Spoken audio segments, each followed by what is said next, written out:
We rowdy? Okay, we're rowdy. Greetings, VOD watchers and people of the future past. Hello, hello.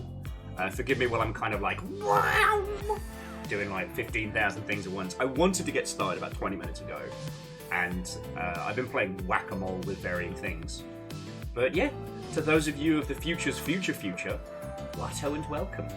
Hello there. Shit. It's always hard to know how much time I have before things pop off, you know? If I could just cheekily sit here and be like, oh, hello there. Or, Orchazini, Watto and welcome. I totally wasn't leaving secret messages. How are you doing, friend? Bear with me just a sec. Gives everybody a couple of seconds to fight over first. See who gets it.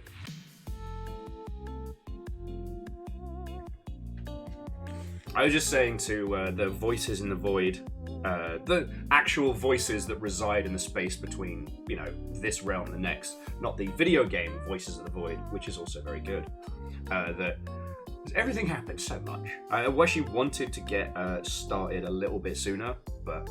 and Orchazini, it's yours! First! Watto and welcome. Dice, hello, hello.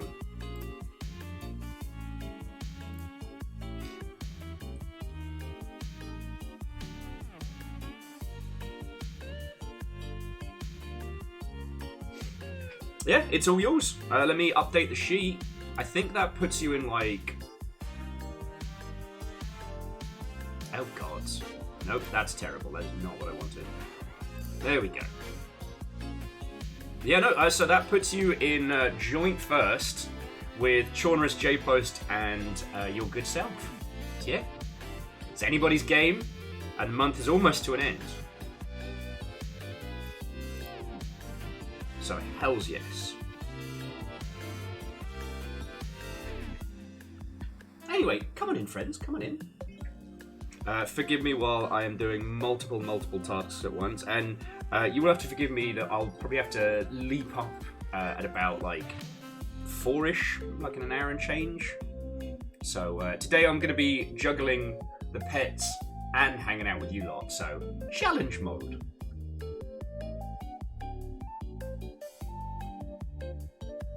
Oh no! Well, hopefully work's not too...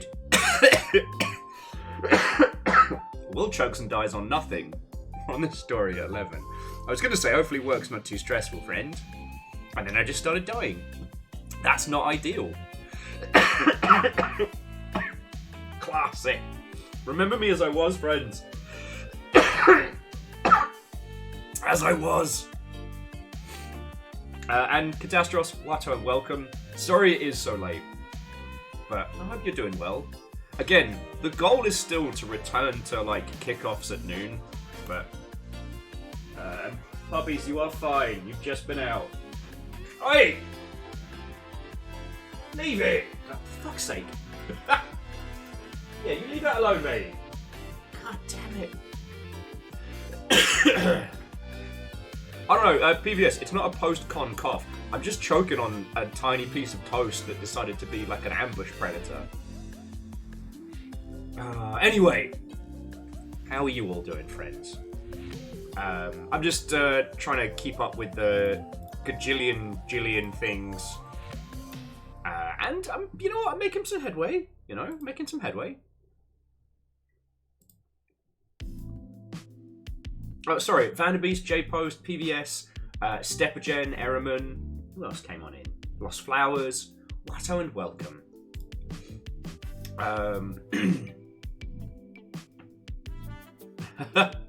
Well, Lost Flowers, glad you're enjoying it.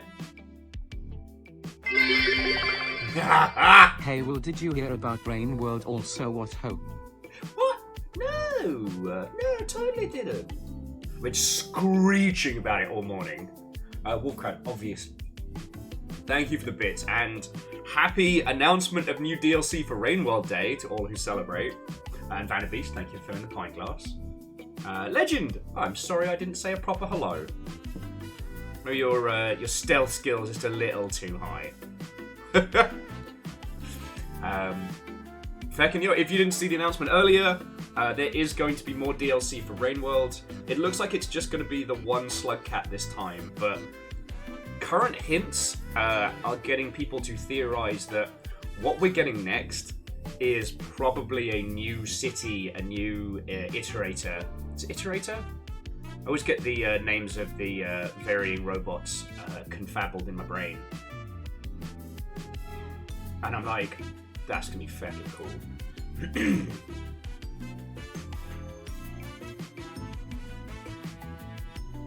Aww. Catastrophe, that's really sweet. That's really sweet. Are you heading on to another... Oh. Make it alien world. Make it rain. It's kind of what he was going for. Now, PVS, thank you kindly. Heckin' yo. But yeah, so we're getting more Rain World, and I'm so happy. So happy.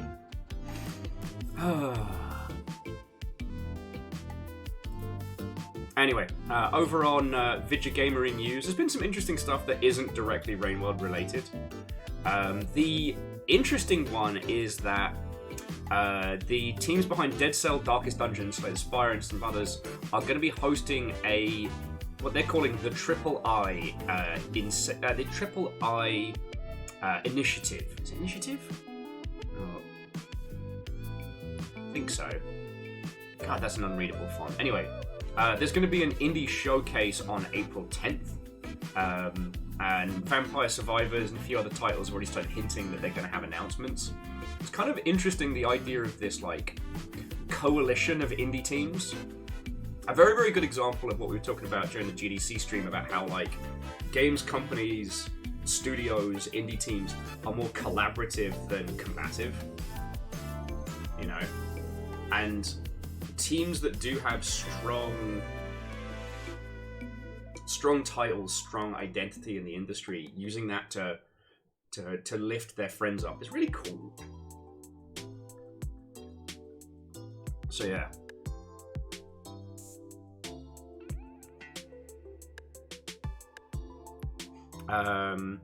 The other thing that's been really wild is that basically Relic just bought itself out from under Sega. So the Company of Heroes dev is going to be going fully indie. But at the same time, Sega sold Company of Heroes to itself and then laid off another 240 people. So I'm very grumpy at Sega. Uncle Sonic can eat farts with a spoon. Oh, Captain Stephanie Barnes, what? Oh, and welcome. Hello, hello. And Take-Two bought Gearbox yesterday, so there we go. Was that yesterday or was that today? Time travel's weird. However, as they were very quick to point out in the press release, Randy Pitchford is staying, and I'm like, ooh, boo. God save me from the mediocrity of white men.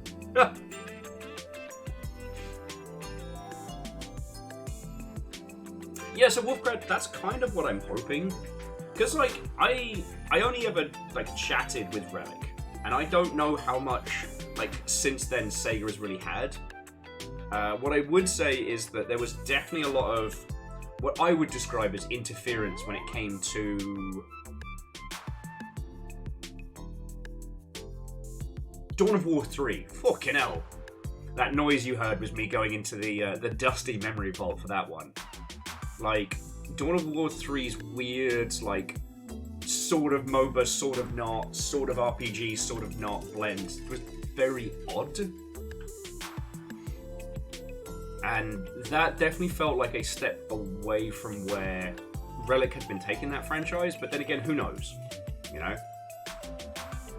But like, they should be able to sustain on Company of Heroes, and they can definitely do some interesting stuff with it. So yeah, I am also hoping that, much like with IO Interactive, that they can really stretch their wings a bit. Yeah, Dory. Fuck yeah, it is! Whoa! Actually, I don't know if they've set a date for when it's dropping.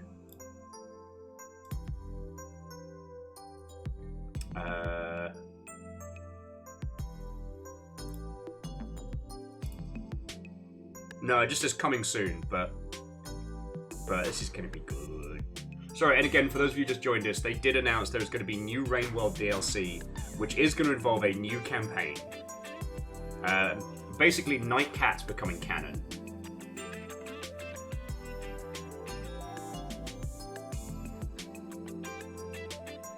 It's going to be fucking great. The thing that got my brain whirring was it says, and I quote, "Journey beyond to something somewhere only ever glimpsed. When the world beneath your feet cracks and crumbles, will you hold on to what you once knew or dive into the unknown?" Kestrel, Watto, and welcome, more Rain World! It's gonna be so good. What little screenies we've seen are very, very pretty. Because the trailer is predominant. Sorry, you know what? Fuck it. We're just talking about Rain World now. The trailer is predominantly just an animated trailer, right? So if I bring up my screen, like, there's not really anything to it here. Wait, hang on. No, that's the Infinite Void. No. Spiller. Time travel is weird. Spiller, pull up. Pull up. Don't. Don't go into the Infinite Void!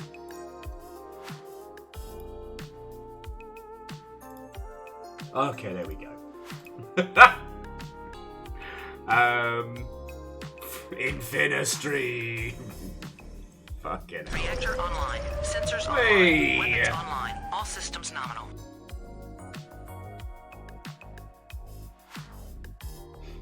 Okay. Unitax and Spiller. 65 months. You can't have subscribed for even a moment longer. So seriously, thank you both.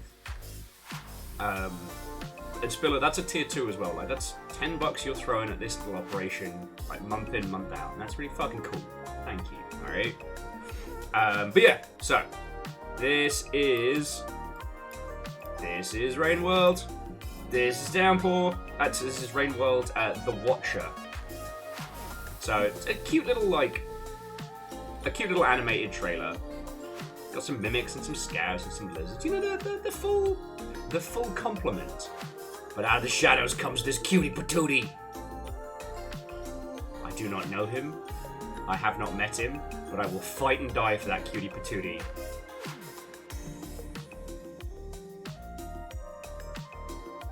Yeah. Sneaky little slug cat. Because basically Night Cat's been in there since the beginning, right? Sorry, for those who don't know, like, OG Rain World had kind of like a little Smash Bros mode. Like, you and your friends could just brawl in a little, like, arena. It was just a dumb little fun thing. And so they made 4 slug cats. The 3 that you knew from the beginning, you know, Monk, Survivor, and Hunter. And then this cute little jet black one was affectionately named, like, Night Cat. And it looks like their official name is The Watcher. And that they're going to get to do some stuff. But this is why I wanted to bring up the screen, because look at this. It's so pretty. It's so pretty.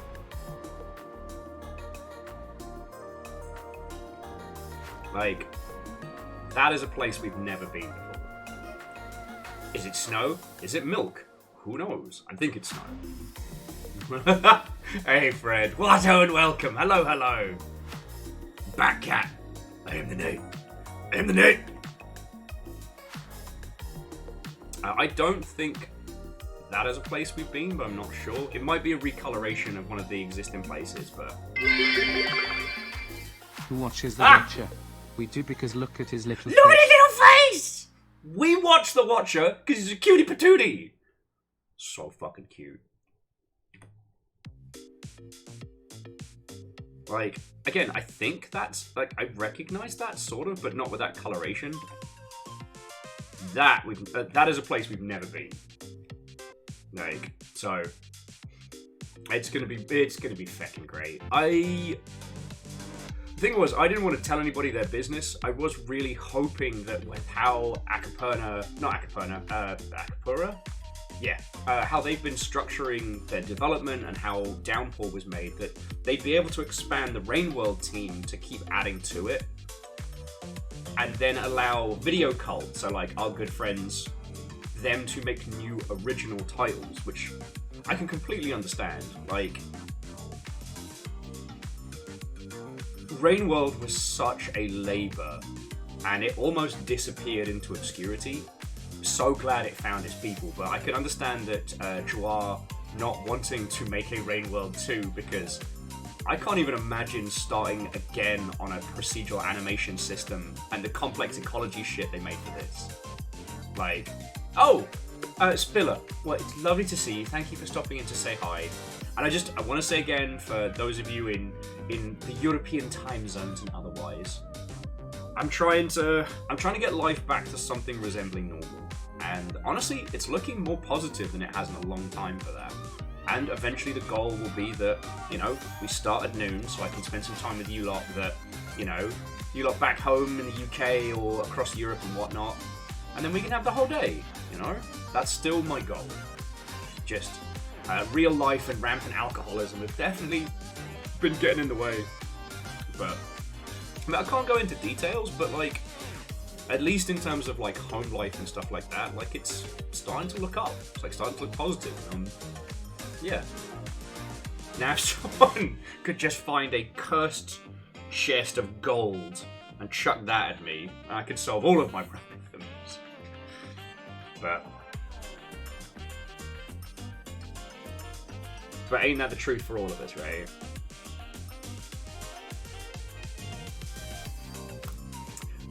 Oh, and if you if you would be so kind, there's the link to Rain World the Watcher if you want to give that a wish list. You know, we wish list our friends' games. Camp was so good.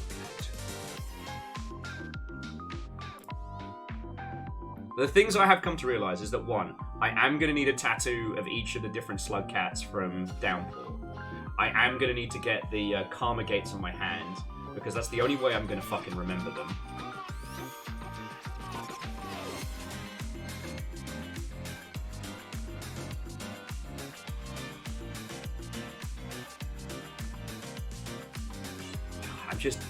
The thing was, there was one campaign of Rain World we didn't play, and that was the basically the meme campaign, the hidden joke, which is just brutal.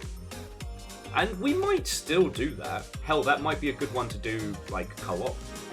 But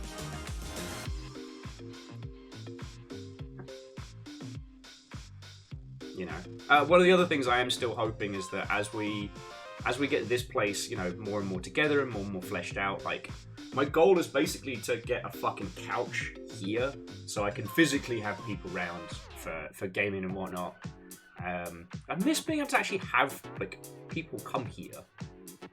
Like, man, for that, GameWorks was so good. But also, wishlist Star Truckers. Thank you, Lizzie. And how are you doing, friend? Okay, one time, you get one cursed chest of treasure and you put it on one ship.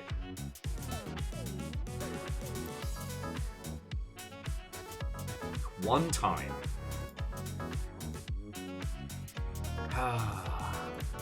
So anyway, friends, I don't know about you. I'm in a good mood today. I had some breakfast, had some coffee. I will admit, walking past one of my friendos at the pub last night, and I was like, you know, we're a bit broke at the moment, so I'm just staying in tonight. And he's like, do you want me to buy you a drink? And I'm like, no, I want to, you know, get up and, you know, make sure the dog's alright. He's like, but what if I bought you a shot? And I'm like, beans. I didn't realise, though, I don't actually know what to get if someone says, get a shot for yourself. Because, you know, no one does shots of gin. It's just, that's not the done thing. So I just did very cheap whiskey and suffered. Oh yeah, no, and Kestrel, Star Truckers is going to be fucking great. It's just that right blend of, like, chill, long-haul driving and, like, unhinged chaos. Oh, it's going to be so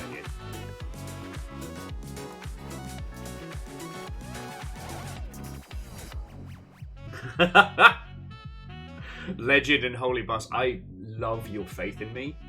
But if you weren't there for the GDC stream, I made a mistake when drinking with Otherworld. when he asked me what I wanted at the Irish pub, and I went, gin! He was like, are you sure? I was like, gin! So he got me a fucking massive glass of just neat gin. I finished it, like I drank it, but I suffered through it.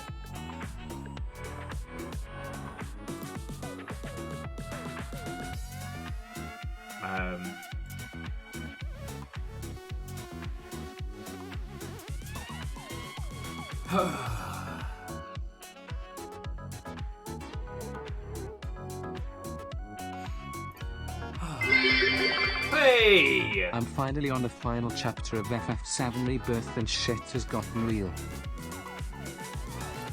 Without any spoilers, like, has it diverged? Is it getting into new territory?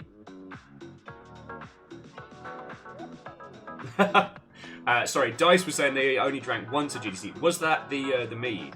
Didn't even need their cool drink cover scrunchie. True.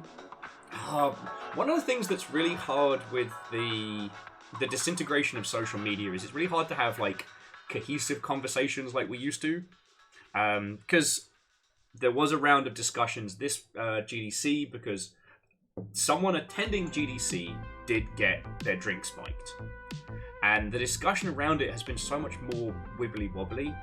Ultimately, it wasn't from an industry party or a known industry individual. It was just another reminder that, like, you know, drinking in big cities is risky.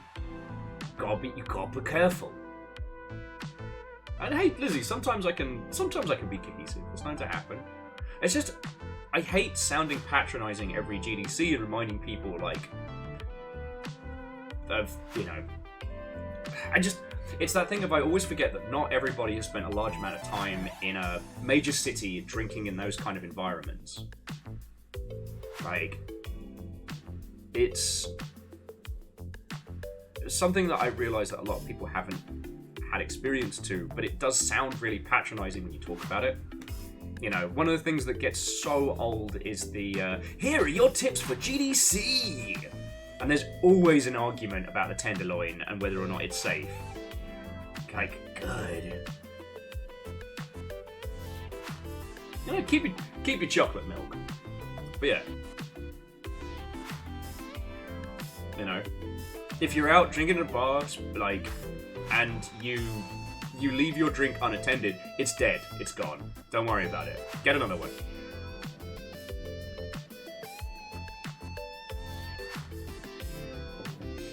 You will know this. Sorry. It was really cool though that, so like the drink cover that Dice had, there were people giving those away and stuff, which I think is real cool. Basically, they're like a, you know, you can't tamper with my drink cover. Some of them even have space for a straw, which is tempting.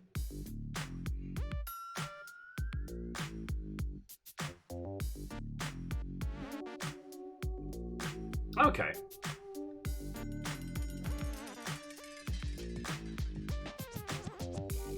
Anyway, sorry, I didn't mean to roll a heavy topic in there. As I said, Dice's drink cover was real cute. Sorry you didn't have a need for it, but I also understand that like I'm super privileged in the sense of like I can go to somewhere like GDC and just drink myself blind.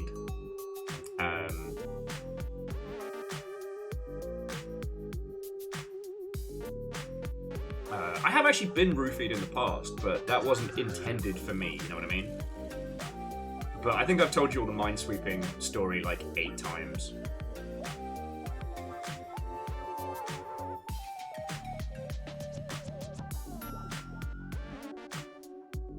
Yes, Lizzie, having a check-in buddy is great. Like, don't go drinking solo. I don't know if we've had the chance to catch up since, but Emily, who I think you've all digi-met through a myriad of different things, be it the indie website they did a while back. They were basically playing like squad leader for their little lot, making sure everybody got home safe, and I was like, yeah, go you. So, anyway, sorry. On to other topics. So I believe is it TennoCon is today or is it coming? Someone was mentioning the new content coming to Warframe, and I am in love with the Warframe 99 vibe. It does amuse me greatly that we've basically gone full circle back round to Dark Sector. Oh, TennoCon tickets are today. Thank you, Flowers.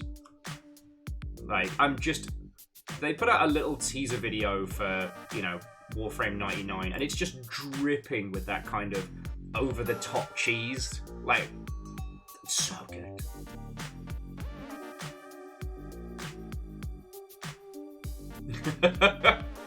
Hey Lizzie, you could be two things, multifaceted. Oh, did I mention the terribly named but fucking brilliant free game that Bandai Namco put out?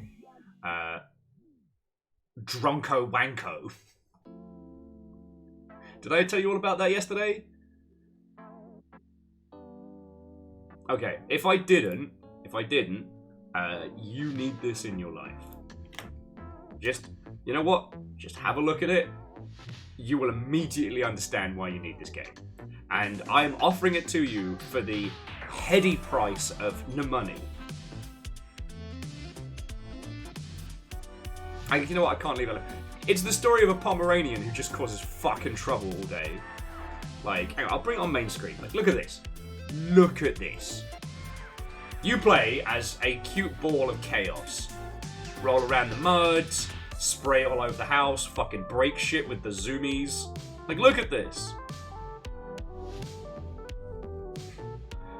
Your goal is to create as much in the way of total damages as possible. It's like a kind of a cat lateral damage Splatoon mashup, and I'm living for this. Look at his little face! Look at his little face! You're right, Lizzie. It didn't need any more description. Because the thing was, I only saw it because my tired, hungover self, you know, saw the free games that got posted in Discord, and I was like, what the hell is Wanko? Turns out it's Japanese for dog. Or one of many terms, but something along those lines. Anyway, TLDR, get to be a cute dog, cause some fucking trouble. Live your best life.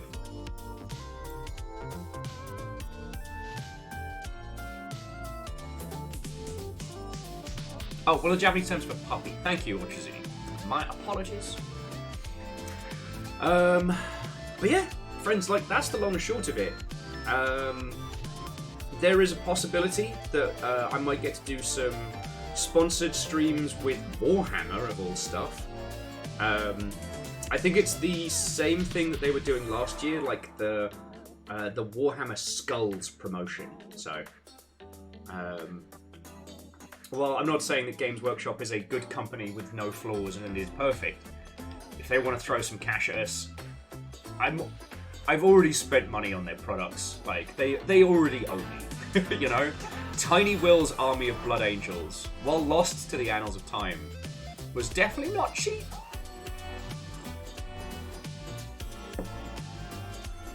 Yeah, I need to get on with some Gundam building. I just haven't had the time to just not.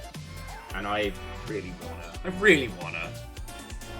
Because I don't have the airbrushing set up at the moment. I'm mostly focusing on like setups like this, things where I wouldn't predominantly paint them. Or at least if I am going to paint them, I'm not going to paint them for fucking ages until after they're built.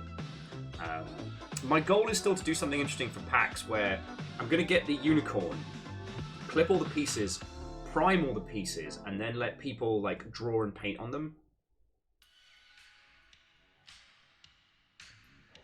Here's hoping, Fred. Here's hoping. Get some of that Slanesh money. And remember, friends, Papa Nurgle loves you. Just sometimes a little too much. His garden, it's a bit weird. No, I don't know the specifics of what the sponsorship is going to entail. But they did mention it involves like physical goods. So, I don't know. Might have to sit here while I paint some nonsense. Yeah. Well, so Fred, I'm still testing negative, but Yeah, I have had some friends that got the blessings of Papa Nurgle. I'm just saying, like, if you cut yourself, you put alcohol on it to sterilize the wound. I put a lot of alcohol in myself, so it's pretty much just a sterile environment inside.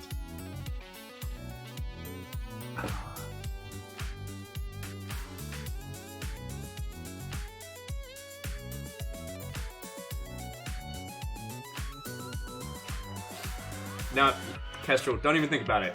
It totally makes math sense. Yes, Fred, you are entirely correct. It's like trimming the buds on your bonsai tree, but with gin.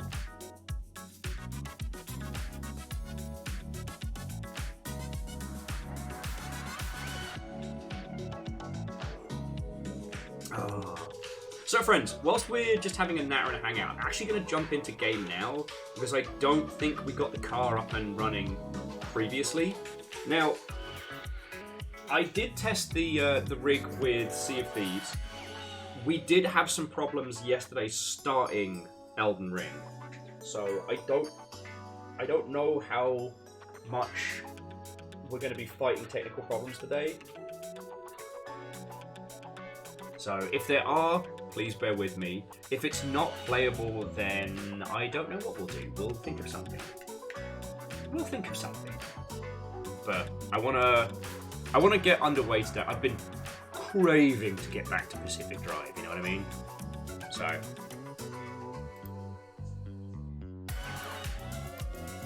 let's close those up. Hello, baby boy. The saddest boy in the world. You come say hello? Saddest boy in the world? Oh, look at sad face. Look at sad. Look at this little sad face. Oh, baby boy. I know. It's okay. Fiona's out of the house at the moment, and it's kind of doing stuff for SakuraCon before it gets started tomorrow. So it's just me and the dags. I got help tomorrow looking after the puppers, so hopefully, fingers crossed, touch wood, should be okay for Sea of Thieves. But friends, I will have to take extra breaks today just to, get them out for a piss in a couple hours and stuff like that. I know it's gonna tank the numbers here on Twitch, but fuck it. Like, so long as you lot can forgive me, I don't care what Mr. the Twitch says. Amos, you're okay, buddy. And despite what he says, he has literally just been out, so he's fine. He's fine. Okay, so let's pause that. Oh, and whilst we're getting stuff started and whatnot, actually, okay, I'm not quite ready to hit the go button. Actually, no. So we'll get the game sorted. Once I know the game is sorted, then I'll put some posts out on social media. Let people know that we exist.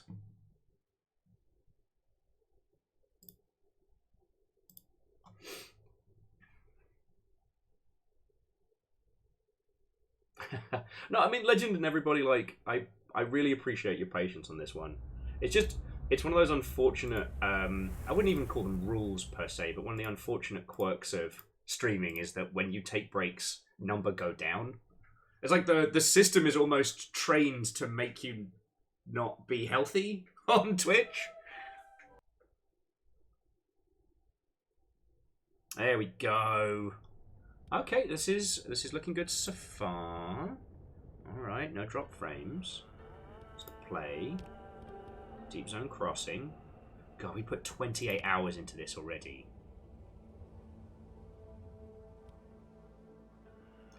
A little message to clarify when people are... what people need to know about the save system. Alright, it's looking good so far.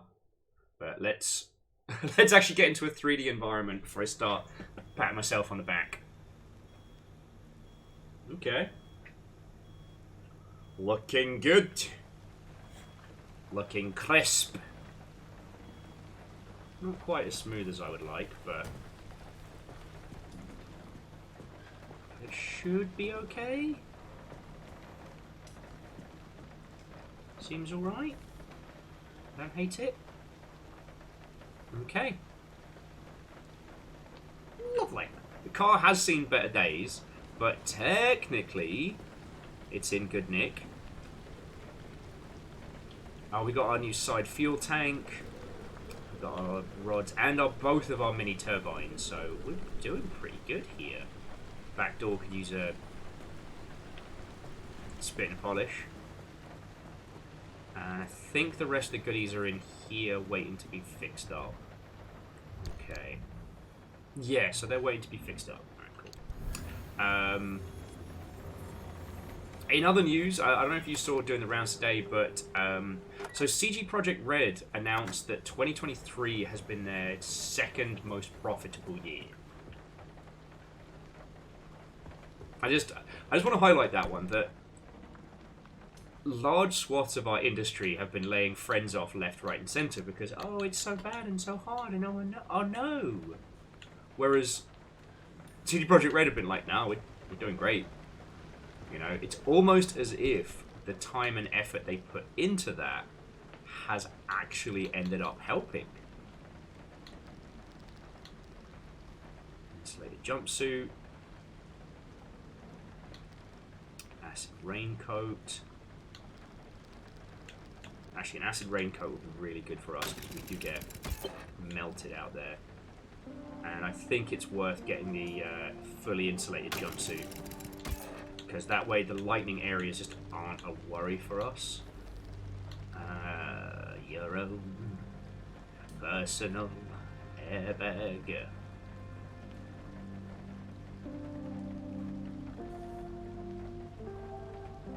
We don't need that quite yet.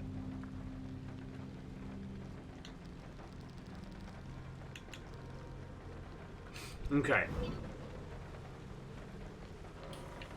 But yeah, no, it's just, look, one of the things that I'm always happy to admit is when I am wrong. You know, the goal of being, and I wouldn't even call myself an industry analyst, but someone that studies the industry as closely as we do and tries to advise is like, you have to be able to acknowledge when you get shit wrong. And I have definitely come to really understand and respect what they did with Cyberpunk. I talked about it a lot. I'm not going to bore you with it.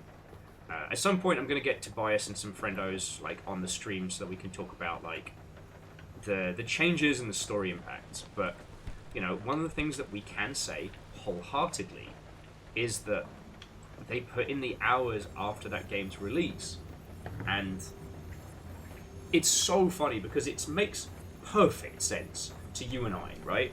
In a shamanistic, or from a user perspective, make game good, money go up.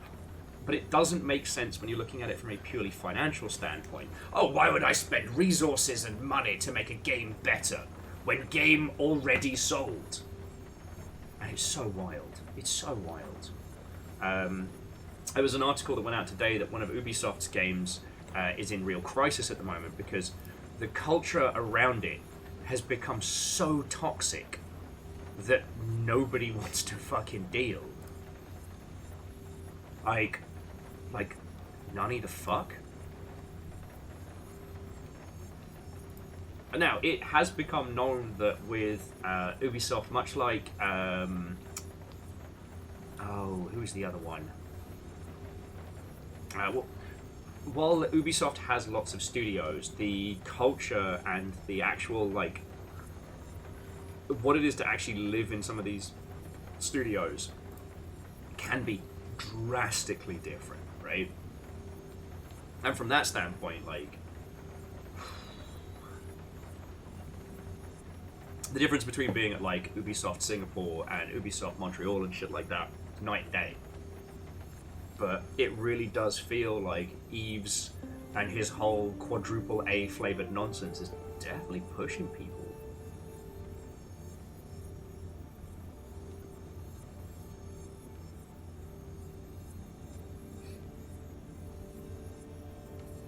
So yeah. Again, I'm not giving you any grand insight that you don't already have or any stuff you don't already know. It's just like, some days it's really hard to look at big studios making obvious mistakes and then turning around to the gaming public and go, "Who, me? Am I the problem?" So jumping back, it's like, it's very frustrating. It's very frustrating. You know, I'm really hoping that with Relic now owning themselves, they'll be able to write their own destiny. I'm a little worried with teams like Devolver, who have floated their companies publicly, and how that will change what they do moving forward. But I'm also a worrier, so there we go. Sorry, friends. Okay, so let's get this car all up and running.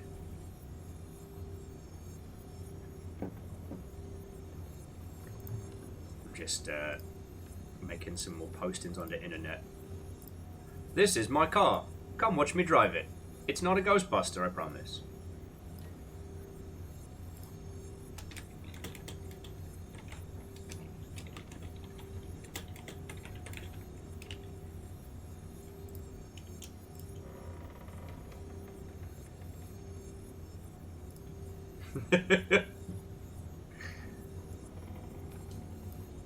Pop it over on Blue Sky and all. Because now the title's working, I feel confident in posting.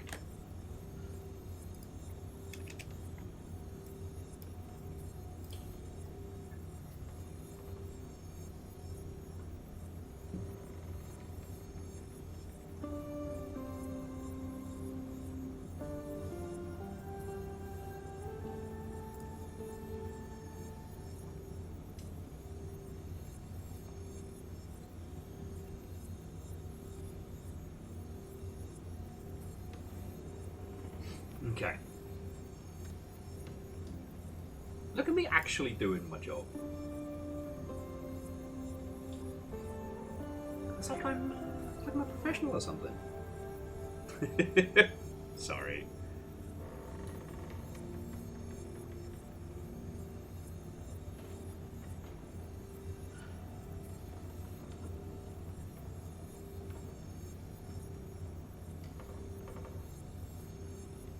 Okay.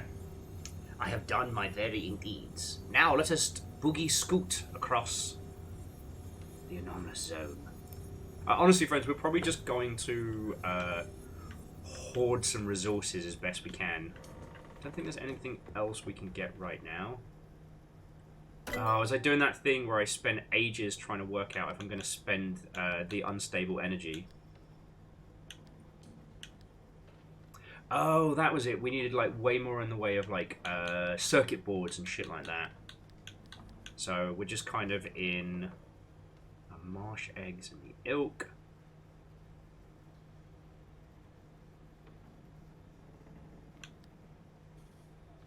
Ah, I cannot wait for that repair station. Don't have any limb chips. There must have been Grumpy Crumbus in the other room. Oh, modified version of the Liberator boosts improved capacity and allows... Honestly, we've kind of hit a point with a lot of this where we're just really making it ourselves. Thermal vac. Thermal vac will be useful, but we don't have the materials to start making it yet, so...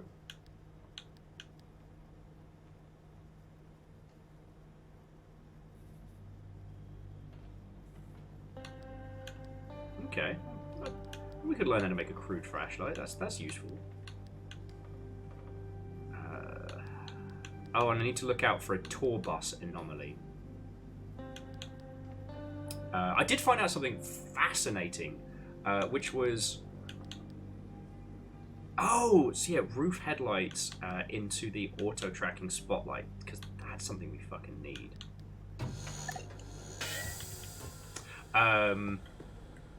You remember how sometimes we've been driving around the zone, and sometimes there'll be like fucking parts that fly out the sky?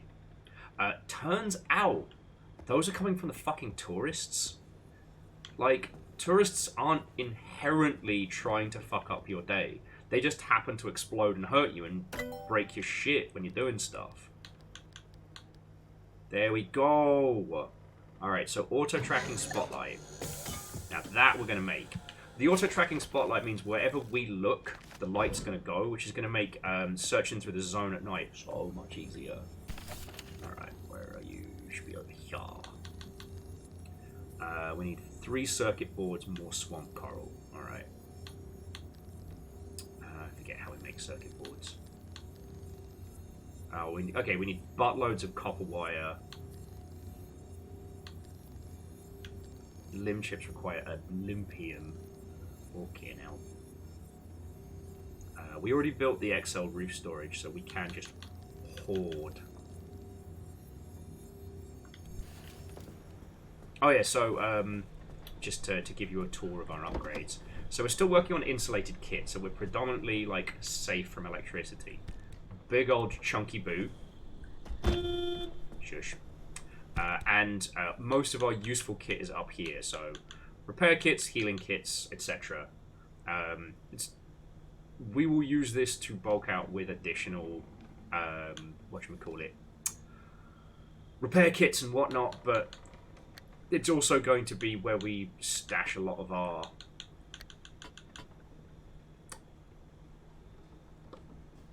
extra things. Wow! You just witnessed an individual forget how to people words in real time. Check me out.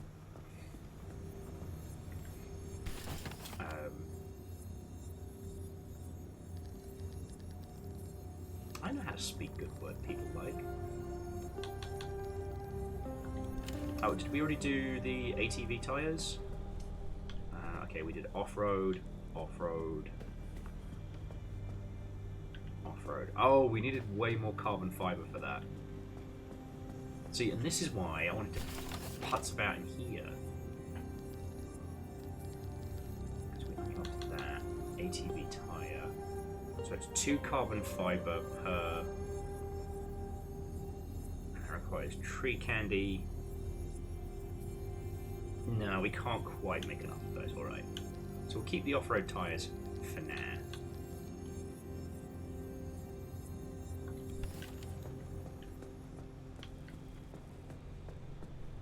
God. Though I did mean what I said, friends, like...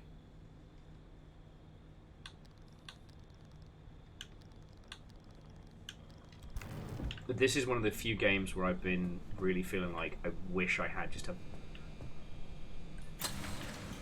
Oh, that's cool. Huh. Didn't know we could do that. I've been really wanting to play it with like an upgraded system. You know, it's one of the reasons why I was so excited to get the new graphics card working, because that's got like fucking ray tracing shit in it.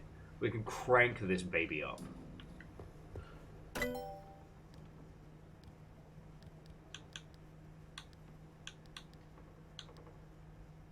Got the advanced workbench, got all the goodies.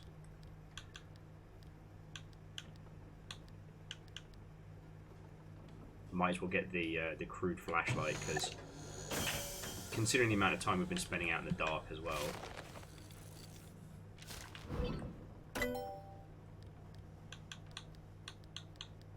Oh, I need to make us another impact hammer, don't I?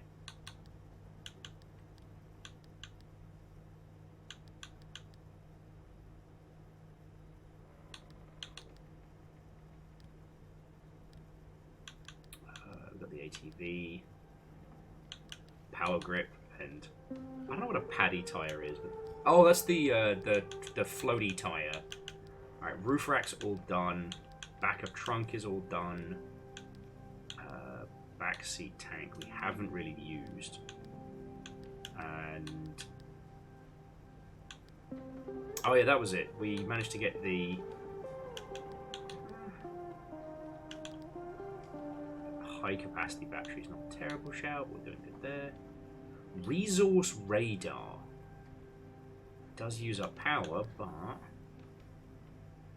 oh, that was it. We need to scan hot dust, whatever the fuck that is. You hear Amos in the other room. We got our turbo light engine installed. Okay. So our current goal is to craft a limb shield. Forget what we need for that.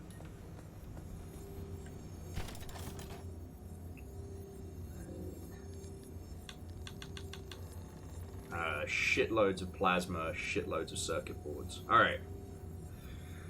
Alright, so we got to prepare ourselves for a long-ass journey. So...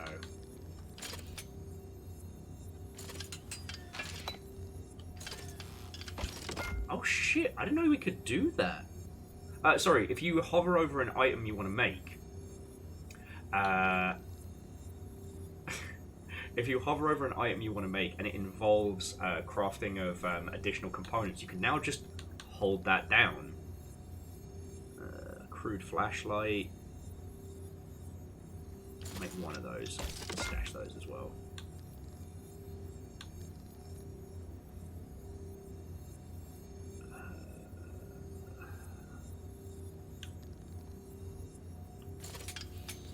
And just a regular scrapper. As cool as the plasma scrapper is, like, we got shit to do, you know? Oh wow. Crude flashlight, you big. You big homie. Okay. Alright. Oh, and one more vac, just in case. Because it's really fucking useful. I mean, hell, if we manage to fill up the car with goodies, then we're winning. There we go. And a handy vac! But we need buttloads of just about everything. We need rubber, we need those little cheeky, whatchamacallit, plasma batteries. Alright, and I guess, oh, that's where we need to make the limb crossing.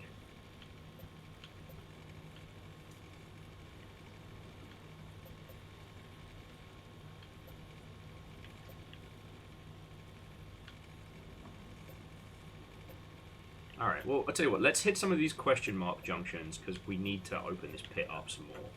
So, first things first, quick run here. So that one's got anomalous clouds.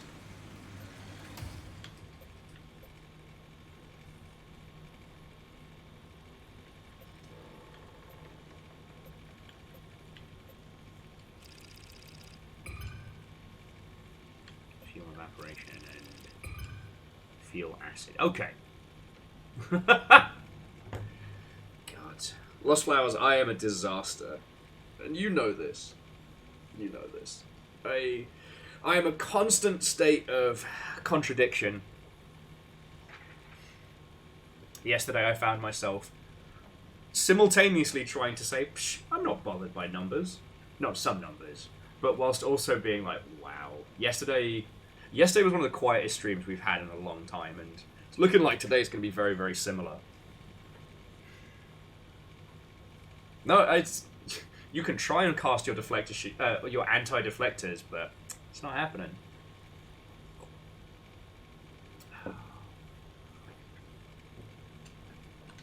No, Legend, it's entirely fine. I'm not fishing. I'm not asking for stuff. I did get a bit salty when someone popped in and was like, "Oh, so and so now has thousands of people watching them," and I was like, "Fuck you, buddy." Like, I get it. Like, there's only 30 people hanging out, but like, damn, dude. Damn, dude, don't be a meanie.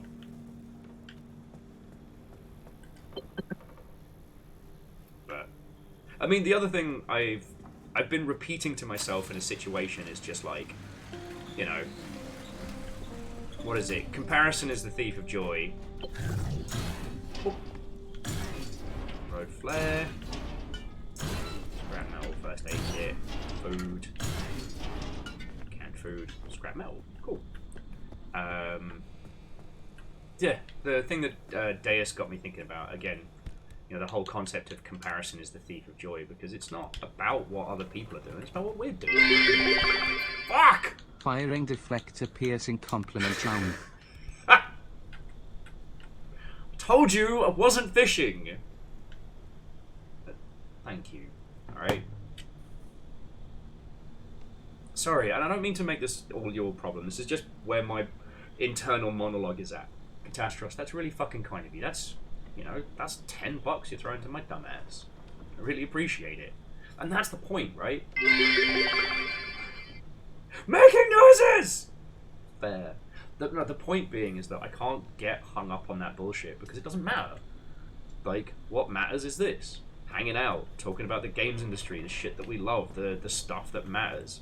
You know, making sure that you've got a place you can come to where you're not going to have to worry about, you know, shitty takes and terrible folks and whatnot. Forgot to check if the car's filled up. Alright, we good? Okay, yeah, no, we good. What? No, Lost Loud, that's the... you lot matter. I'm here for you. You lot put cash into keeping me here. I love doing this. You know? I was talking about this with Fiona last night, I know I've been whinging about cash this year, but that's just because that's the state of the world. Money is like magical MacGuffin crystals. It's a shit that I need to make stuff like this happen. I do not seek a mansion or a yacht. I'm not grasping for some castle in the sky. Like, cash is a tool that lets this continue. That is the only reason it exists.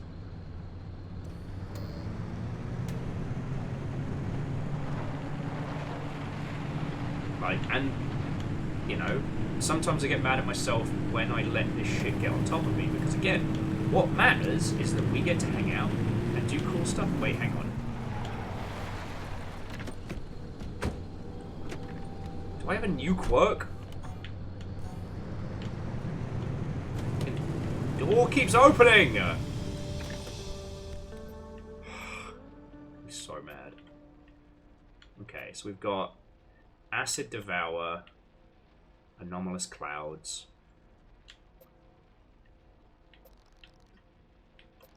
High Instability, that's a bad time. That one's Heavy Fog.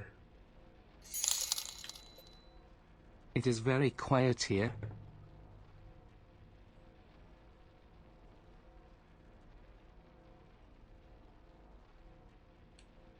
Why are you like this?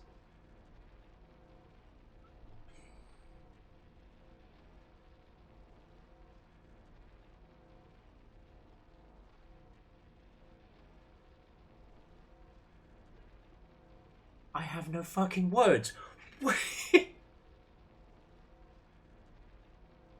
When I say I'm not fishing, I am saying this because I do not want you to think that I talk about this stuff as so I'm trying to play a tiny violin on the side of the road.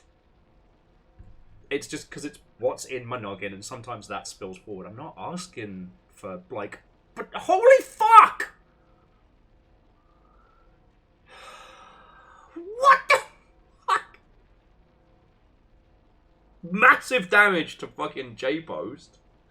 Down to 4 blips. 4 blips!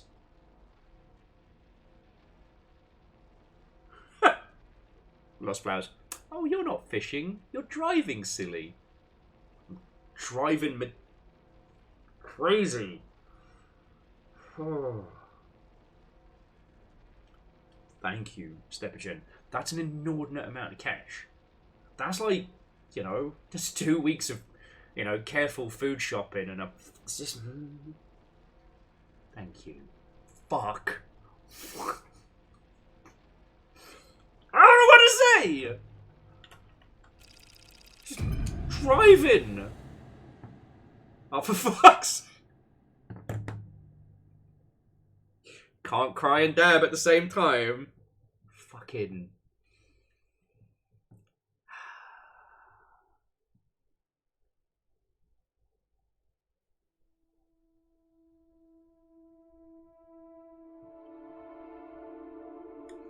Let me pause it once we get here. Steppagen! Holy fuck, thank you!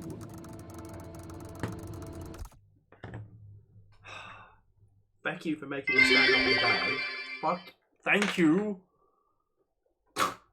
Crying down, also known as a crab. Fucking... Thank you as well. Alright. Friends, thank you for keeping me here. Thank you for letting me do this. You know, thank you for having me as part of your daily life, your little side Tamagotchi.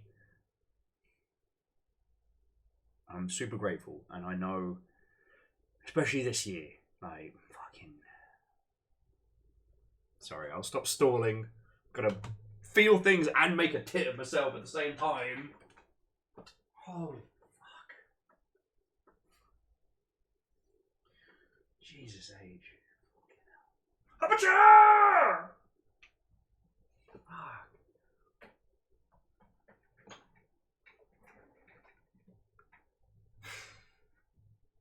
I don't know what to say. And Legend, I do like that. We all live together, even if it's the coffins of our enemies. Thank you. All right. Also, just very quickly on cute shit. Look at the car, little car thing in the bottom left-hand corner. I don't know if you saw a little snippet of that, but.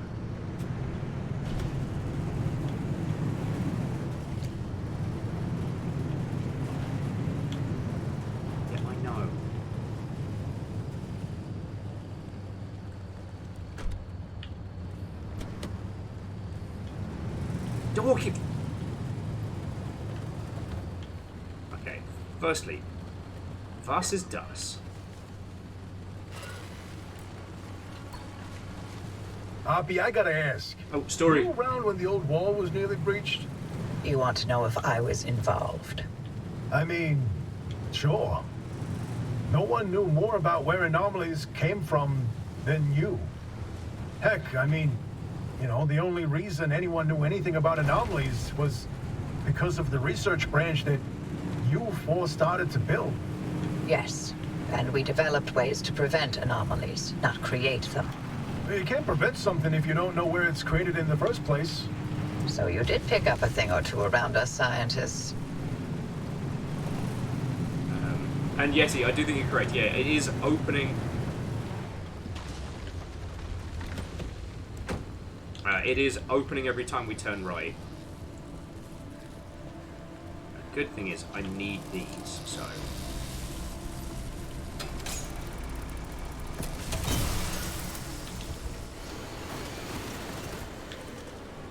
Alls I know is, Arda didn't give two craps about anomaly prevention. You fought uphill the entire way. Never thought I'd see the day where you'd sugarcoat anything coming out of your mouth. The Harmonic Disruption Research Lab was an abject failure. No, I wasn't involved, but I stood by and let it happen. By that point, the LIM project was in a bad way. Either it found a breakthrough and justified the government resources it was sucking up, or the entire project was put down. Everything depended on this technological quantum leap that evaded us for decades. In response, all good sense went straight out the window. For every wonder pulled out of thin air, LIM technology conjured increasingly greater horrors. But it was done in the name of progress, and we were powerless to stop it. The Harmonic Disruption Research Branch was all I could do to soften the atrocities Arda unleashed in the name of progress. I tried to clean up my mess, but I failed. Oppie's getting honest.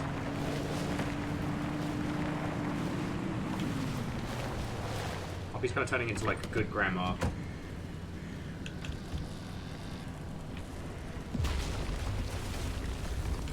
Sorry, Stepgen. I wasn't expecting anything today, alright? Like, Thursdays are canonically the quietest days in Longship. And I'm just kind of stunned.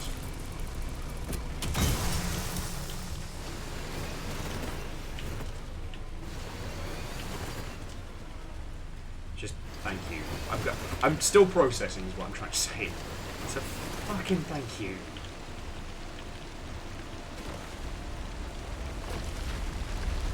Oh, fucking winch wankers.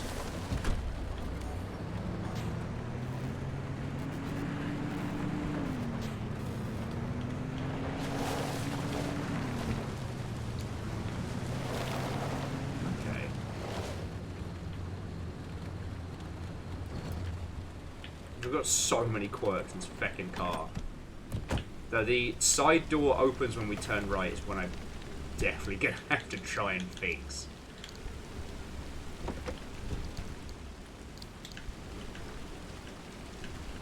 Let's see what's about.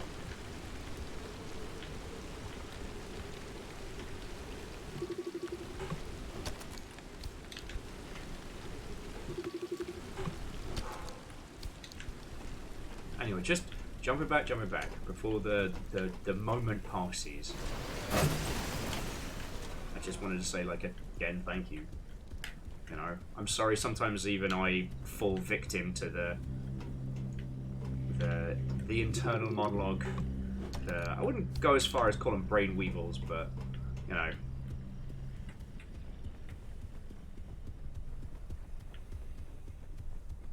Sometimes even it gets to me, you know. And I have to smack myself upside the gob and be like, shut up, Will, because you get to do this. And this is the fucking best. So.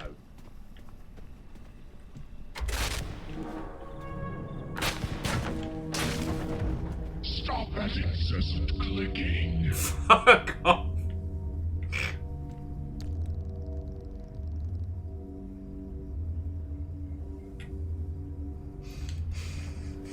Fuck.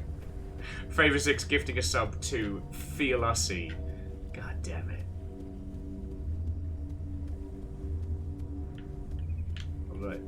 I take back everything nice I said about you all. You're villains and criminals, the lot of you. A lot of you! Just try not to sob once again.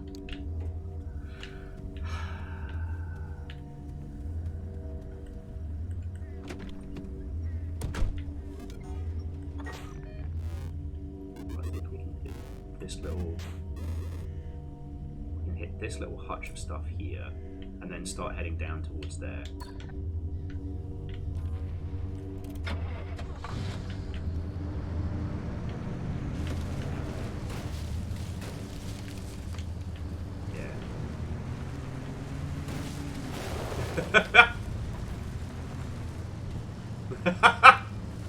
Sorry, so JPO says we're the Venn diagram of the Venn diagram, the center between grateful and fuck off. Yes. And then Favor 6 being like, I am not a criminal. I have never been found guilty.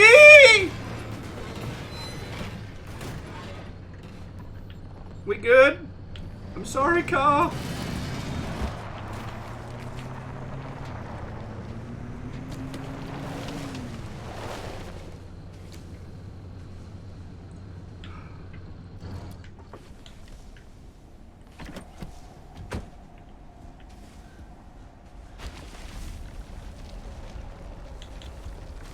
Where's that flashlight?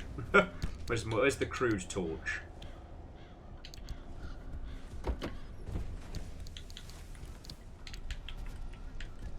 I know. Alright.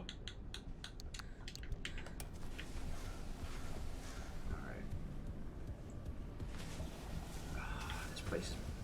Do we have an electronics kit?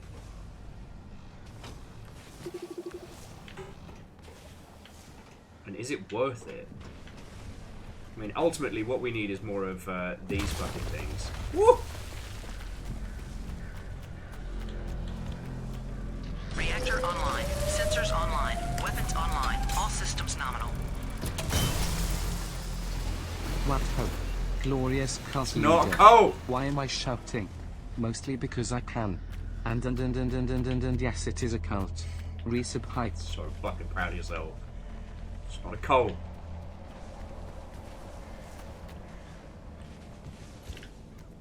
It's not a cult. But thank you. Dom, how are you doing? What are you up to? Tell me your tales. Good to see you, friend.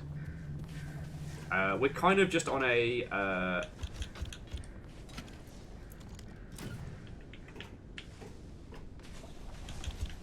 We're kind of just on a stash the goodies run at the moment. We're exploring some of the bits of the zone that we haven't locked in.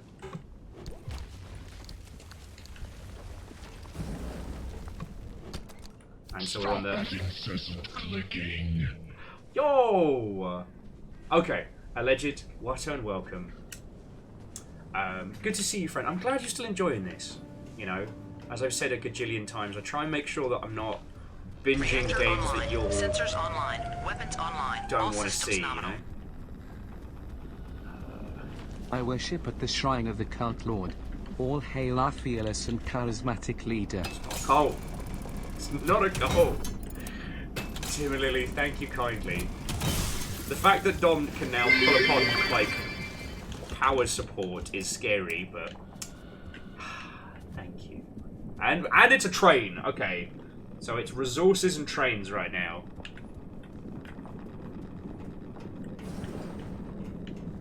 It's alright. We got health packs back in the car. Thank you. It's not a coal. Thank you all.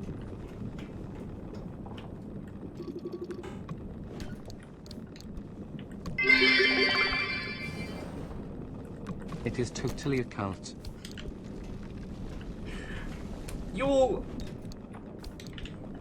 The amount of time and care and effort, and let's be frank, honest to goodness cash money dollars in keeping this operation going, just so you lot can fuck with me. I'm impressed. I'm terrified.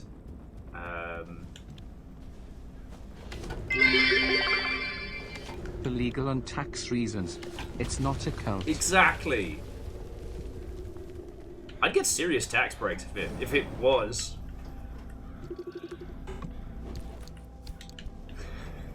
Just thank you all. But yeah, so Timberlily, how are you doing? Air Dragon, Alleged, lovely to fucking see you. Tell me your tales. As you well know, with Pacific Drive, this game will go from like calm, happy, fun, good times to panic mode very quickly. So, trying to get my greetings and my thank yous in before it all, as the kids would say, pops off. Our goal on this is just to get as much in the way of like plastics and these little glowing bulbs as we can. Even though I did kind of smash the shit out of the car a little bit there. Consider it an investment. We would like to continue to feck with you. Okay.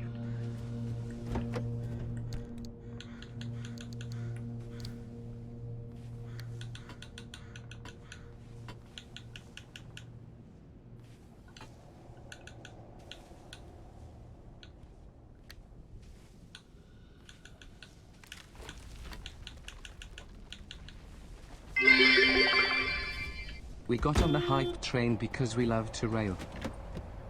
Ha! What you did there. I saw it. Right.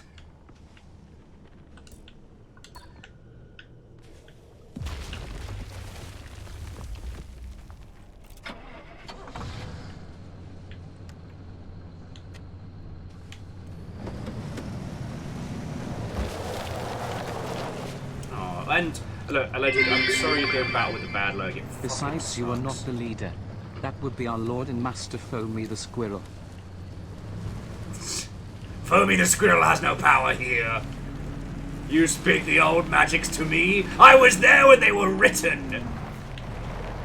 God. It's a friend of mine that occasionally when we're drunk, one of us will still go, I want to get the bagels and the cream and the cheese, the cream, creamy cheese, cheese, cream. Like, Foamy the Squirrel is a literal proof of what is dead may never die.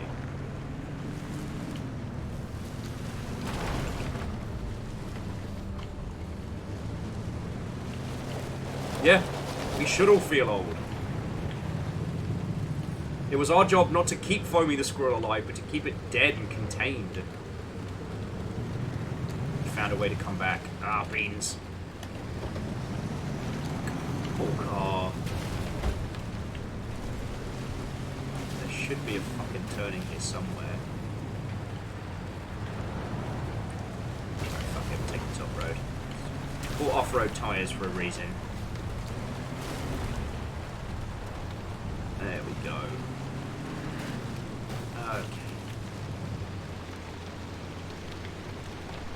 Alright, we take this road up, right?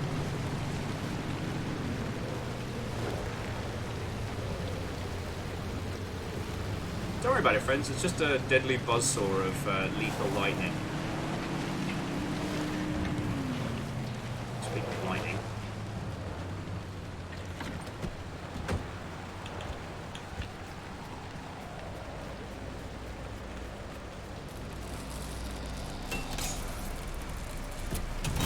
Hey, thank you all, friends, for... Well, okay. Thank you for the train. Thank you for saying some lovely stuff. I'm sorry I got a little bit into the whinge zone there. But I'm good. But no thank you for returning Foamy the Squirrel from the dark fucking precipice we locked him in. Now, Magical Trevor, however, is always welcome because he's ever so clever. I don't know, have you all gone back and watched Foamy the Squirrel? It's such an insane snapshot of a time now gone, right?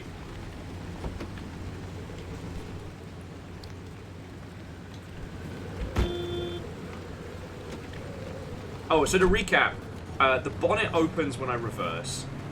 The driver's side door opens when I turn right.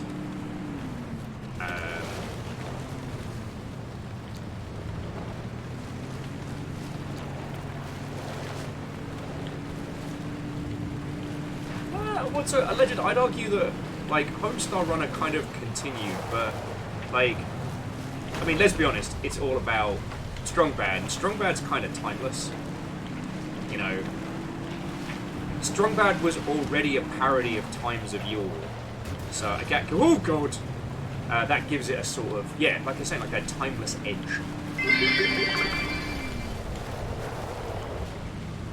But like Foamy the Squirrel, that shit was like peak hot topic. I guess it was the irony that it was called alternative culture back in the. Fuck off! No, you're not my dad. Winch wankers get lost. Sorry. Now I'm not 100% sure what hitting these is going to do, but I kind of want to find out. You know. Plus, these are good resource sites. Fuck off. Alright, I'm going to hit the big button. Hopefully that will get it to piss off. Fuck off!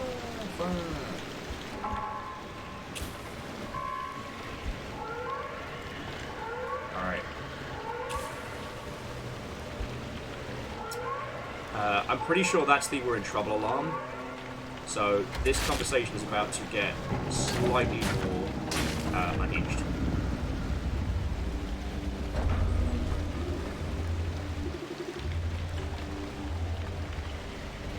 However, the fucko didn't steal our car. Actually, does anyone know what the zone stabilizers do outside of story beats? Because we've got to go past one anyway.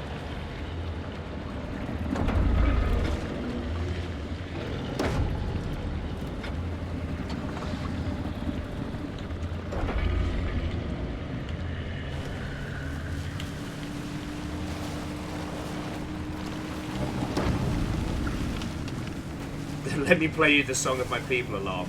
Also valid. It's also worth noting that. Oh, fucking hell! Don't worry about it. Oh, it's been shit out of the bonnet. Sorry, car. This was only supposed to be a fucking milk run.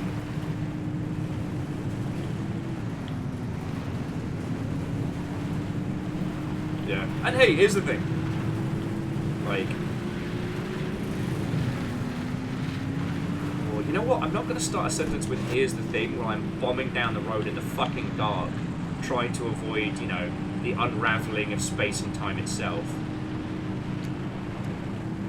Oh, we might need that.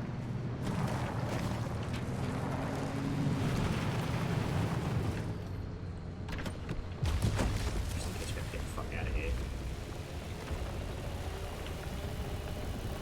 Hey, Miss Bobby, you are fine. My boy. God, to hear him tell it.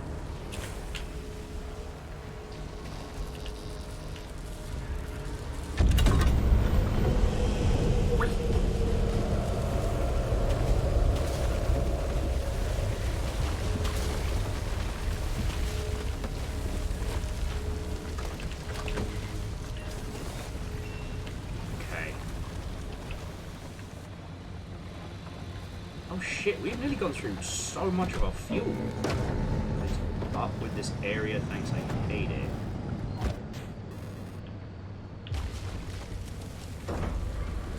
Alright, there's nothing to be doing. We've just got to get the hot fuck out of here.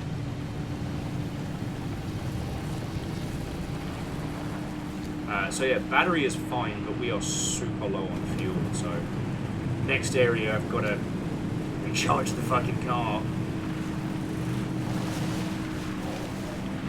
No, sorry, what I was going to say is that I find it fascinating that things like Fighting the Squirrel came from a turn when we used to have what was just alternative culture. You know, it's weird to think back to a time when, you know, monoculture was so prevalent.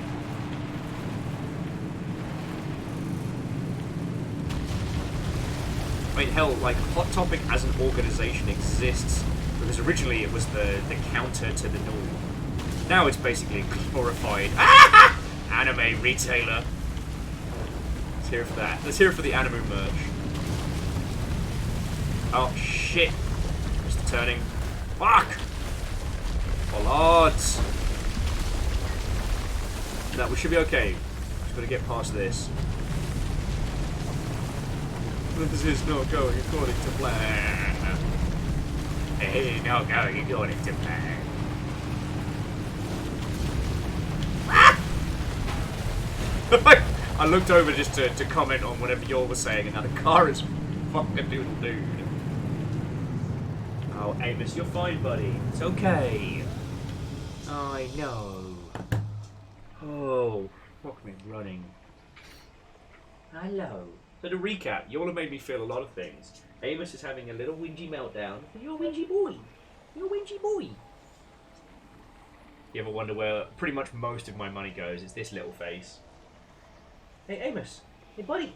You come say hello? You come say hello? Hey, you come say hello? Oh, I know. You come say hi? Oh, you come say hi? There we go. I know. It's so hard being you. It's so hard being you. There was a plan. The famous six saying, was there ever a plan? There was a plan. This next break will be brought to you by the number 2 and the letter P. Nah, he's fine for at least another like hour or so. So I'll definitely be having to do like a dog check break, but yeah, poor little baby. Poor baby Amos. It has a very hard time. No one knows how hard it is being the wee baby Amos.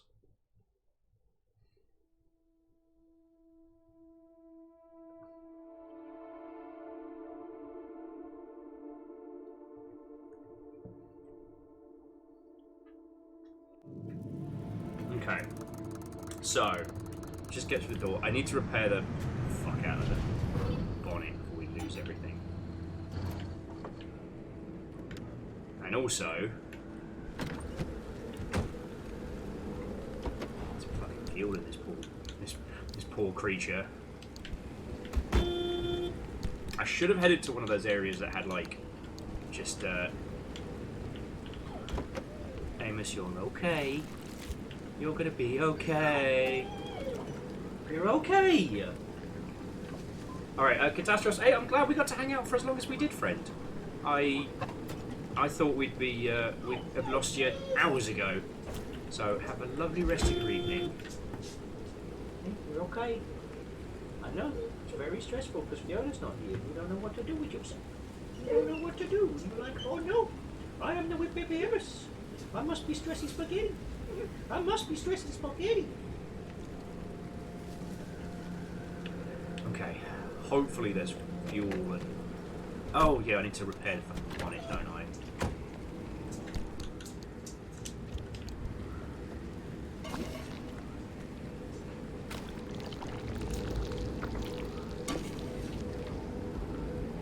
Obviously no point repairing the front headlight because, you know, fuck it. Okay, we need fuel, we need supplies, and we're going to need a lot more of this to be able to get the fuck out of here. There's a power station here, but yeah, ultimately we're just going to have to head down here, go off-road to grab these two, and then get the fuck out of Dodge. Alright. Just got to keep an eye out for any vehicles that we can siphon gas from.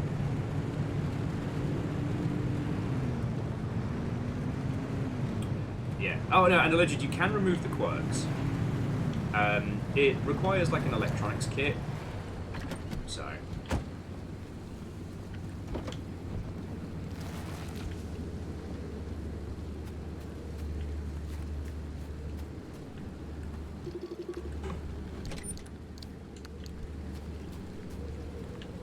You're here somewhere. I'm gonna kind of fumble around to see where the gas cap is.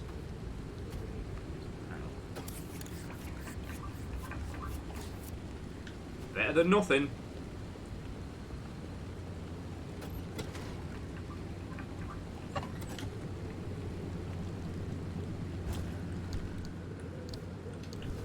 Okay.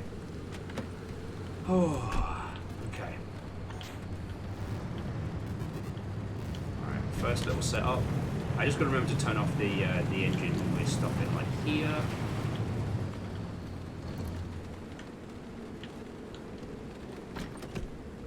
Plus, at least I don't have to fight to open the bloody door anymore. Oh, it's so feckin' dark, man. Like in that terrible movie, Dark Man.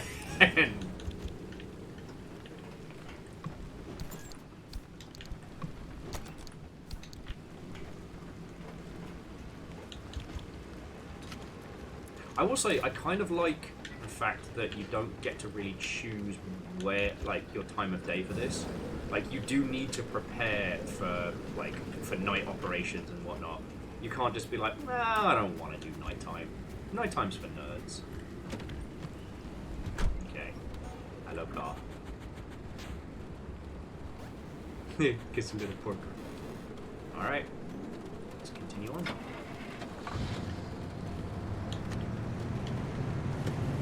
Yeah, I'm hoping that after we hit a few of these, like, outer areas...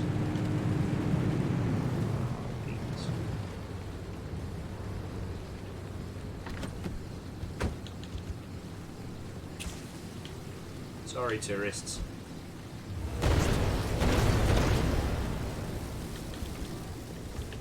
However... Yay! We need that!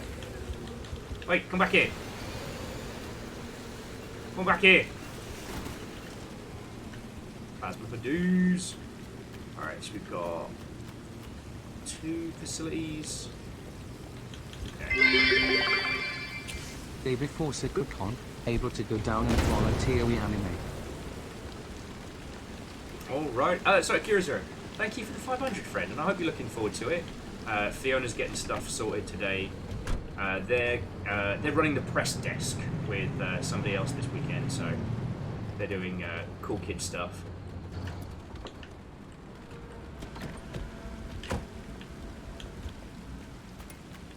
Alright, so this has already been hit.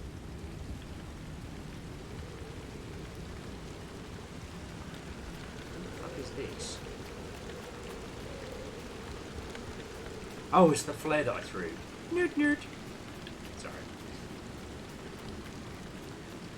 Kimball, Watto and welcome. Is it fucking Easter this weekend? God, shows how much attention I've been paying. I'm very much in the, no, it's just SakuraCon. That is the only event going on this weekend.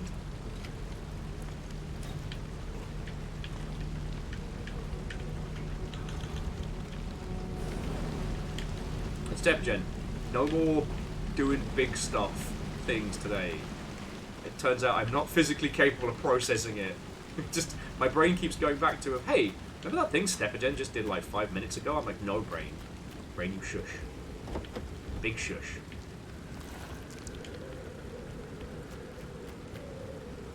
Got your Easter eggs ready? Nice.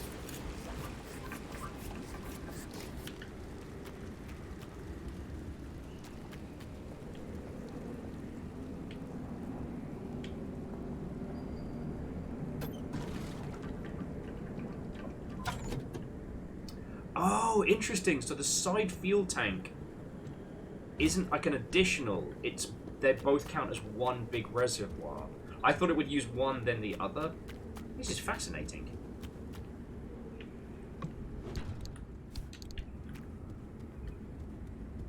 Ooh, got them fancy Easter eggs.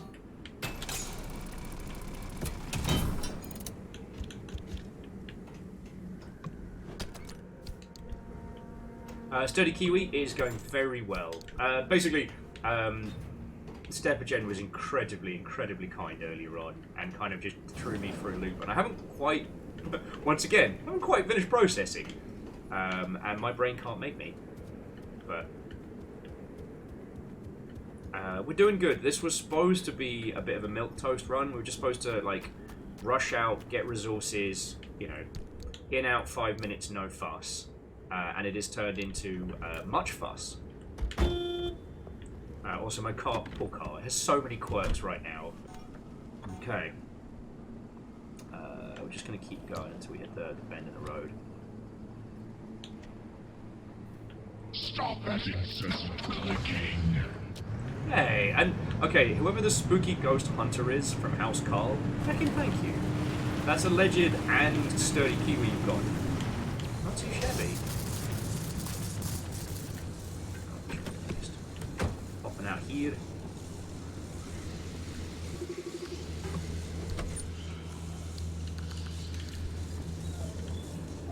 Amos, you're okay, buddy. Buddy, you're alright.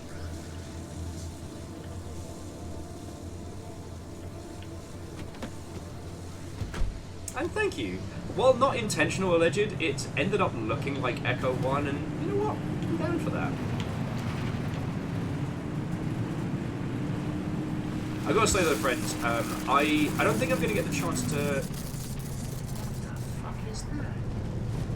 Oh, it's a jet bridge at the end of a fucking ramp. That's cool. Stop that incessant clicking. Oh shit! Okay, the Hunters of House Carl even got dusted. Not too shabby, friends. Not too shabby.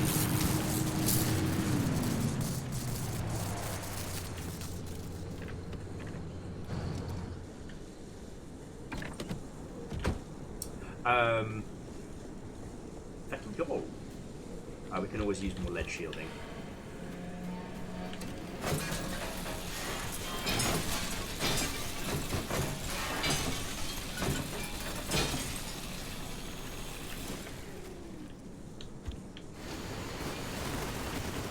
Yeah.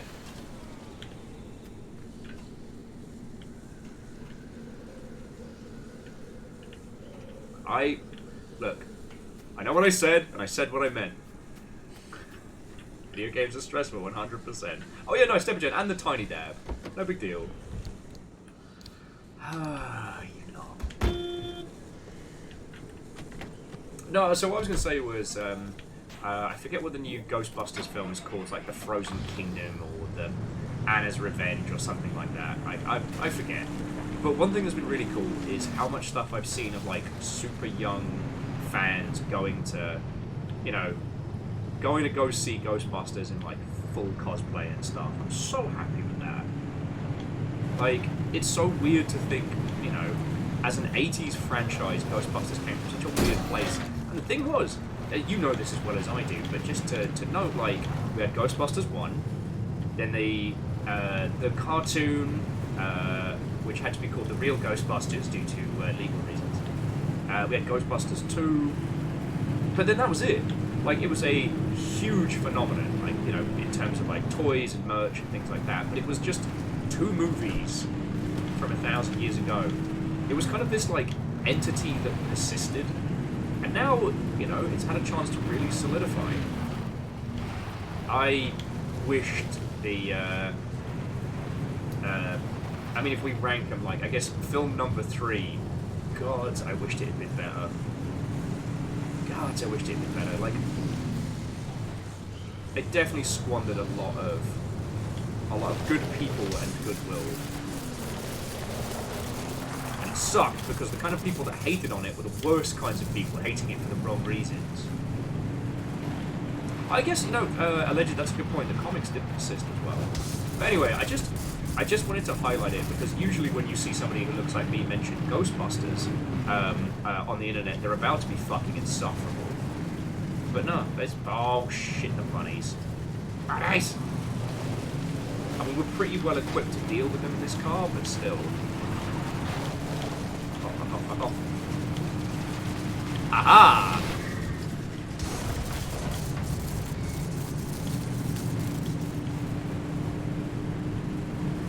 This is gonna get floaty. shit. Floaty lightning. Ah! Not even gonna turn the engine off. Yeah, Kate McKinnon as Holtzman was perfect, wonderful, no fucking notes. And the rest of them did such a great job. They deserved to be in a better movie. The characters. But again, I know we all very similar feels in that regard.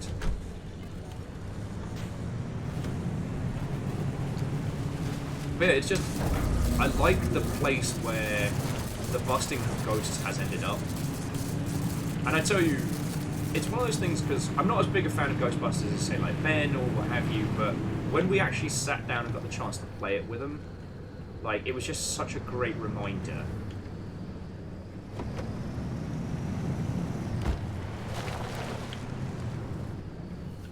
Okay, lights off, turn that off, turn that off. Alright. I don't know if I can see it here, but we're gonna go up into the hills. We're gonna grab that, and then we're gonna raid these and get the fuck out of Dodge. Because I don't know how much longer we've got. Oh, wait, cool. So Alleged was just saying a friend of theirs was an extra in that film. Yeti, you're right. I did forget Extreme Ghostbusters. That's probably what put that on ice for a while. Now, Extreme Ghostbusters was good, and some of that shit still haunts me to this day.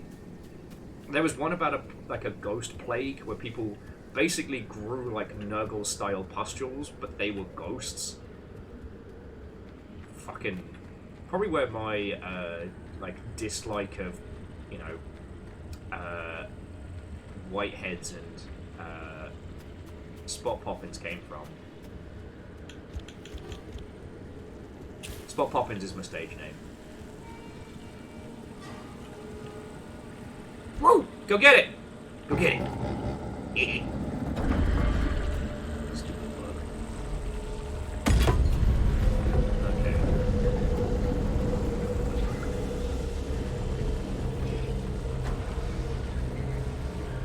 Okay.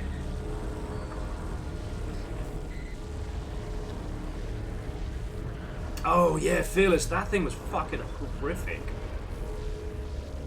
Oh, and the one ghost where you couldn't laugh at Dwayne the bathtub, I'm drowning.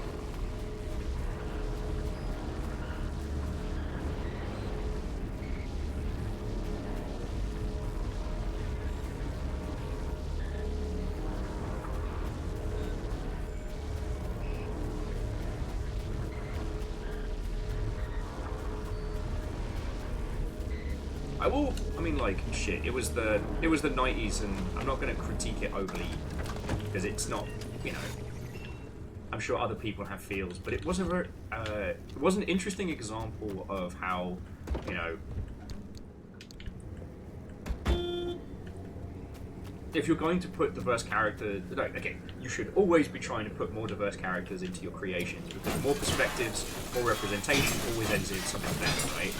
But I will say, the more I thought about the gentleman in a wheelchair from Extreme Ghostbusters, I was like, God, they could have done some fucking cool shit with that. Dude could basically have been like a fucking, you know, ghost-busting super turret. I think about that a lot. Don't ask me why, but it's just something that's always on me noggin. I guess even as a kid, I was like, it feels like they haven't really understood this guy. I don't know. But yeah, I guess there's actually no, they're not called Toy Galaxy anymore. I think it's called Secret Galaxy. It's a very good YouTube series. They've done some really good stuff on like Ghostbusters and, you know, the series that was and the franchise. It's definitely worth having a look at if you've got some time to kill, because they go into way better details into, you know, what happened with Extreme Ghostbusters and all that ilk.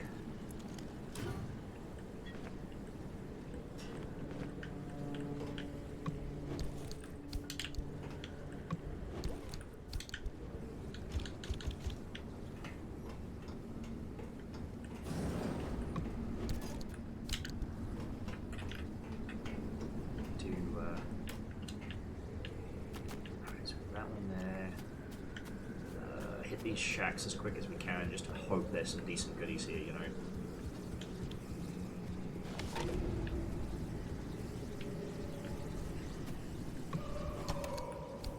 Oh, cool. Incoherent screaming coming from the woods. Love that for us. Love that. We do need a crap ton of like plastics and stuff, so this is proving useful.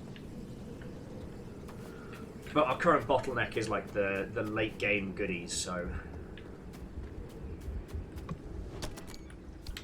basically, so our goal this afternoon for this, sorry to mentally keep leaping around, I want to hit up the areas that we haven't managed to stabilize yet. Just kind of get them anchored and ready to go. Because the more places we have stabilized, the better. The more time we can spend with this game, the happier I'm going to be. And for as long as you lot will put up with me playing this, like, I'll keep going, you know?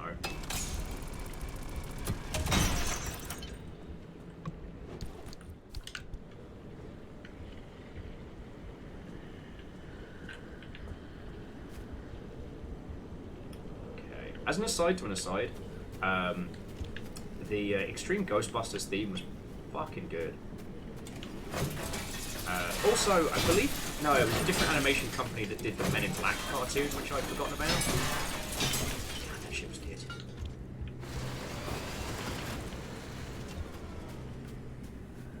Sorry, friends, I don't mean to turn this into a back in my day stream. It wasn't intentional, I promise. Anyway, if any of you do get to go see Ghostbusters and the frozen popcorn bucket, or whatever it's called, let me know how it is. Okay, so it was good. It's not just... I'm not just having a case of member berries. Like, it is actually good. Okay. Alright, friends.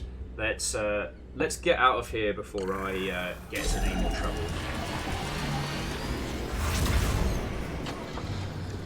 Drive. Alright, we'll just head straight down the road. Jobs are good. Oh yes, you know what, Fearless, that is a very good point. The Ghostbusters video game, where you play like the new rookie, was very, very good. And they did say that it was basically what would have been the plot to Ghostbusters 3. But... Oh god. Alright, we're good. We said we'll call that a pocket of instability. Oh shit, no, that's because we're behind the curve. Oh, I hate this for us. Drive! Fucking drive! Circle is closing.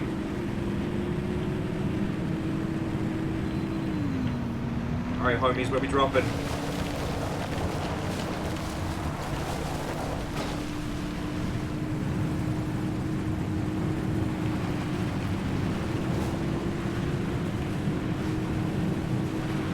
Let's fucking go! Okay, so this could have gone better. But it also could have gone much, much worse. Ah! What the fuck? How do I go through it? Fuck out of here. Oh my word. Air Dragon says they took the fans to see Frozen Empire and was really good. Only quit was the pacing got less than awesome at parts, but solid, good fun movie. Yeah.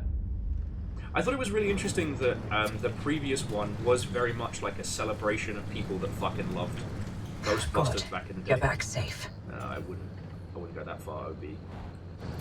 I would not go that far. I'll leave the light on. Would not go that far. Car should not have gotten as fucking beat up as it was. Not for the fucking milk toast run we just did. But alright.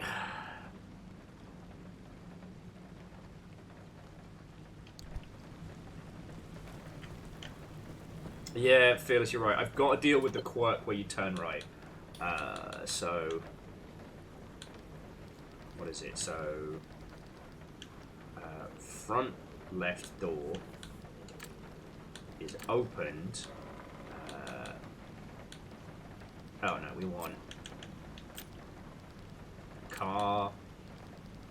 car turns right? Or is it steering wheel? Moves fast, receives slow.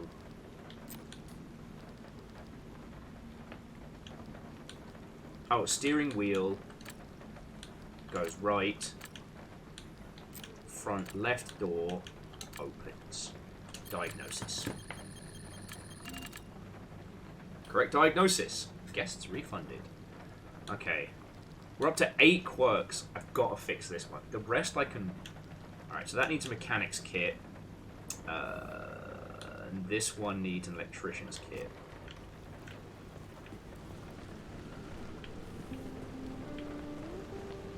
Okay. Sealing kit, mechanic's kit. Hi, and Scotty, what and welcome. How you doing, friend? How goes it?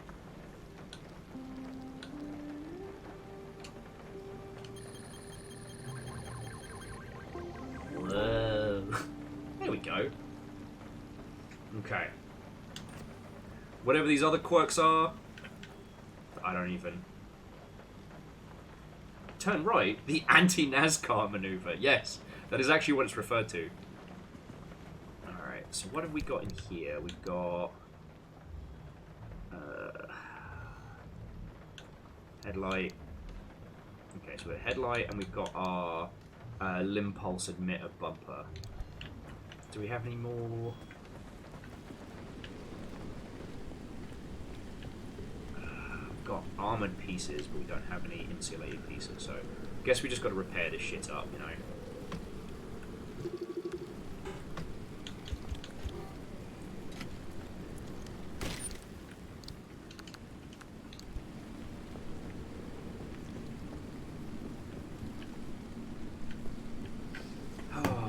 Scotty says they're just chilling today.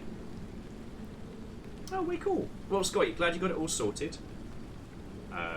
I tell you, like, post GDC, I've been actually a little bit better about getting up in the mornings.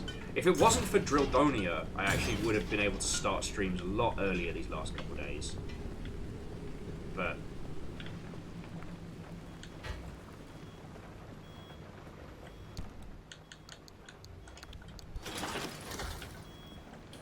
one thing that was really cool is getting to catch a bit more of the Fremily streams.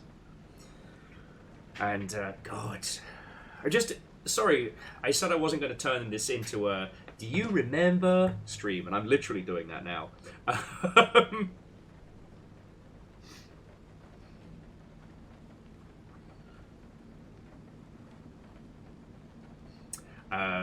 But one thing that was really fascinating is, if I haven't told you the story, so Fremily, Fred and Emily, is they're very established streamers on this platform of Twitch.television. And they were the ones that taught me basically how to stream. Like, they were my ninja teachers. Back when we were doing stuff for Creative Assembly, I'd met them earlier that year at Gamescom and invited them basically to come in for a long stream to teach us what to do and how to do it. And it was really good. It was really good. Like, 10 out of 10, no notes. And we became friends from that. But it was so fascinating of, like, thinking back to the days when good old DayZ was a big hit here on Twitch. And it's kind of fascinating to think about it now because, like, you know, Twitch is no longer a platform where you're about one game and one game only, but there was a time. And there are still people like that, you know. Someone can be a streamer of, you know, Sea of Thieves, something specific, but predominantly, you know, people play a myriad of different titles, more than not. But it was so weird to think about, like, that time gone past. Damn it, Fred. Fred's like, do you remember the time? We'll turn this into a remember stream. Remember? Just gonna say it. I feel like I'm getting called out, Fred. Not gonna lie.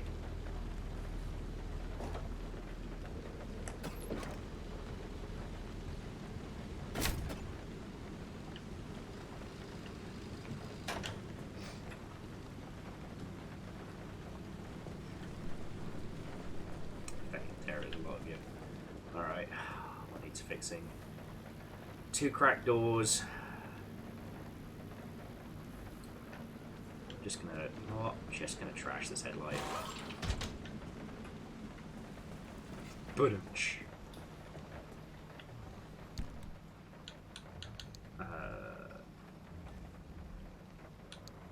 Oh, Scotty, no, I don't. If there is a tournament or anything going down this evening, I'm very much unaware.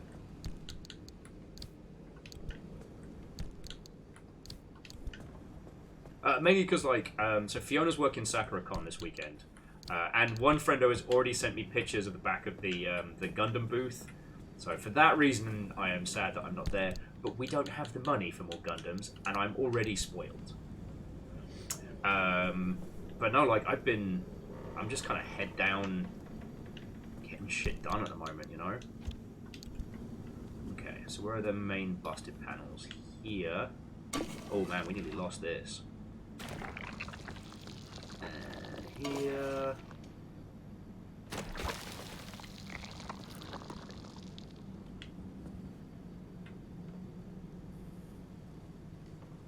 Okay, alleged, heal well, to be continued, friend.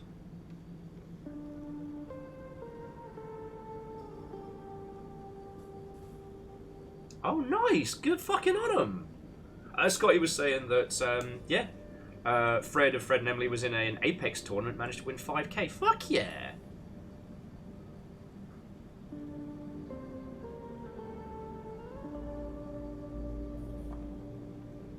Fuck yeah. I don't know. So Scotty, I kind of went on this rambling rant yesterday about how, like, I'm always hesitant to contact friendos that have big followings and stuff. I keep meaning to be like, hey Fred, hey Emily, you want to do cool kid stuff together? And then I fucking don't, because I'm worried that they're going to think I'm just trying to sponge off them.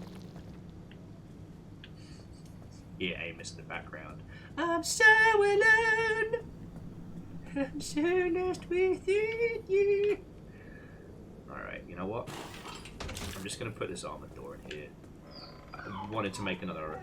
Oh, Amos, you are fine, Bubby. My boy, you're okay.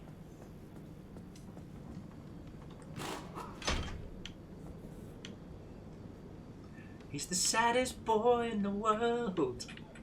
And Jamami, what and welcome. You haven't missed any additional story beats. They were talking a lot about how... Mate, I will get the squirty bottle. You're being very silly now. Alright? Did you hear that sass back I just got? And Lizzie, thank you for explaining it. If you're new here, so this is Amos. He is our youngest dog. He is a sweetheart, but he, like the rest of us, is very anxious and very, very, very sad sometimes. His favourite person is not in the house, so he is making it everyone else's problem. Isn't that right, baby boy? Yes. Yes, you want to have a hangout in here? You want to hang out in here? You're okay, but I will get a squirty bottle. You're fine. Yes. It's very chatty.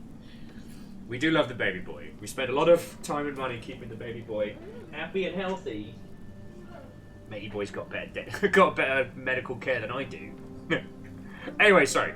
Jumping back. I do keep meaning to be like, hey Fred, hey Emily, let's do a fucking cool thing. But one, they're on UK time, and two, like, I get in my own head about not wanting to hit people up.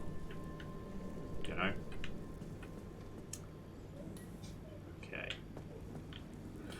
Have we got enough to make another insulated door? We do.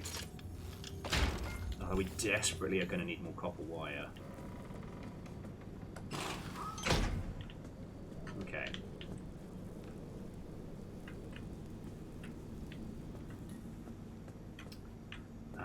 I don't at the moment, Scotty, but I might do that for Saturday, you know. This is my life. Okay. I'm just going to swap out the headlight, because we do have another one. And honestly, at the moment, like, I don't really see too much point in getting expensive headlights.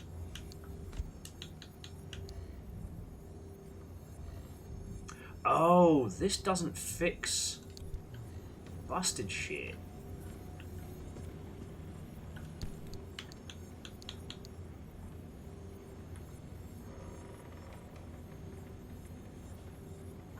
It's a worn-out headlight. Okay. So.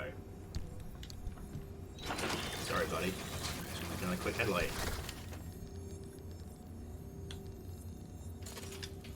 God damn it. Oh, so the reason I was saying God damn it is because what we desperately need is more copper wire. We're really low on that.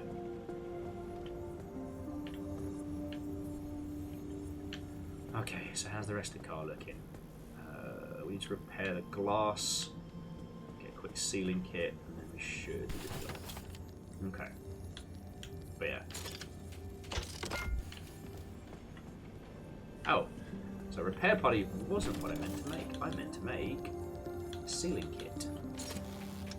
There we go. The tyres are all good. Yeah, man, the tyres are in great nick. Love that for us.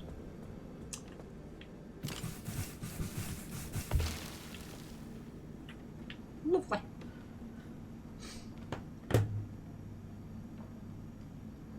Oh no! Sorry, Lizzie says they got a crying toddler upstairs. Look, there are some weird quirks with this apartment complex at the moment.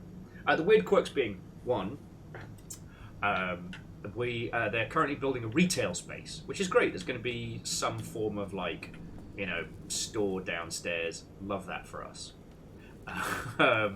However,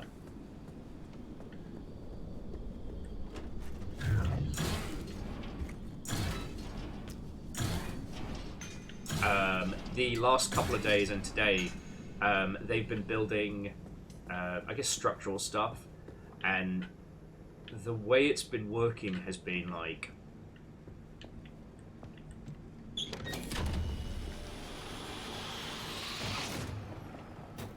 I love this.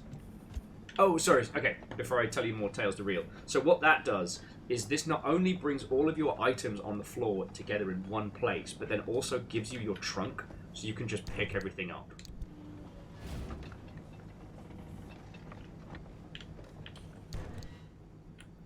So you can just do that. Fucking brilliant. Love it.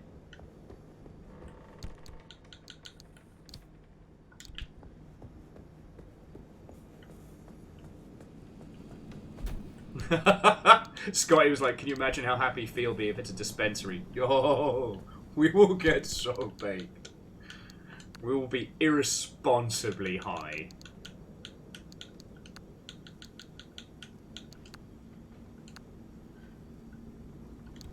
Oh yeah, do we have the stuff to make some electrician's kits? I forget.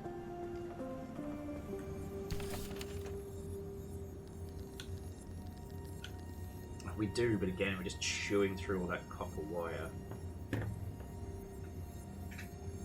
Oh god, Jamami, that would be amazing. I'd settle for that, but it's the fucking laundry. Just crank handle, sucks up all the laundry in the house and spits it out folded.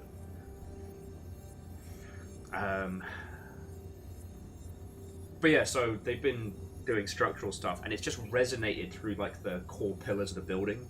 Why we started so late yesterday is that this whole area turned into like an echo chamber of like, it's the worst. The other thing is, tomorrow between 8 and noon, they are shutting off the water, predominantly the toilets. So I absolutely, positively cannot shit from the hours of 8 AM till noon tomorrow. Welcome to challenge mode. Honestly, some days I just want to get chaotic. I might just neck 3 black coffees at 8 AM and just see if I can, which is stronger, my willpower or my bowels. Sorry, jumping back. Air Dragon was saying, random aside, I have beef with a bundle on Humble. Quake 2 is not a boomer shooter. No, it's not a boomer shooter. Also, I find the term boomer shooter to be obnoxious, but it is settled. It's like... It is like calling something... You know what? No. Air Dragon, I'm with you there. You cannot call one of the predominant things that set that little genre apart to be... Yeah. I know what you're saying.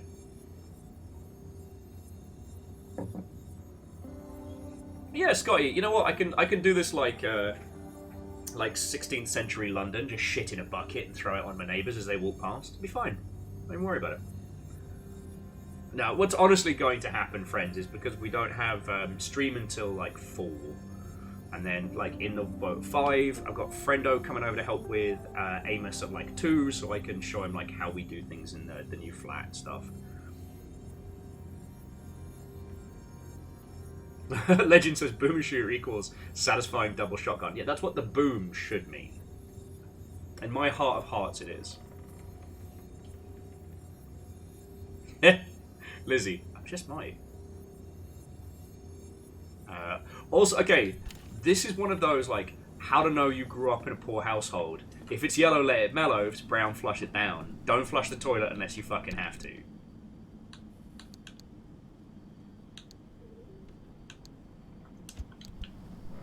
Alright, you know what? We've got this.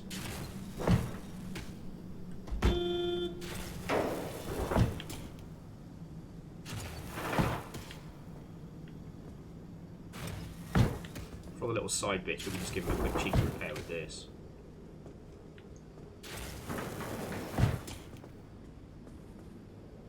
Bumper's good, panel's good. How does a blowtorch repair a tyre? Don't worry about it. Joking aside, I do love the fact that the reason why a lot of this works is because this isn't a car traditional, this is an anomaly. Like, this is an SCP. It's responding to what we're doing as we're becoming more linked with it. So we're basically using pseudoscience repairing.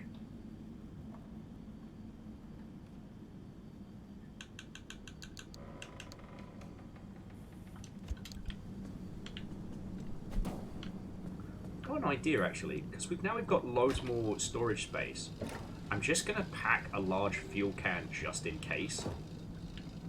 Because, like, there's no point keeping it out here.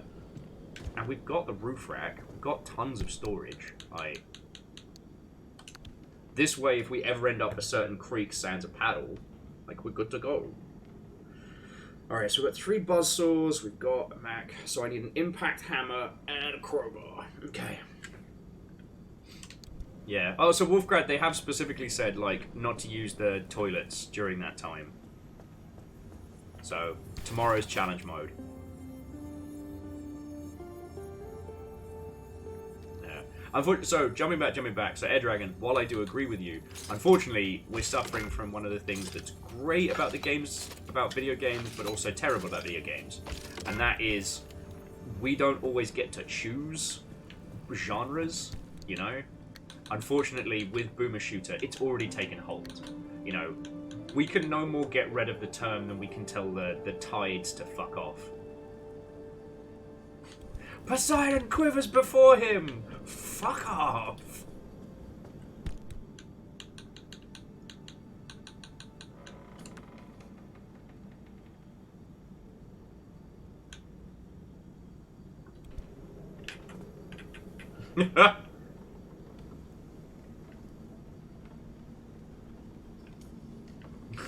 Scott, you do make a good point. It does make me laugh that the blowtorch from Far Cry could put fires out. Like, that's always going to be funny.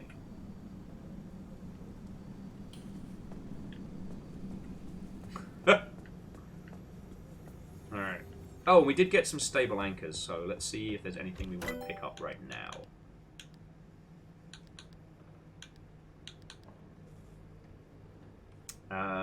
So the expanded matter reactor we just need marsh eggs next. So we really want to head out to the wastelands. Because, yeah, the expanded matter reactor and the repair station are definitely what I want to aim for. Because that's going to... Oh, we could get an expanded rapid pump.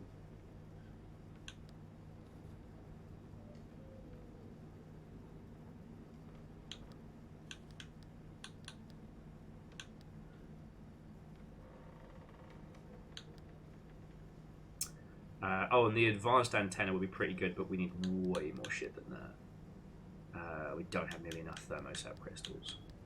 Yeah, God, we've got to start heading way out into the boonies. Okay. Sorry.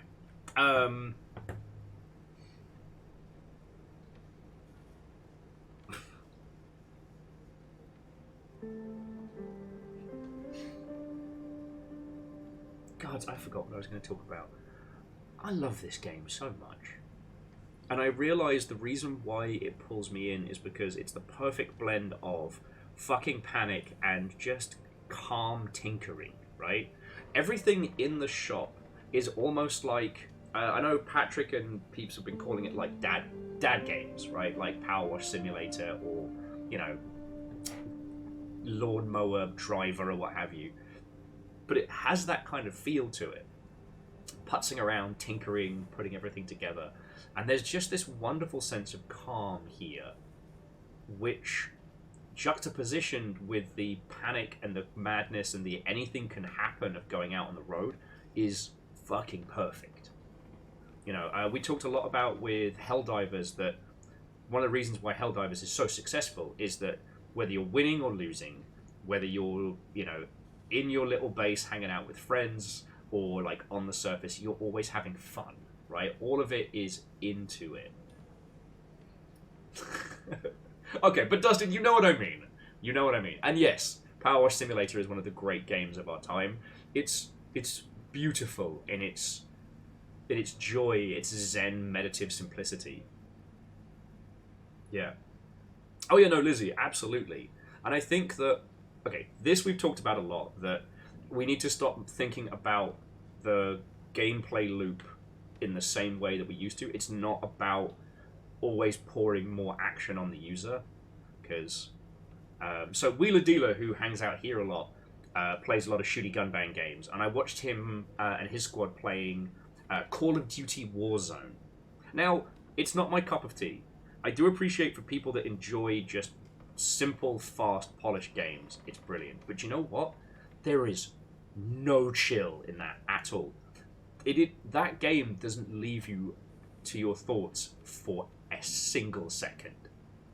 Even when you're out of conflict, constant pop-ups, constant events, new missions, bounties, warnings, lights flashing, like, holy shit. Damn thing feels like the closest I'm going to have to having some kind of, you know, epileptic seizure. But when I understand that, but it's like COD is the very, very post-90s AAA philosophy taken to its almost unhealthy extremes. Whereas this is an absolute flip on that. When you're in the zone, lots can happen, but rather than being about the gameplay loop, right? It's not about the making sure everything is popping off every 2 seconds. You are dropped in the sandbox, and either the sandbox fucks you, or you don't get messed over. Like, it's more about the interconnected systems. You know, systemic rather than, like, well, gameplay loop focused. I think that's really good. I genuinely like spending time here.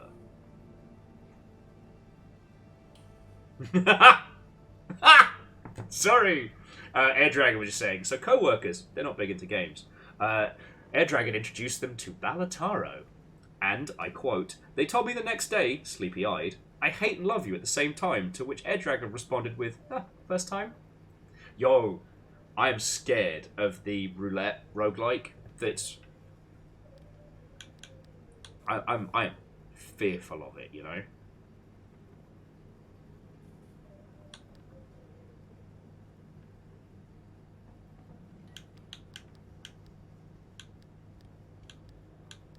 Okay.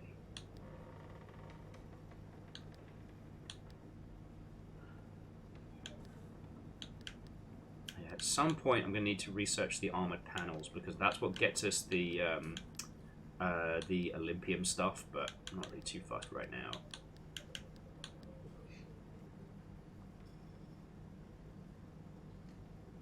Oh, damn. It's harsh. Sorry, Scotty was saying they know somebody that lost their job over a South Park fruit machine. So fruit machines aren't quite slot machines, but they are. They're a similar premise to a slot machine, but they're predominantly in, like, UK pubs.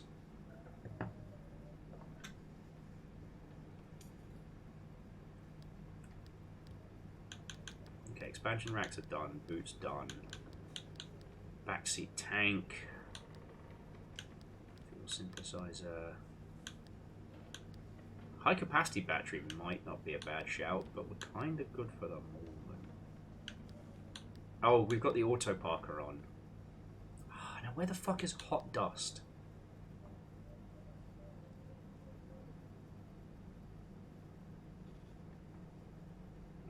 Resource radar could be useful. Poor Amos. Poor baby Amos.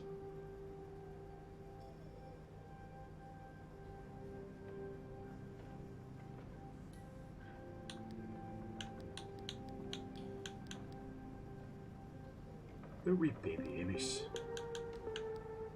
Okay, so we're saving up marsh eggs.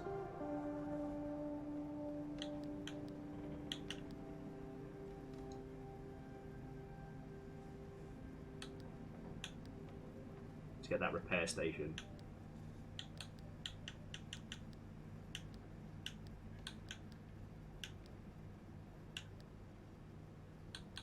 Wait, where was the... oh god, where was the upgrade for the...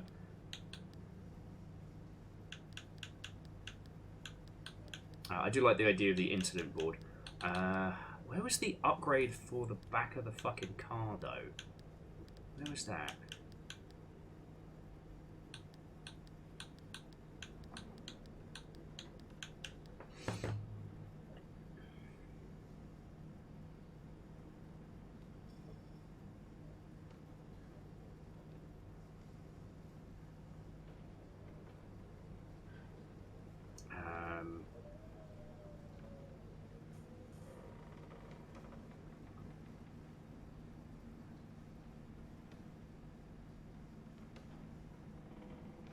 Okay, sorry. Apologies.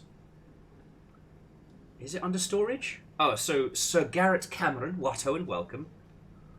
Oh no, so it's the on-board crafting table that I know you can get an upgrade for that. I just can't fucking remember where it is. Did I already get it?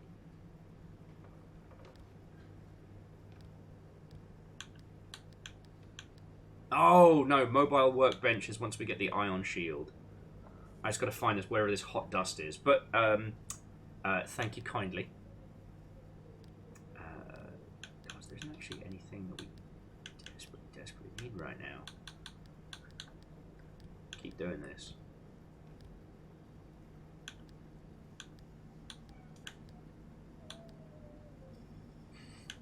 Once again, to those of you who have just joined us, the noise in the background is our youngest pup.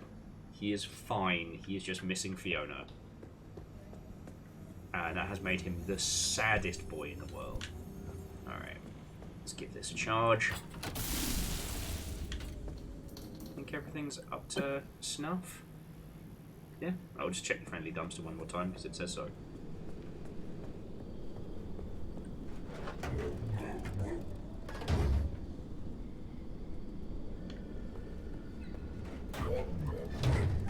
Okay, you're good.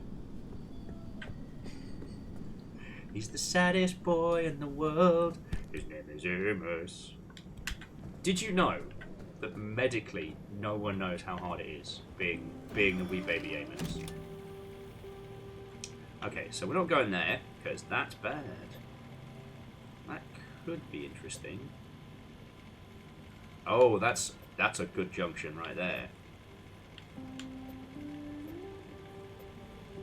Okay. Alright, so let's see which of these is going to have the good shit.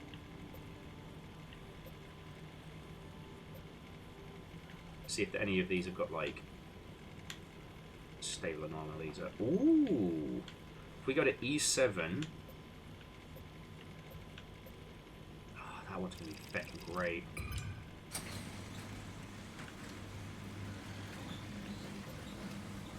Like, that's Anchor Party. That's going to be good. Okay, sorry friends. I completely lost my train of thought between Amos and... I'm trying to decide if I want to spoil myself and have some ciders.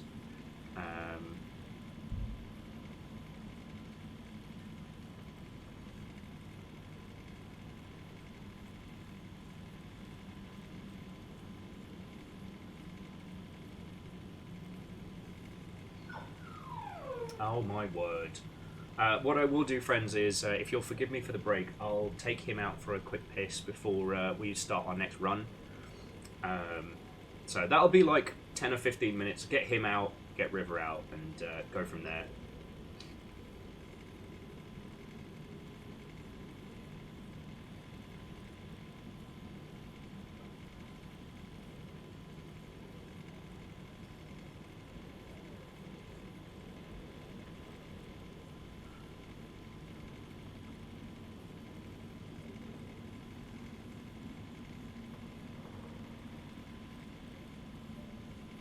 Oh, and again, like Legend and all of you, I do really appreciate this.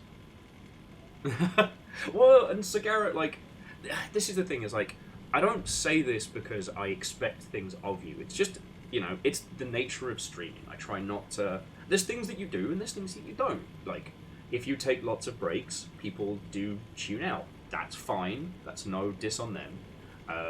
If you do what I just did, which is look at your phone and go bleep, bleep, bleep, bleep, bleep, bleep, because Fiona's hitting the store before.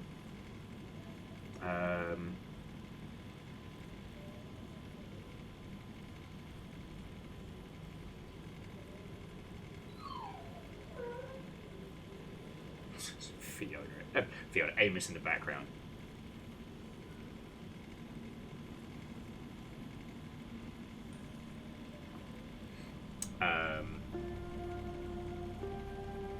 Gods, I keep losing my train of thought. I remember.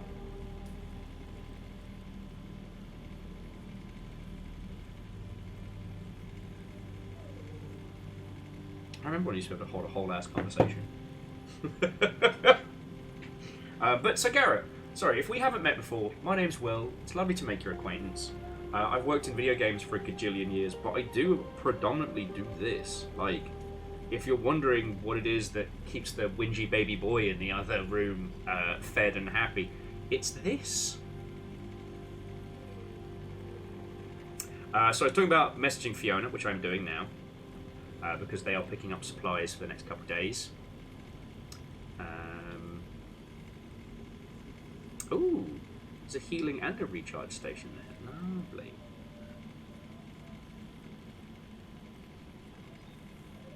He's so sad.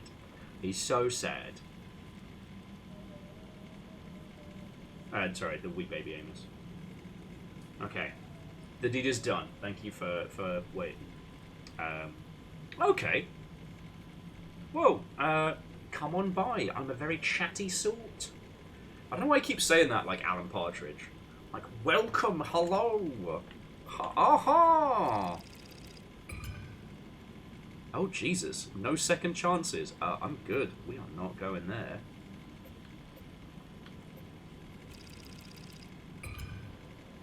Alright, so we're definitely heading up to Junction C3 for a spot of anchor pie. Yes, indeed, Jamami, we stand the Dans in this household. However, Lilia's best Dan. This is medically proven. This is medically proven. I was sad I didn't get to see the end of DJ's Ocarina of Time randomizer. For those of you who didn't see it, DJ was trying to do like full clear no hit, and it was so much fun to watch. But unfortunately, real life keeps getting in the way. Okay. And actually, this is going to be out in the swamp, so if we've got enough time there, we should be able to hoover up some goodies. Ideally, at some point, what I want is something in the marshlands, or something in, like, the second, before the deep zone. Something that we can just do one of those, like, take your time on missions. Usually the story beats are best for that, but I don't want to progress the story too much today, because I'm fucking loving this game, and I want to take my time. Okay. So friends, let me throw on some jams for you. I'm just gonna go get River out, get Amos out, then get River out, and then we'll hit the road. But yeah, so Garrett, lovely to have you in our little corner. I need to steal more Dans. I don't have enough Dans in my streaming life. Start a Dan bounty. To bounty, if you will.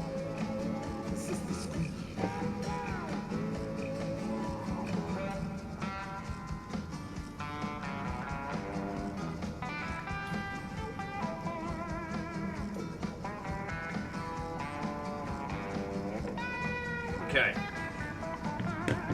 I'm so scatterbrained today. I'm like, gotta fix the car, gotta look after the dog, gotta sort some things, gotta fix the car, gotta walk the dog. You'll notice, despite saying it, I have done none of these things. Alright. Okay, let me get him out for a peep, and then we'll hit the road. So friends, go grab yourself a cup of tea, grab some snacks, pay attention to your pets, and I'll be back with you all in like 5 or 10 minutes, okay? Alright, enjoy the jams.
Friends, miscreants, legends, thank you all for waiting.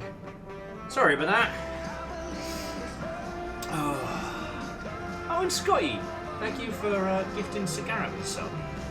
So there you go. Don't have to worry about chicky ads or what have you.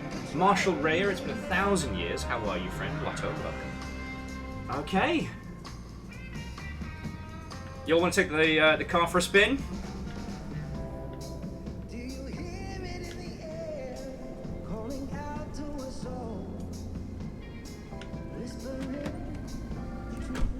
Oh, actually, very quickly, because now we've got fully insulated doors. Where's the ghost busting paint? Because I got my. There we go.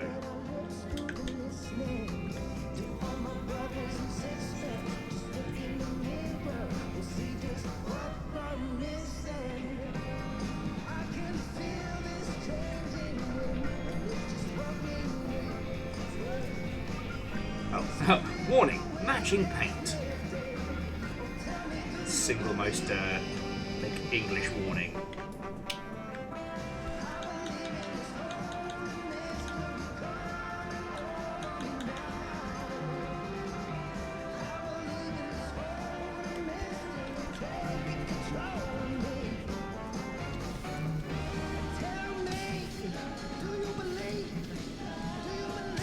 It's not quite Ghostbusters, but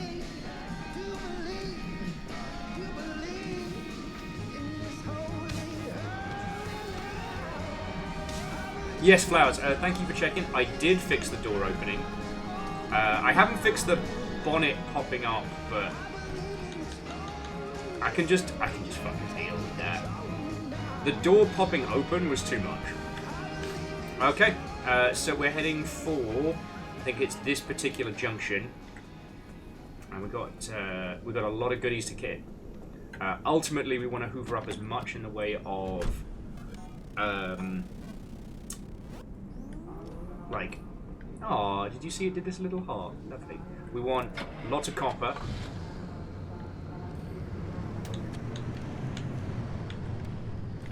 And We want shitloads of whatever we can find. Tree candy, swamp eggs, crystals, the whole shebang. Well, so Jimami, because when we go and reverse, the bonnet opens, requires some like pretty serious resources to get it fixed. And at the moment, it's predominantly the stuff we got. Ooh. Okay, so we're going through the damp forest. We can get some standard anchors and what have you, but there's something here that we've not recognized, that we've not scanned. And I need to find, I think it's called like hot sand. Or, no, hot dust is what I desperately need.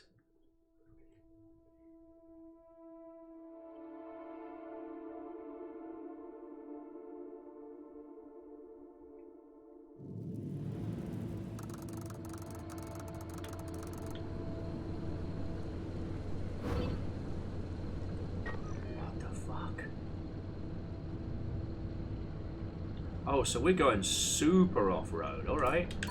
So we'll just... Oh, I both love and hate this for us. We've got angry abductors. You know what? I'm not even going to stick around. We'll grab the anchor. Fuck out of Dodge.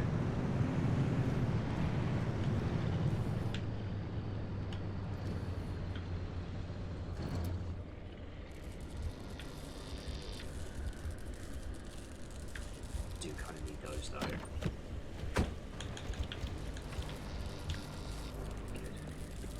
Got insulated clothing. We still need more plasma cells.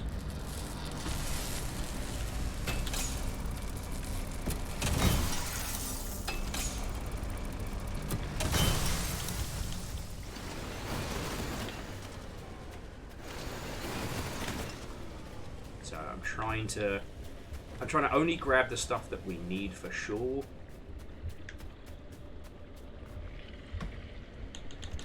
You know? Hot dust and eggs. Breakfast of champions. Dustin might be AFK, so they might not have heard me making that joke. Do you like hot dust and eggs? No. Why would I? You weirdo. A story by Dr. Zeus, who was also a great big weird. Damn it! Dustin's like, I most certainly did. Okay, so just as a quick kind of like a show of hands. So one.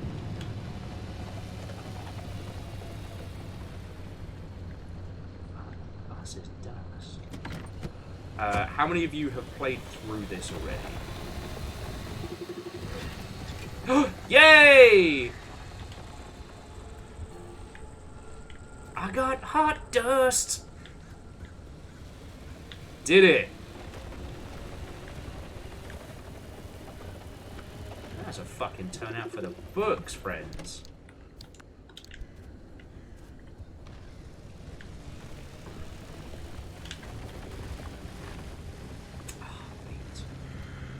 Well, Moose, if Steve or Sarah pop on in at any point, I forgot to fill up the tiny fuel can. I'm an idiot.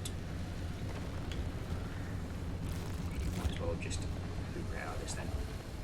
If any of the dev team stop on by, I'll ask them very, very kindly. Yeah, well, it's again, Sagara, I assume you're talking about DJ, because he binged this. As he is known to do. I try and keep a pretty varied schedule for the sense of like, for people who are specifically wanting to watch this, I try and make sure so they don't miss anything.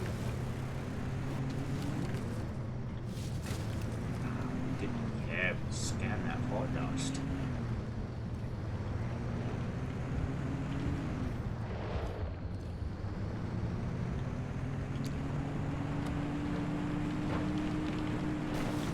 This area is real small. No, it's not real small. It's fucking massive. Fucking love that parking brake.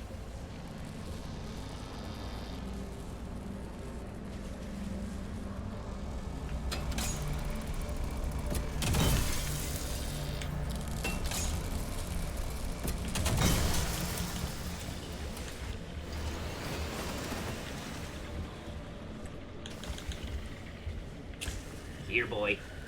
Get him!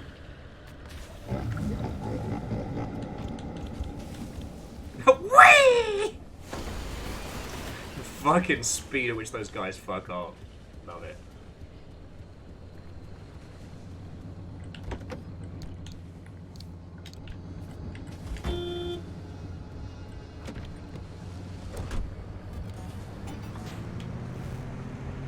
But no, I'm just kind of curious because, I mean, one, there's so many good games this year that it's hard to keep track of even a little bit of it. Oh, fuck off, mate. Not friends. Not friends. But also, like, I'm curious as to other people's experiences with this because, you know, we talked a lot about this, but this game is very, very user-friendly. Like, there is a million... This is fucking creepy.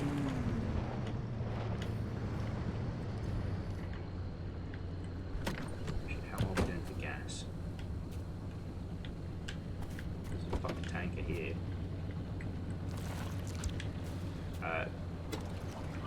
Considering last time we had a bit of a hit and miss, I'm just trying to learn from my mistakes. Ah, beans! No! No! No! Fuck off!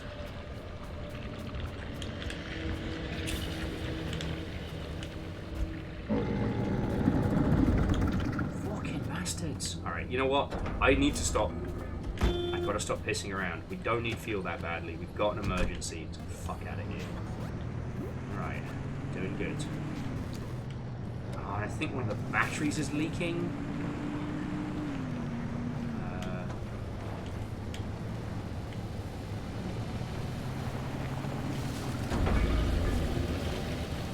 I need you to fuck off.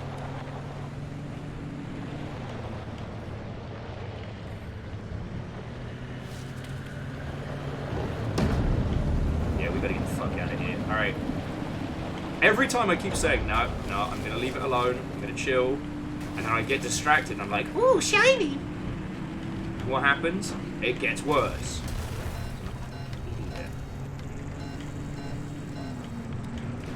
I know. I'm sorry, car. You're alright.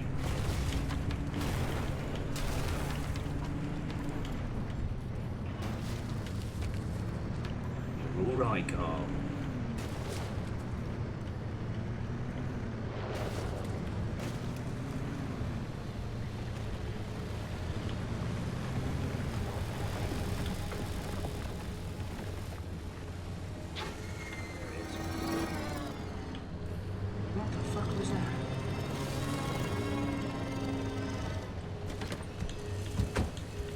Oh, you little bastard. Oh, no. Oh, that was mine! Wanker!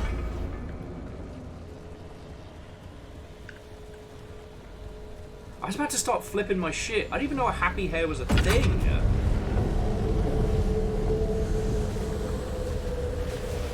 Oh, that's my car. Ow!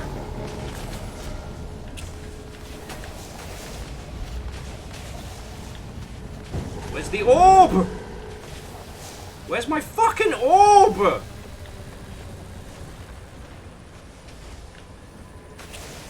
I fucking need that!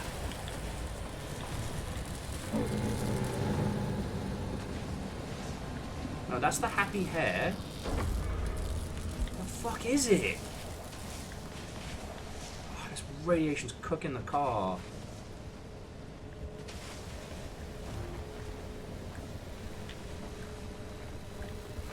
And me. Damn it, I can't see it. Remember what I was saying about systems?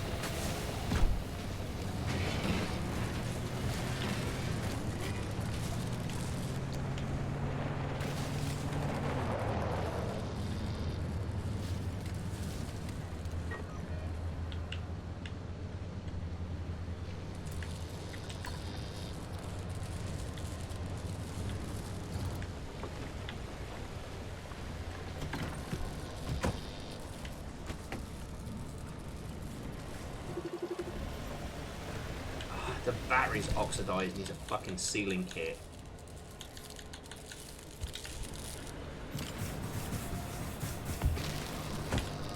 Okay. Hey, buddy. Yeah. Here you go. Thank you.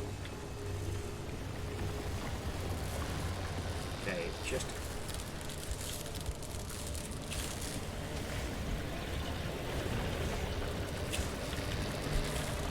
Oh, that's not for you! That's my friend!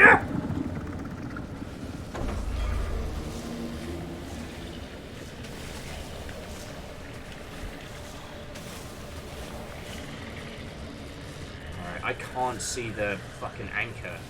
It must have been just like yo into space. Oh, there it is! Alright, cool. Friends, I don't remember a single thing I was saying before we hit this pocket of fuckery.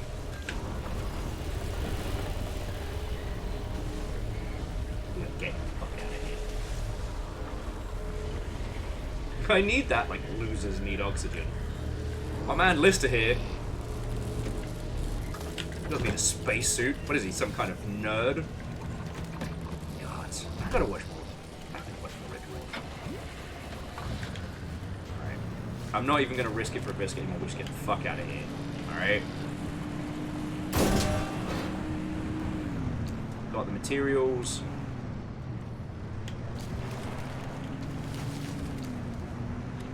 Fix the oxidation on the battery. Could definitely use a sealing kit or not, but... Sorry, we've got... Oh, fuck.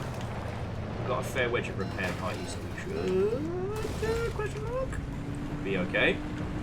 But we'll see what the next area brings us. Alright. Plus side is, we've got everything we need to get the fuck out of Dodge next, so... Okay.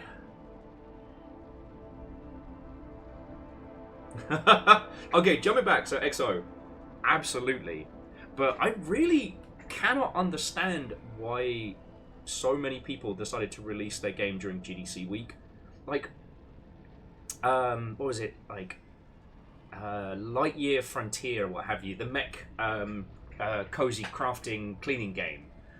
Why did they launch it during GDC week? Like, launch it now. Do it this week. Go for it. Like, I know a lot of people did, but still. Mech Dew Valley is a way better name. Also, the SEO on their name is so painful. Like, so painful. Sorry, search engine optimization. You know, don't call your game, I don't know. Don't call your game something that's going to get buried in the names of other games. All right. Here's the thing: El Paso Elslayer, an airport for aliens currently run by dogs, the Damian Crawford golfing experience. These are names that have great SEO and are easy to remember.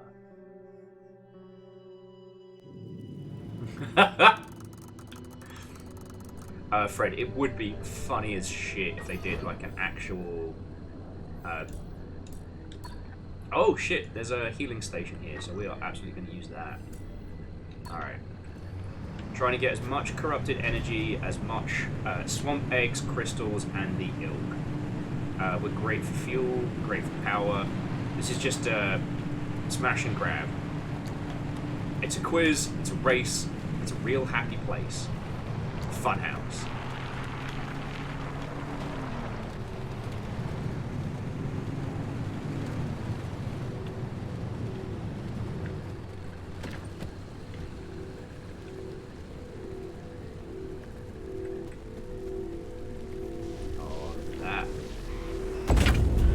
Megalyn, it's been going mostly good, but I have fucked up a few times pretty severely.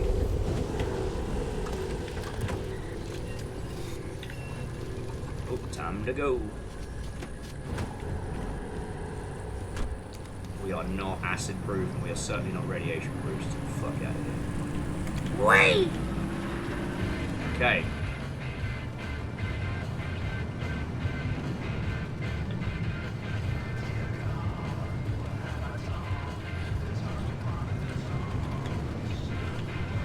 Alright, I'm going to hit the swamp eggs here, then we'll flip the car around and go back that way. Because basically the goal is to kind of do a loop.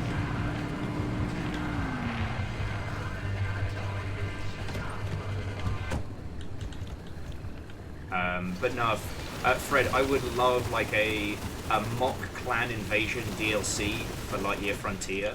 But keep the game still peaceful. Like, I don't want to turn it into like a, you know, a combat game or anything like that.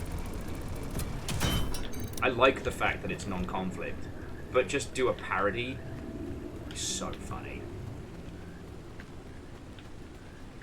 Ah.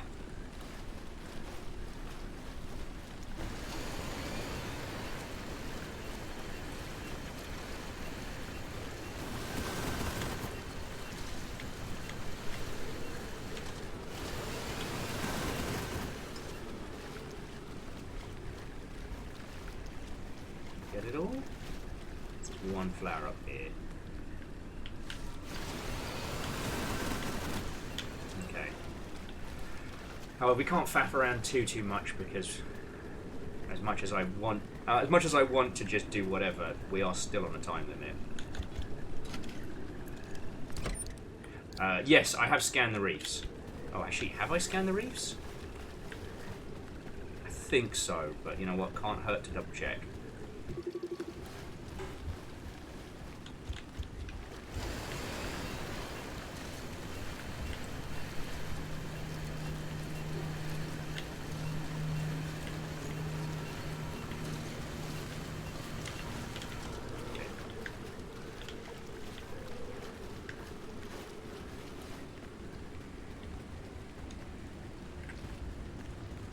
Yeah, Fred, the clans insist they can grow a bigger pumpkin, but, like, they're super specific in what types of stuff they're growing.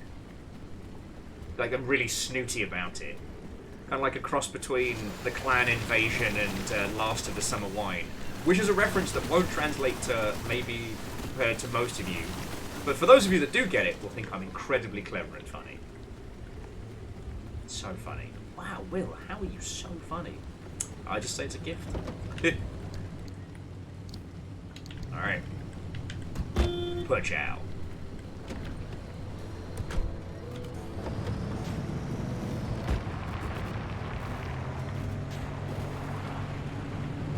And yeah, the fact there's a healing station here is great for us. Stop that incessant clicking. Hey! Okay, whichever of you is playing the role of stealthy but lovely benefactor, the hunter of House Carl today, who remains nameless. Seriously, thank you. Because I've been with Drilldonia launching their attack on the Longship.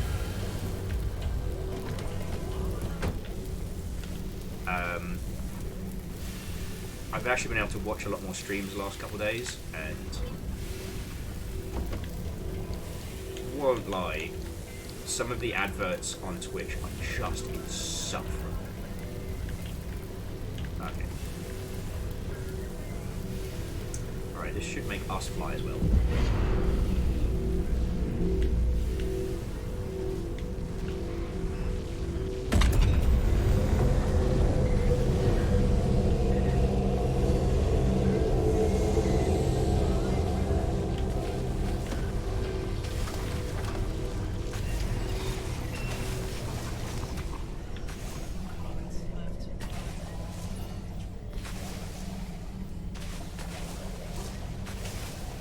Other one is also over this way. Yeah, there it is. Okay, I see it.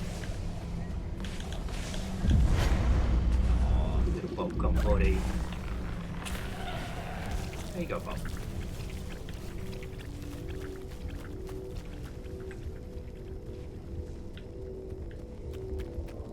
I'm gonna risk it for a biscuit because there is a truck up that way. Jamami was not expecting a Last Some Wine reference. You're welcome. Amos, you're fine, buddy. You are very loved.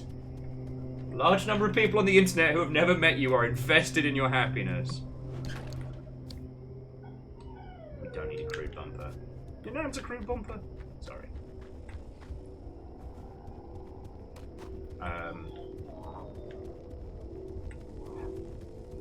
I do often find it a little bit interesting and a little bit strange how some studios do structure their launches. And I always want to be like, homies, just postpone.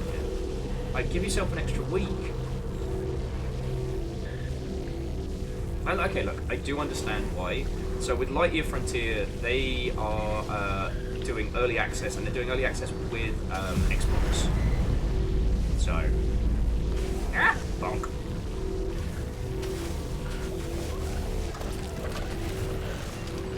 Oh, you lot, leave the car alone! Children, fucking with the car.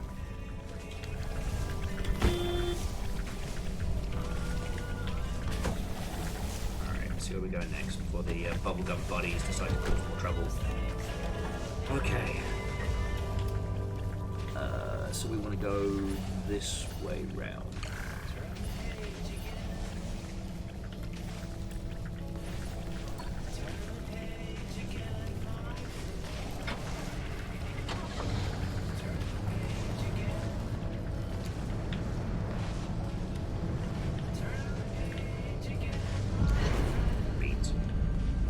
Well, the car's repaired.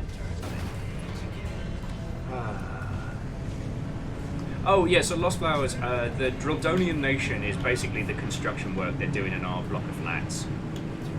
Which is fine. Like, it's not that bad. I was really stressed out yesterday, and I just wanted to hang out with you lot, stream. Life was just getting the fuck on top of me. And from, like 9 until about 2, it was just like this reverberating, teeth-drilling noise throughout every facet of the fucking apartment. It was so grumpy. So grumpy. No, I mean, I don't... unless you're about yesterday, like, I didn't really explain it too much. Oh, shit. I need sad, mournful tunes. I'm trying to get eggs.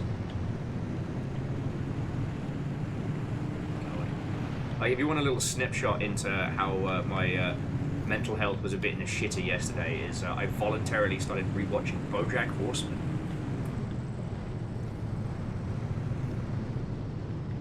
That's a weather station. We need eggs. We need crystals. Eggs and crystals. Oh, SP crystals. See, lots of crystals. Alright, job's good. I'm going to bring the extra mini vac with us as well, because we're about to get...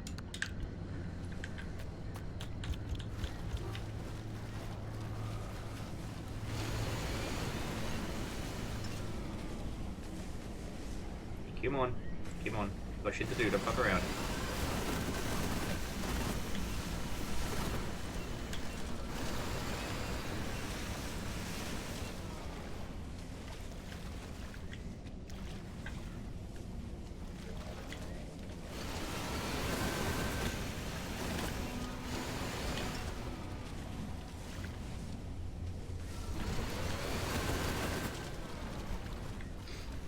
Actually, so this is swamp coral, but not crystals. The crystals we need from, what was it? It was like the gardens or what have you. Hey! Marty Cow, you beautiful person. How are you doing? I was talking about you yesterday. Fellow Blackout Club survivors. Okay, raid, run. I will keep your lovely lot entertained. And to be continued. So to those of you who have just joined us, Watto, and welcome! My name is Will. Lovely to make your acquaintance.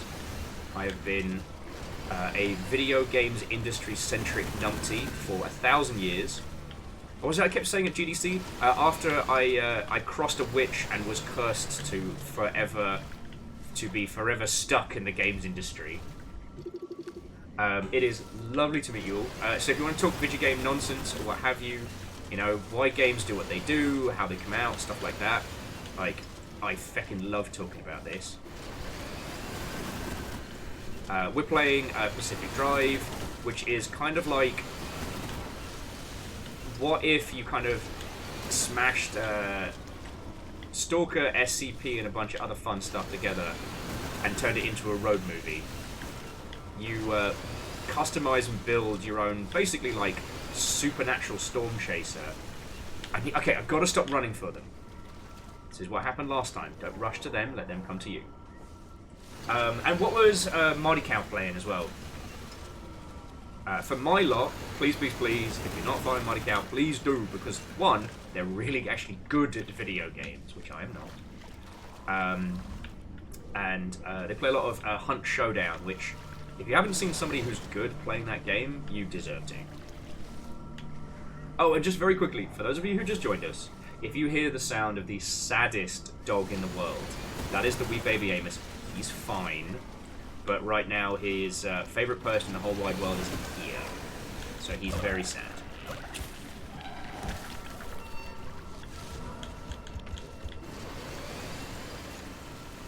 To hear Amos tell it, he is the saddest boy in the world. He is unloved, unwanted, he's left alone. How could this happen? In actuality, he is fine. This is as much as I want to take from here. So yeah, it's lovely to meet you all. If we haven't met before, it's a Tailwhacker, Star Streamer. I think you and I have at least tangentially said hello.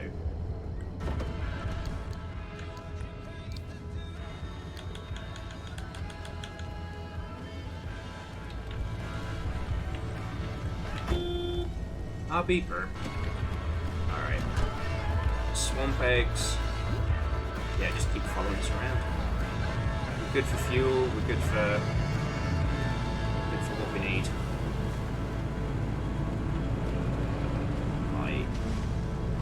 Is it radioactive in there? It's not. It's floaty. Okay, I'll risk it for a biscuit. But yeah, so if you haven't seen this game before, it's a strange blend of like craft and survival, but without like the usual food, water, nonsense meters. And this kind of like anomalous zone flavor. The devs behind it have been very clear that their inspiration for this game was very much the same as that which spawned the Stalker series, a book called Roadside Picnic. And so it's very much about learning all the strange, weird, and damn near alien entities, how they interact with each other, grabbing what you can, getting yourself ready to survive the zone. It's kind of set in like an alternate 80s where the Olympic Peninsula, the area around the Pacific an area in the Pacific Northwest, was the site of some kind of like anomalous catastrophe. And that anomalous catastrophe has warped the very fabric of space and time in this area. And that is where our hero, our titular character, gets sucked into this strange world.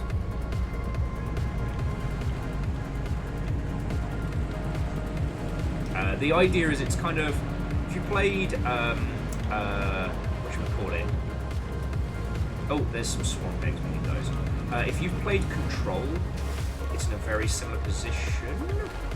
Oh, baby, no. No, leave the car alone. Leave the car alone, there we go. Don't play with that. It's very similar to like the oldest house in Control. Like, the idea is this whole area is constantly shifting and twisting. Space and time bends in on itself. So you have this little bit of a roguelike timer of sorts. Get in, grab what the fuck you need, and get the fuck out. Alright. Amos, River, you're both fine.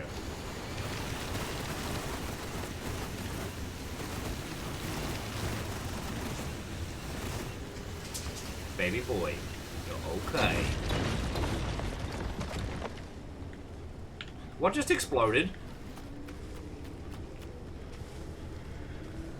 Leave the fucking car alone!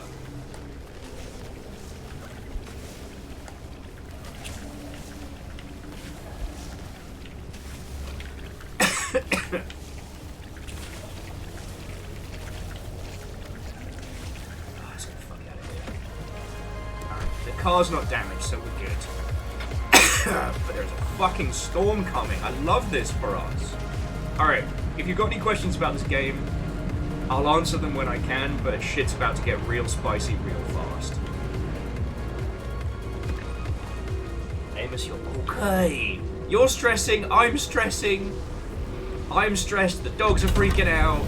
There's a storm on the way. That's my car! That's my car! I don't know you! Ah! Ah! Don't worry about it.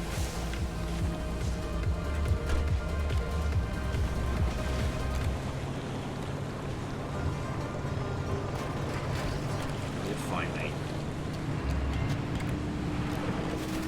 Folks, it's Zap, and it's time for the next segment. Thanks, Douglas, for your knowledge feedback. Today, we're keeping it in the commitment. Oh, this is actually a beautiful and proud Westwood. Now, as many of my listeners know, the incredible queen. I don't know who Zap is. I don't know why he's talking to may me. not know, however, that in fact they are the Oh, largest God. tree in the world. Besides being big, they are It's a also literal affordable acid themselves. rainstorm on us. For thousands of years. As a species, they date almost all the way back to the dinosaurs. Incredible. Now, their bark has a very low amount of poison when compared to other similar trees, which helps make it slightly fire resistant. Here in the zone, I certainly wouldn't mind that advantage for myself. And we don't have any here on the peninsula, but given how weird it can get out there, I wouldn't be surprised in the least if one shot out of the ground between my feet while I was out on my next hike. Anyway, that's all for today. As always, stay... Don't worry about it. It's alright. Hair's for nerds. little bit of acid. It's just vinegar from the sky, right? It's the fish and chip special. No, no, no!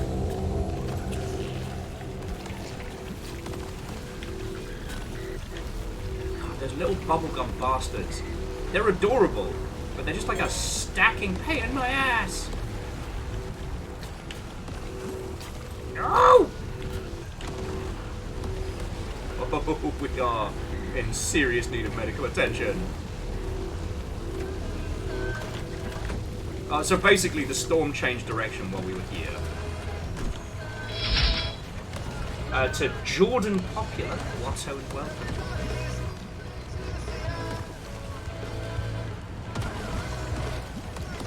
Gotta get the fuck out of this storm. Oh, so this is fucking up the batteries, but the rest is fine. Oh, and Sid Garrett, thank you kindly for the follow.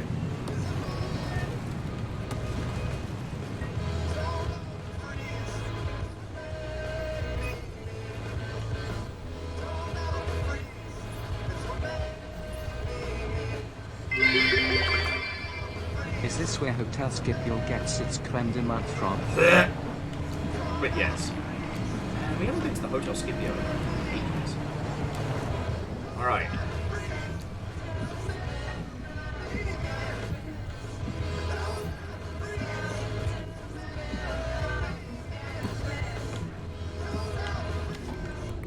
Okay. Well, so Jordan, I'm very, very happy for you.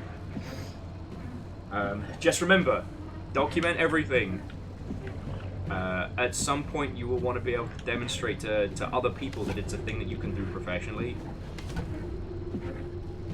Yeah, now we're doing good. I'll just have to fix the batteries later. Oh, okay, so there isn't actually anything else for us to be picking because we've already done the loop. So, alright. Hold that thought, Scotty. Thank you so much for the bits, but we gotta fucking go. We gotta fucking go. Get my no. I hear you wee-woos. My ass is fucked us. Okay, we're good. It's alright, see I already hit these are the eggs that we jumped on earlier, so we got the thing that we needed. Don't worry about it. Don't worry about it. Amos? Oh, is that River? River, you're fine. Just went out, big girl. Oh, it's because River's like, and dinner is when Her Royal Highness is complaining about the service. Queen River. Oh, I hope I can thread this needle. Yeah, we should be good. Should be good. There we go. There we go. Thread the needle. Yes! How come we're in much more dangerous territory? This was a way smaller than last time.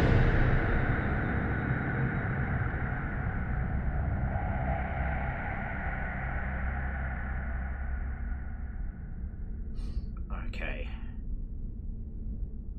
I think we made it back. Alright. Oh shit, 5 unstable? That's how I describe myself at parties. How'd the zone treat you this time? Better than it had any right to. Okay.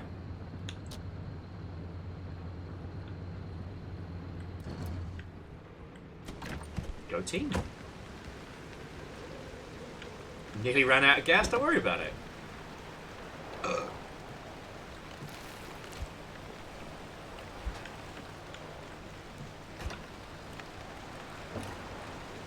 Okay. Okay. Moose, you're not wrong. You're right. As one of Queen River's subjects, it is my job. But still. I guess that makes it Prince Amos, who is currently giving us a Shakespearean rendition of "Oh, it is so hard being me! Does no one at court understands how difficult it is being the wee baby Amos?" So... car smoking. Oh, the mini turbine got... Oh, sorry. The mini turbine got hit. Alright, this needs a mechanics kit. That needs a sealing kit.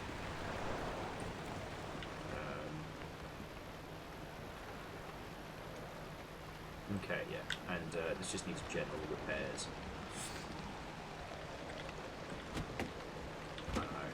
I feel like Amos is a parody of Macbeth. What's his name? Alas, poor Yorick. There we go. Okay.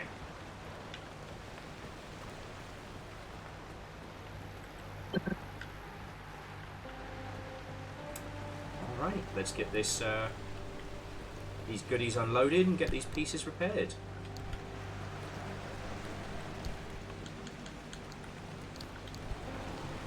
We've got plenty of eggs. Though, if I remember rightly, we're going to need to head further. We'll need to head to a different part of the zone when we want to start getting the...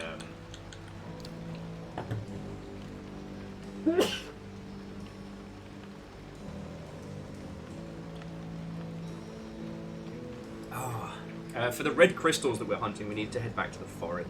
Well, not the forest, but the red foresty area with the, well, with the weird fucked up crystals. It's a challenge. Don't worry about it. I am the gentleman sneezing.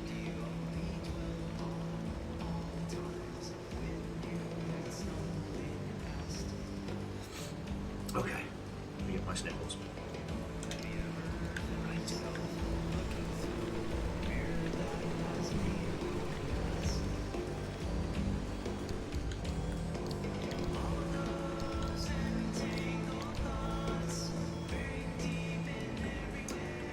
Lost flowers. Alright, I'll play.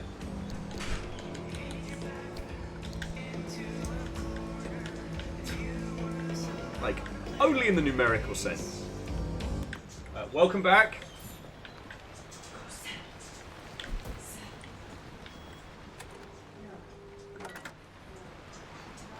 He has been singing the song of his people. He is a sad Dr. Pepper sitting in the tub. They both went out at 5, so they... River's hungry, he's just being a needy Prince Amos. I think he's a princess at this point. Did you all hear that? Lost Flowers, we have a Fiona briefly.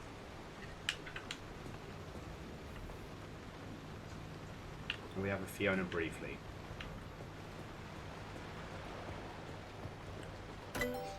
Okay.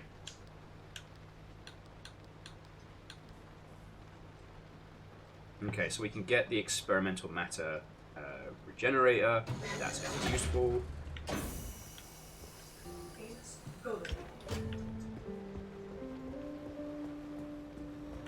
Oh, it was a bit too muffled to hear. Well, when I said, like, decided the wee Prince Amos, Fiona just quips with, he's more of a princess at this point.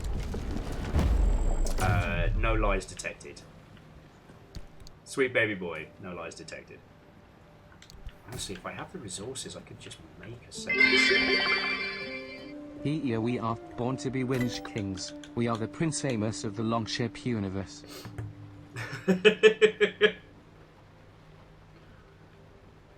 Born to whinge! We need so many limb chips and magnets. Oh, so much corrupted energy.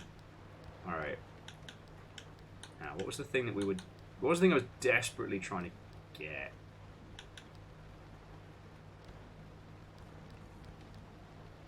Here, was it? Oh no, it was this. Okay. This was the ion shield. This field Alkalized effectively neutralize even the most energetic ionizing radiation. Power hungry but life saving. There we go. So yeah, this won't protect us from acid, but this will protect us from like those radiation spikes. And honestly, that's something I think we can stick on walking. Alright, so for this, we need Olympium? Oh, gods.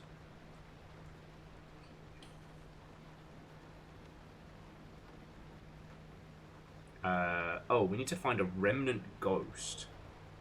Interesting. Oh, Rilu! What a welcome, friend. Hello, hello. Did I tell you... Well, actually, no, I think I tagged you and Ems in it. So I did tell you about Kevin. Holy shit. A travel, like, pictographical language translation game. Fuck yeah. Chronodilator. Which reminds you when you need to dilate. Ooh. Anti-gravity. Alright. Let's see if we can build the ion shield, because I think for the time being, that's about the only thing that we need, you know? We do have the pieces for the circuit board.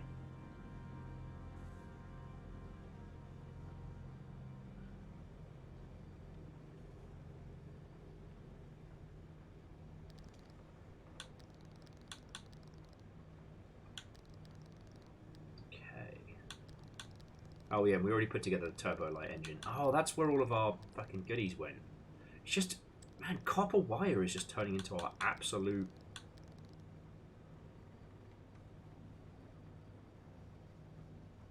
Oh shit, okay, do we want acid protection or auto track and spotlight?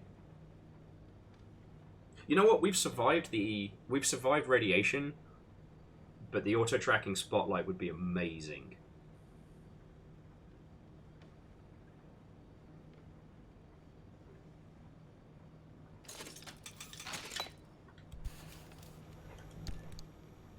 Oh, sorry. Why didn't it make it?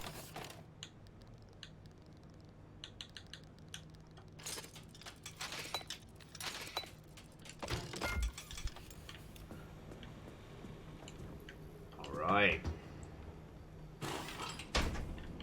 Yeah, look at that beastie. So that means that anytime we're doing like night ops, turn on this big beast, and it will automatically look to where we are. So next time we're trundling through the darkness, I can point the spotlight. That's what would be useful.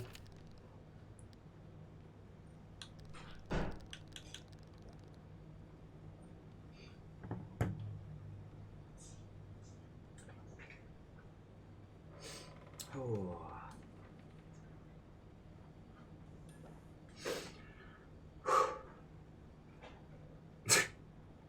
Sky.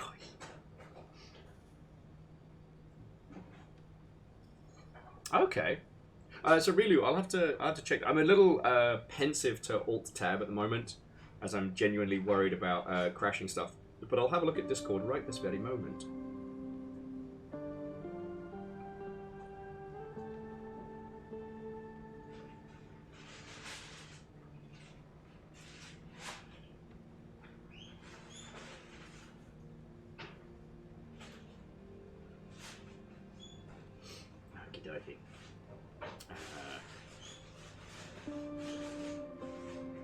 Oh wow. That should make it cool. This game, I'm just enamored with it, you know? Right. So we got our cool thing on the roof.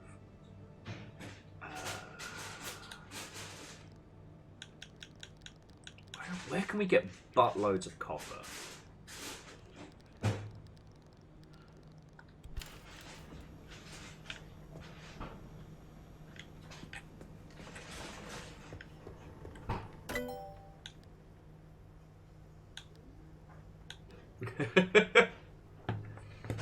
Well, I mean, really, what is Romeo and Juliet if not a young romance?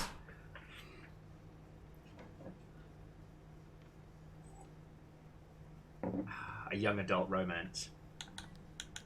I still remember the theory my ma put forward, which is that basically what happened to them was a plot conceived by the priest and the, I want to say, midwife, with the intent of basically like overturning both houses in one smooth feat.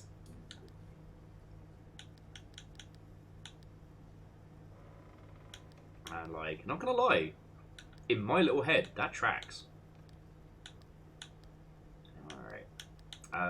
Hang on, let's unlock all the armored stuff.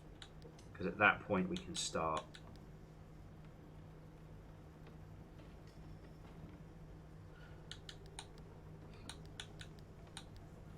Basically, yeah, the priest and the midwife, no, it's not midwife, the nanny or what have you. I forget what she, I forget her rank and station, but yeah, they basically pulled the Crusader Kings.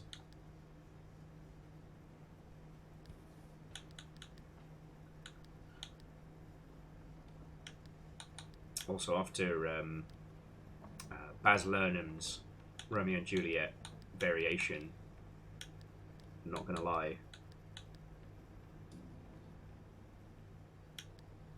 Oh, okay.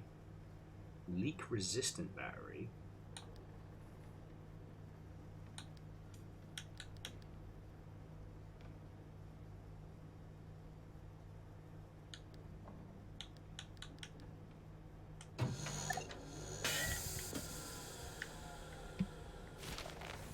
Oh, cool. And we've just unlocked half of everything.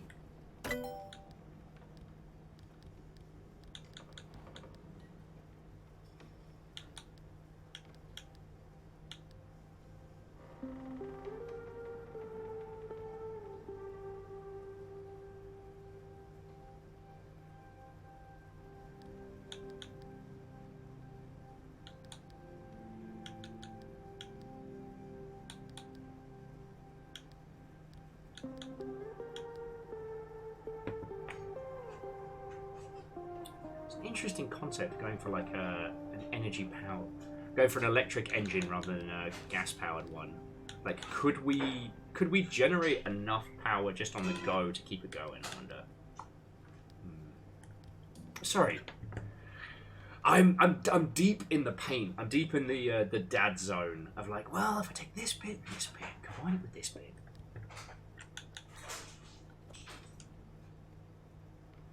Oh, we haven't found a belching barnacle there. But we did find a shaggy scrambler.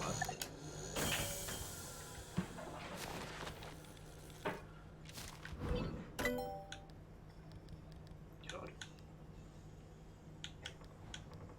I tell you though, some days I'm always just kind of...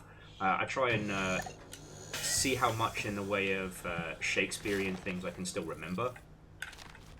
Like, even my old audition piece has kind of started to fade to the erosion of gin and sleepless nights.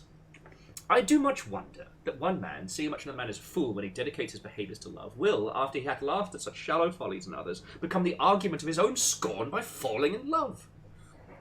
But such a man is Claudio. Ugh. I have known when there was no music in him but the tabor and the fife. And then it all starts to blend together. I can't remember. Something about how he used to be down for a fight and now he makes fancy clothes and shit. I used to be able to do that speech start to finish. Oh, and Phyllis, thank you for the reminder. I did find hot dust. But not before hot dust found themselves. And Dustin, it's actually hydrate, then dilate. Very important. Sorry. Oh, I've got the chaos about me tonight.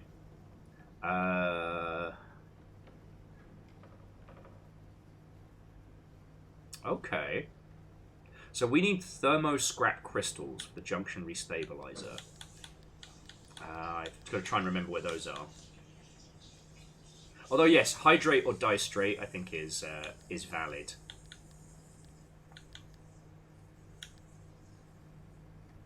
Haven't found the sizzling mist though.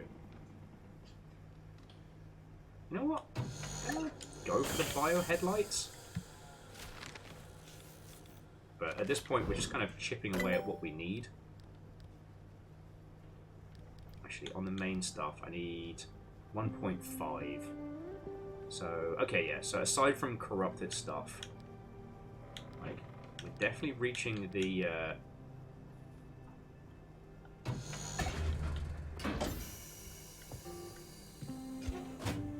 We're definitely reaching the...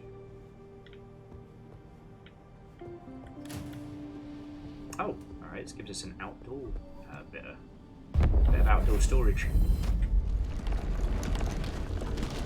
There we go.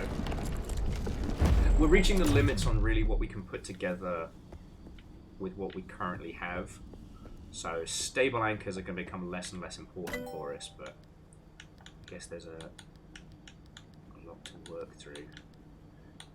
The repair station though, look, we need like 4 limb chips and 15 limb magnets.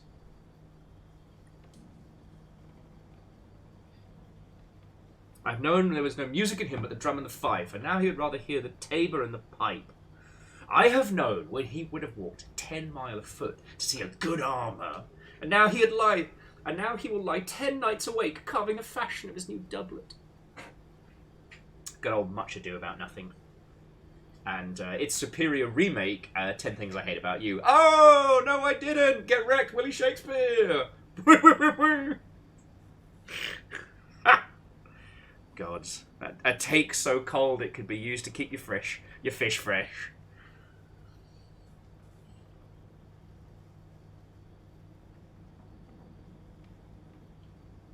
Oh, Zarilu, also same. Had a massive crush on the main lass. And then as I grew older, I realised, actually, this is a pretty well-constructed film.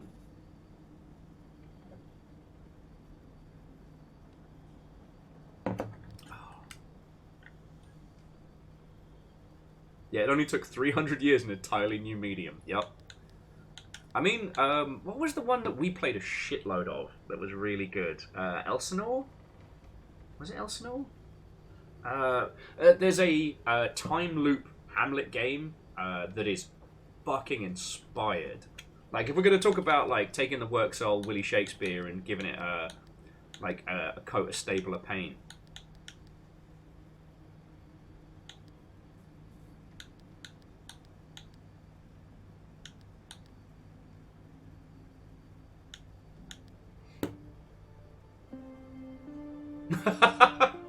You're not wrong, Rilu. You're not wrong. But yes, Julia Stiles and a very young Heath Ledger. Oh, I do declare.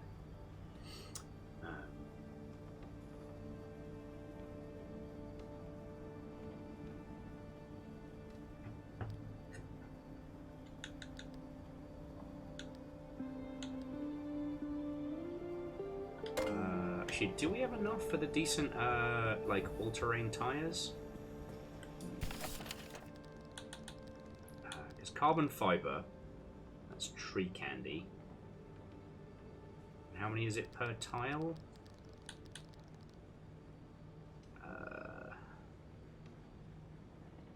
Oh, we're out of rubber, and it's 2 per. So, yeah, we just got to make sure everything we've currently got is working. Alright, so what do we need to do? We need a mechanics kit for this. And we need a sealing kit for that. What have we got in there? Yeah. I got nothing in my eye there. Very impressive.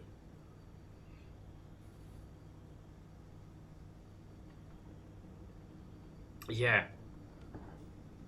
Sorry, Jamami was saying that Much Ado About Nothing was the one Shakespeare play they were actually able to read all the way through and seeing the recognizable tropes. It's interesting how, like, as you... Famous hush. Fixed it!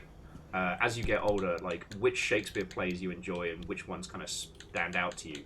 It's kind of fascinating when you think about it. Needs a ceiling kit. That's cool.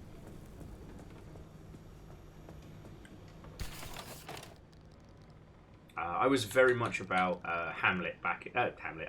Macbeth, because, I mean, Macbeth is the most, for lack of a better term, manly man of the Shakespearean plays. I mean, you could argue that some of the king ones were a bit more, I don't know, my friend would say Tom Clancy centric, but. You know, Macbeth, it's got fights, it's got betrayal, murder, cool witches, madness, like... It's not bad. Like, but ultimately, like, it's one of the more basic, you know? I'm still curious to this point why Romeo and Juliet became one of the most notable of the setups, but someone who has a better understanding of, like the history of, you know, performance and theatre and things would be able to tell you better than I. Yeah.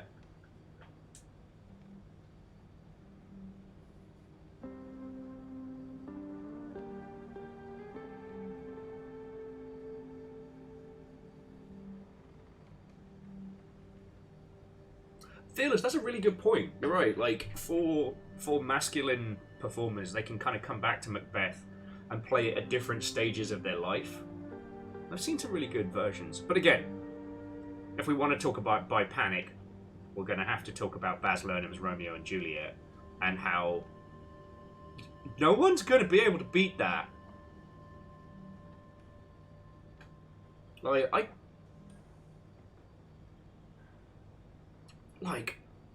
Hot damn. From video game terms, it's basically someone went, what if we went full Devil May Cry on this shit? Hey! Restless Roots, Watto and welcome. I'm fixing the car, talking about Shakespeare. How are you? How was your stream? What were you up to? Tell me your tales. You are legally required to tell me what's going down. What was I doing? Oh, I was going to make some more putty. Like, I think we're actually back to doing pretty good for it. Oh, no, fuck it. Let's use the Olympian torch. Alright, there's no point faffing about. We picked this up, might as well bloody use it, right?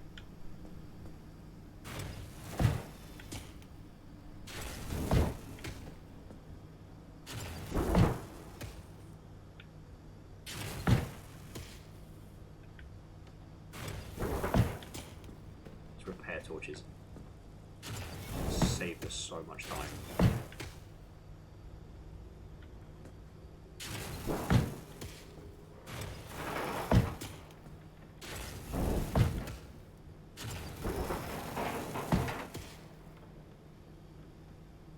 Oh no! Restless says they were denied revenge on some modded mobs, but got the upgrade they came for, so fun? So what's happened here? We're talking about good old Willie Shakespeare. I'm repairing the car up. We're not actively looking to progress the story tonight. We're just kind of having fun.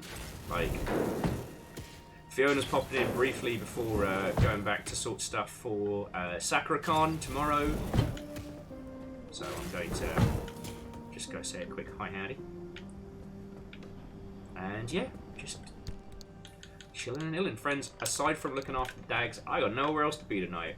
So this might be a, you know, we might indulge ourselves a nice long stream. So long as I can keep the conversation flowing and not just become absorbed. I am fully aware that what this game is capable of doing to me, and that is consuming my life, but in a good way.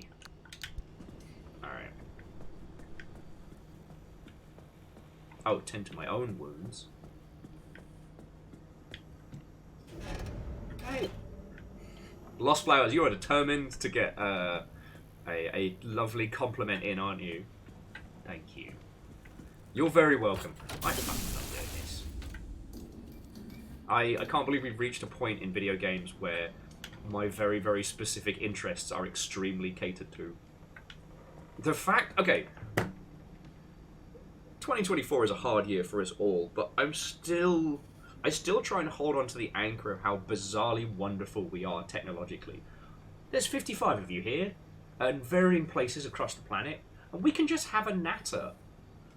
And just hang the fuck out. That's all. Caffeine, Watto, and welcome.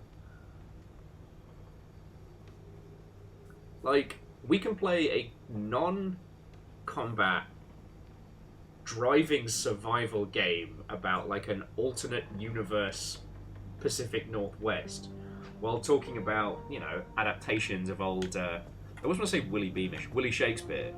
Like, we're doing good. Hey, friendly dumpster, what's up? What have you got for me? That's the surfboard, eh? Cool.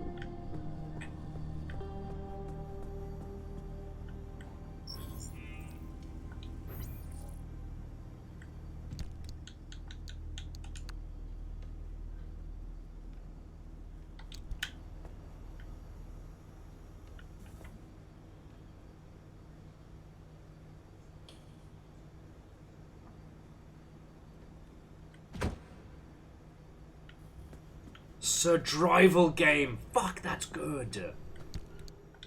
It's criminal nobody coined that one beforehand. Alright, so what have we got? We've got a mechanics kit. We've got some repair party. How many quirks are we up to?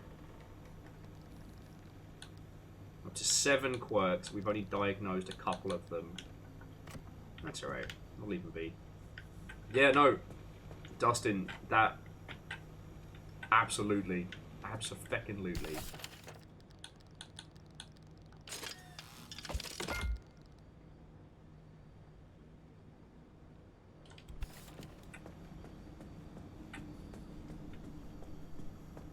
That might have to be the next title of... the next stream title. Okay, so we've got crowbar, cracked hammer. Alright, so this is too many buzzsaws. But I do want to build a spare.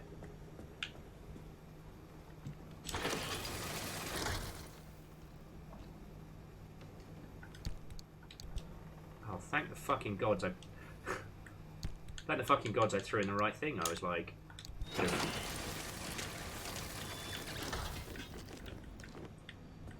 Could have been in very big trouble there.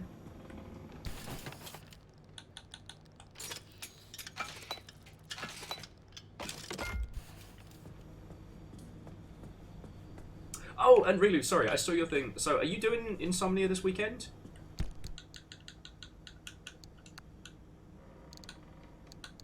Because I very much respect that, I'm going to be honest. And Rilu, I made sure to post about that Longship wise, like feckin' congrats, friend. Like, absolutely deserve it. Oh, sorry, what Rilu was saying is, so BAFTA are awarding Special Effect, which is a charity predominantly for creating special controllers for people that have mobility needs and things like that. They are getting a BAFTA recognition for their good works. And I'm like, fuck yeah. Okay, so we need... crystals and cursed energy. Actually, what do we need for the limb shield, just in case we do decide to... okay, we need copper. We've got thermo... we could use more thermosap crystals and more copper. So let's get ourselves ready for a long drive.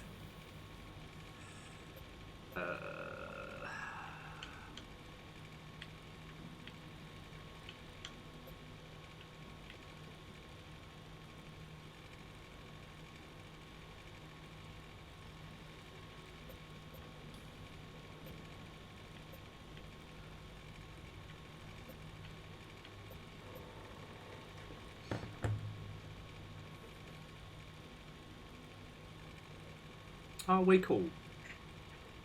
Sorry, I really was just saying, so they're not at the LAN part of Insomnia. If you don't know it, so Insomnia is a UK industry event. Sorry, not industry event. Fuck me running. Why am I stupid? It's a UK event whereby you... it predominantly started as a LAN party in the UK. It was called Insomnia because you don't need to have accommodation to like attend. It's open 24/7, and some people just stay awake for like the whole event.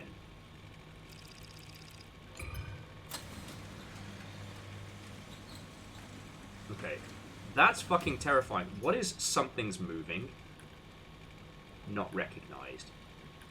Ain't that? Alright. Let's see what this one is. Anchor obfuscation. Hate that.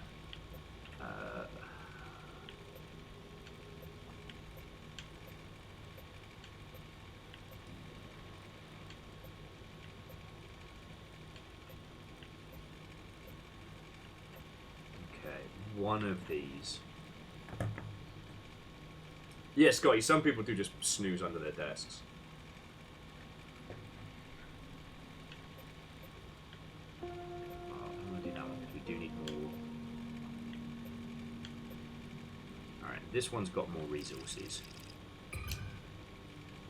Why does every junction have anchor obfuscation? Like, what did we do? Alright, so our choices are this one that takes us out into the dark. No, thank you.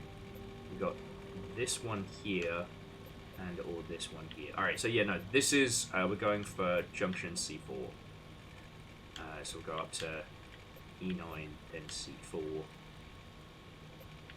Lock that anchor in. Wait, I thought I already locked this one in.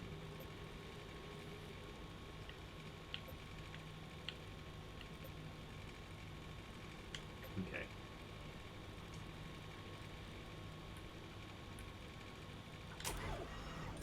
Alright, so friends, just very quickly though, I'm gonna put some weird jams on. I just need to nip to the loo, and then we'll be absolutely ready for our next run, so brace your lovely selves. Go get some water, hydrate or die straight. I'm back with you all in just a second, friends.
huge trees of cedar, its blue waters and white sands.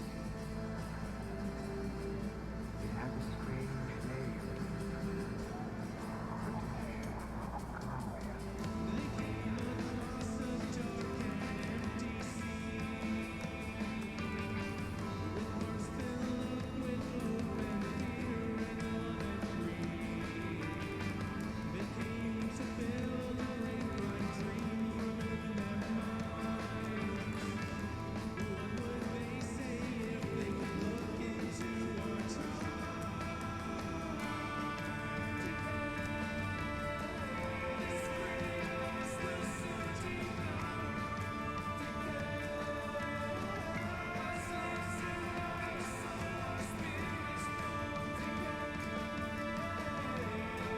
Hello, hello.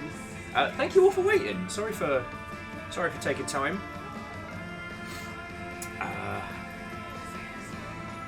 Sorry for taking time. Oh my words. Hey, no, like the tunes in this game slap. Oh, I got a raid. Who was it? Oh shit! Fucking Live Action Pixel. If you don't know him, Live Action Pixel is a good friendo from back in the UK who does cool shit. One of the OG progenitors of the cosplay video, and one of the minds behind Prop Wars. Hi, good to see you. I was worried that you'd had to raid and run, which would have been fine, but thank you for bringing your squad in.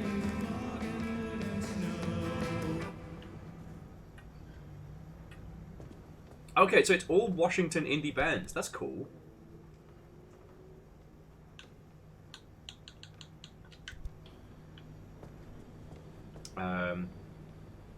Yeah, so GDC recovery has been good. A little bit worried with how many friendos have gone down with the bad luck, but I'm doing okay over here. In fairness, like I was only there for 3 days, and it was a whirlwind of 3 days. A lot of fun, but oh boy, it was very high speed. I had a great time. Got to catch up with so many peeps. It's really good. Okay, so bear with me just a sec.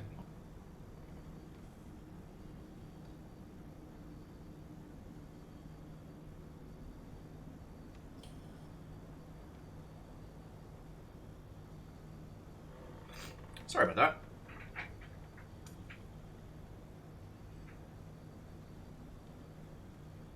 that. And Edwin, Watto, and welcome. How are you doing, friend? I know there was a proper GDQ setup at fucking PAX this year. Oh, actually, let me just check these real quick. And finally says, sneezing like a foghorn. No, I'm fine. Don't worry about it. Don't worry about it. It's fine.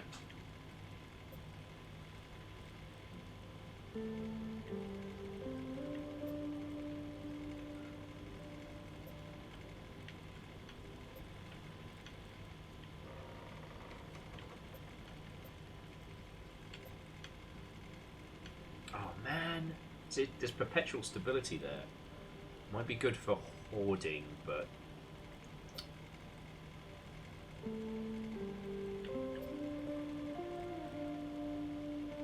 nothing going on there. I don't like the idea of something's moving, and we do need more. So I guess we're going to do the Warrens through to here, whatever this is.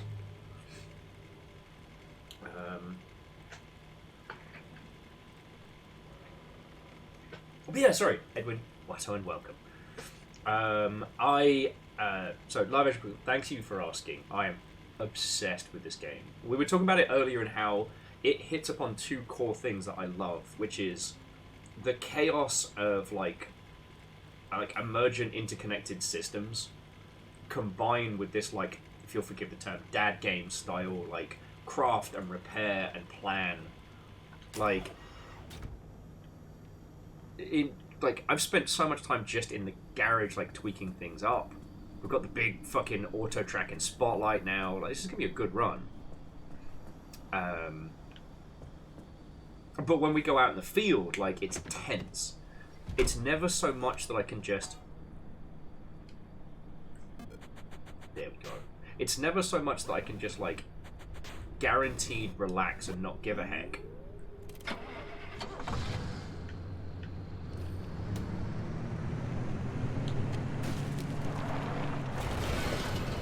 Systemic survivor drove. He says, like, biffing the corner there. Oh no, not again! I just fixed that! I just fucking fixed that!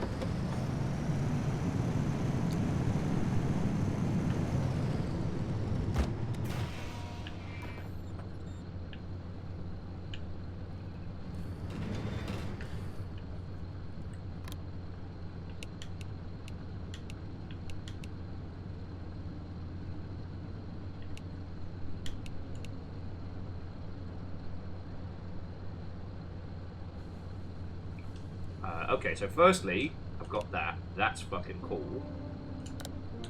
When did I get the arc dock, I guess? Oh, so check this out. I can now go like this.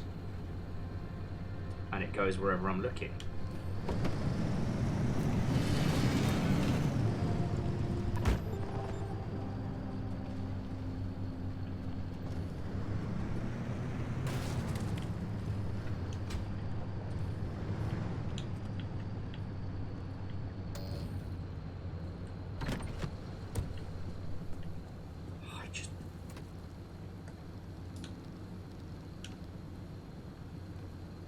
Like, I can't believe we fixed that and it's popped back up again. The machine spirits are mad at me.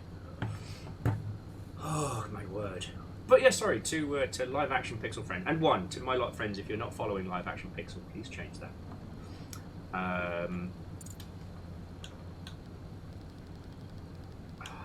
Steering wheel goes right. Front left door opens.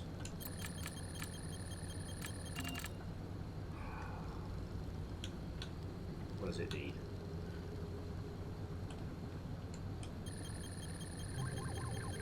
So annoying. There we go. Took glass shards this time. Okay. Now we can head out on the road. No!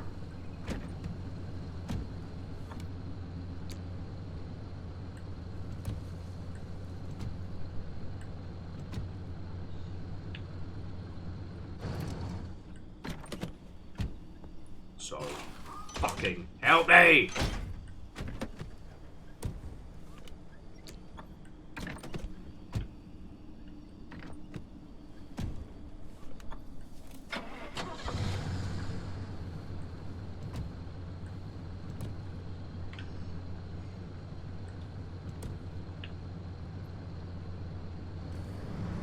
Today, friends, you are going to watch a man lose his marbles. I'm about to lose my marbles.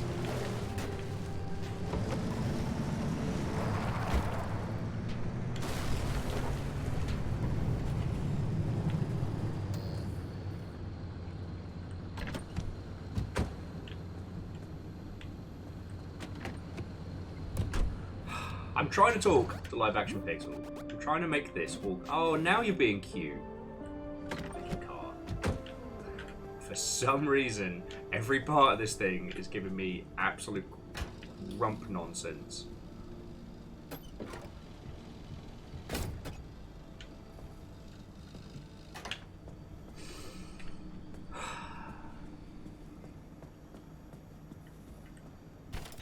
So grumpy. Alright. We don't have enough stuff to install a leak-resistant battery. Alright, alright. I will not fight the car. I will not fight the car.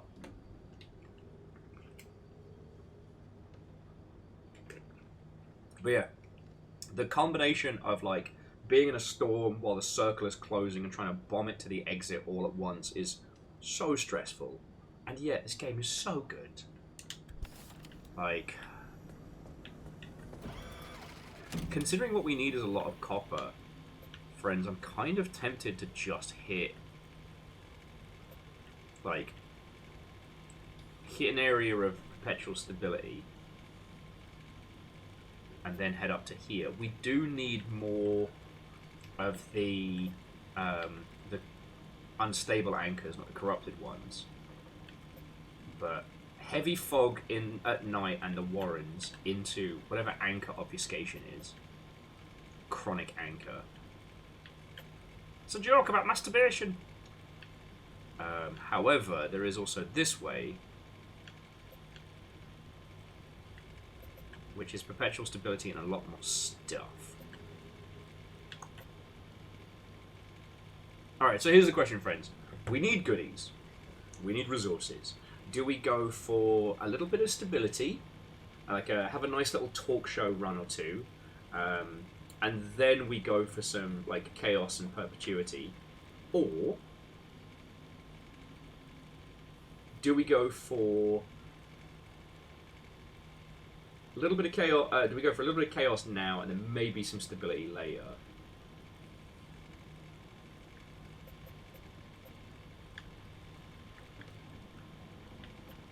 Just like up here, that's the Scorch. Myers. I don't know if we've been to the Scorch yet, but the Scorch and the Blistering Forest. Or Blistering Woods. So we do go up to the Damp Forest, the Blistering into the Mire, but this whole area is just unsustainable.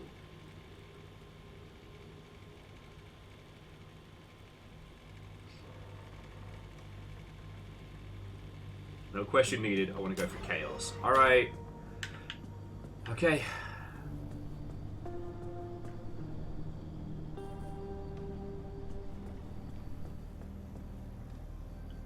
Yeah, so we're going up towards here, which I thought we'd locked down, but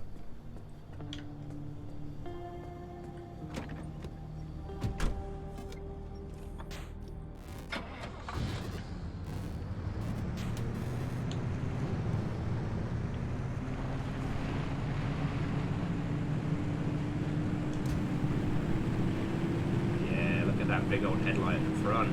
Love to see it. Okay. Chaos it is. With the chaos in this game, it's a shame you don't have a Dash bobblehead that looks like Amos. Man. If I had the fucking clout to be able to pull that off, that would be funny as feck. Alright, okay, so here's the two flavors of chaos. We've got whatever this is called Something's Moving. Or we head up to here for the, what's that? That's the Scorch. Which would be better for resources, but be more chaotic in terms of like new bad guys. Modders, to your blenders! Oh, where's my bloody manners? Bacon, thank you kindly.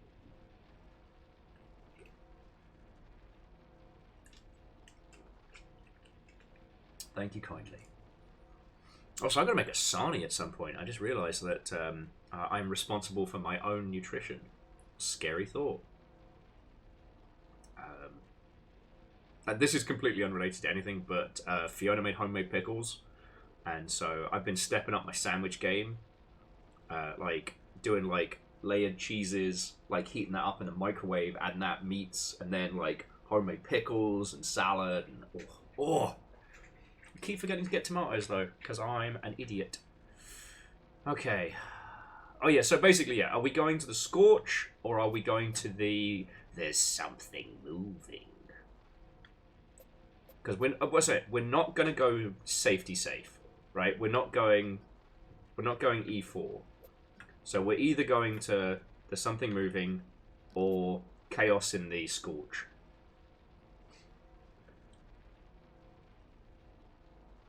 Oh no, Scotty, you are correct. I love eating. Like, I know there are some people who consider it a chore. The problem is I forget. Okay, live action says they never went to see Something Moving, so it would be nice. Alright. You were kind enough to bring a raid in, so let's get weird with it. Plus, I can chat with you and other peeps while we're in G8, because that's perpetual stability. Also, I realised while we're burning through fuels, because I put the better engine in.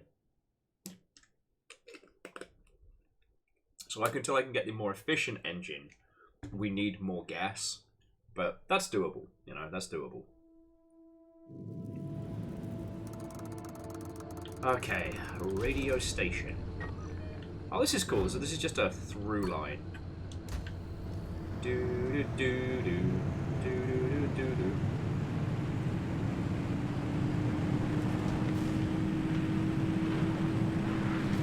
Oh, I remember this area. This is this was from like the very beginning. Oh.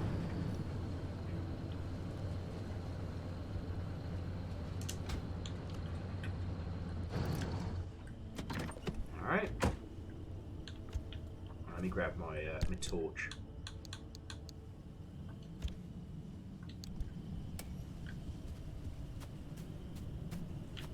Don't need the bulbs. There's so many fucking bulbs.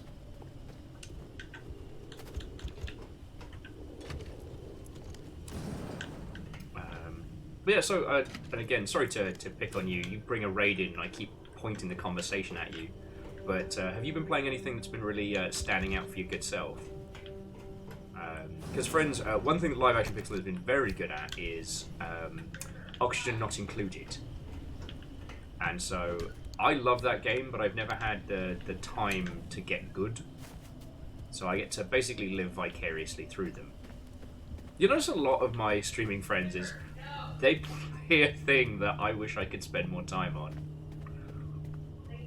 You know, I'd love to be able to get good at, say, like Hunt Showdown. I don't have time, so I get to watch Marty Cow. Live Action just started a new Oni run, doing some updates regularly. Lovely, lovely. I don't know if you ever got into Factorio, but I've been hearing that the newer stuff they've been doing with that is real fun. Hang on, go plonk this back. Ignore the spooky sounds of in the sky. Ignore the sky spoops. Okay, so so you have a friend for whom that's arc. I can understand that. No.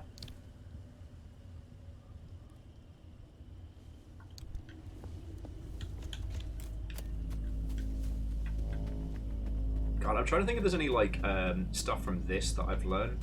I've learned that basically the flares are possibly the most versatile piece of kit that you can pick up.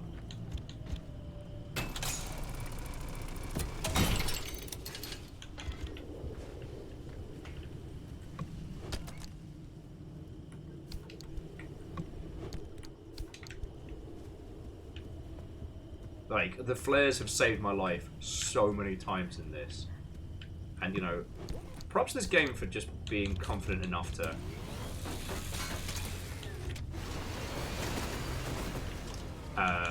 confident enough in itself to just let us discover shit like that.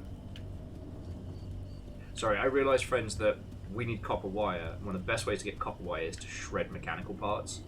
So I'll be doing a lot of that while we're out and about. Yeah, we've got perpetual stability here, so we might as well fucking use it, right?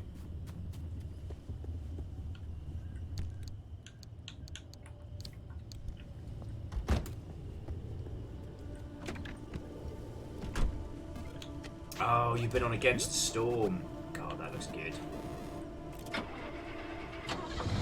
Like, I haven't played Against the Storm, but just because I'm afraid of it. They Are Billions did something to me. Also, I'm a huge fan of Roots of Yggdrasil, which is a Viking, like, city builder. No, fuck off, you witch bastards. Witch wankers, as I've come to know them.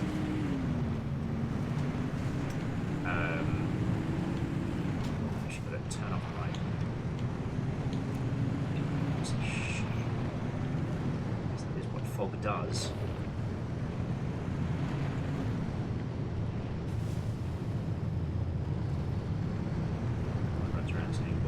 This easy to see in fog.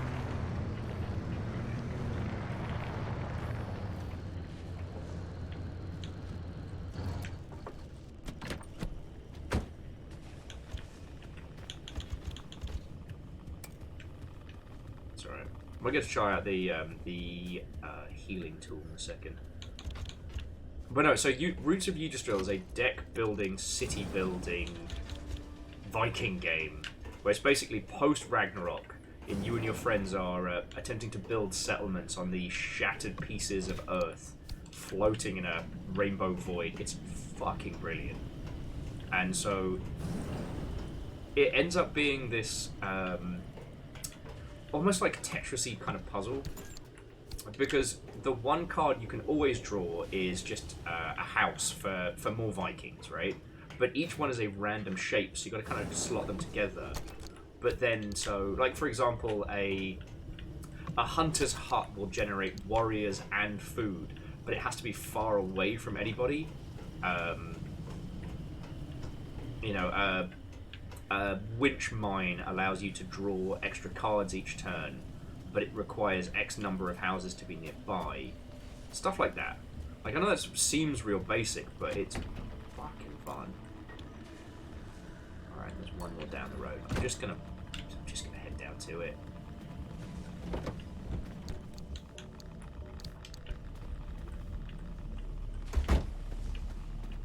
Actually, I don't know if the car takes damage from this kind of radiation, so I'm gonna risk it. I will not be risking it for a biscuit. But yeah, no, that consumed me. So it was... I hate that I always forget the name of it, but there was a title that came out years back that was basically like a roguelike Civ game. And what was fascinating about it was that, you know, you start off with your little group of explorers, you go, you found a city, and you try and do as much as you can before you lose. And loads of people were inspired by it, but it took ages before people really got it, you know? Sometimes with games like Civ and that, the most fun is those early sessions. And one of Fiona's favourite ways to play Civ is called Blood Dragon mode, where you turn, it's a tiny map, everyone's on top of each other, and the amount of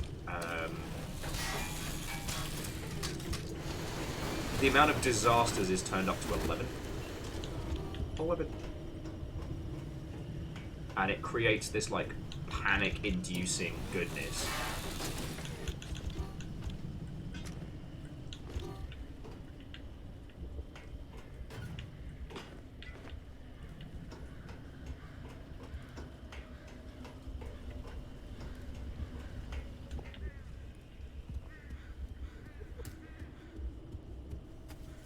But yeah, no, Jimami, it is a dangerous combo, and I'd done quite a few runs of it before I realised just how much it had its teeth into me. Alright, so what have we got? Storm incoming.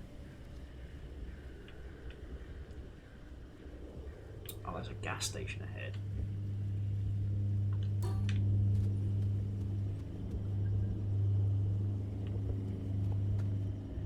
But I do see winch wankers. We might be able to bait the winch wankers away. Oh, sorry, if you haven't seen a lot of this game, so that yellow blob is a storm. However, what kind of storm is unknown and sits on top of you. Could be acid rain, it could be like just a fucking super wind of these kind of anomalies that like scramble your shit.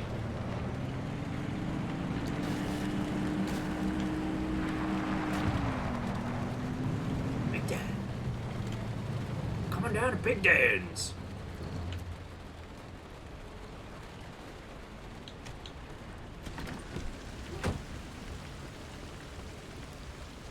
Might as well fill up while we're here.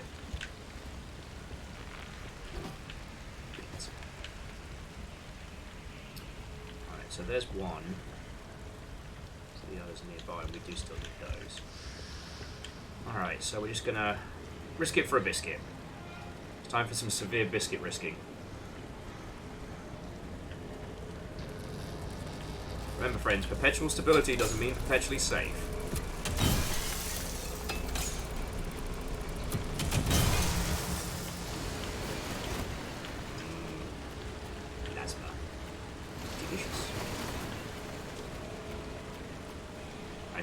Nick, I'm sure you've noticed this as well, but that's the thing about this game is You can be a natural talker, but once you get out into the field in this game, never can you truly relax.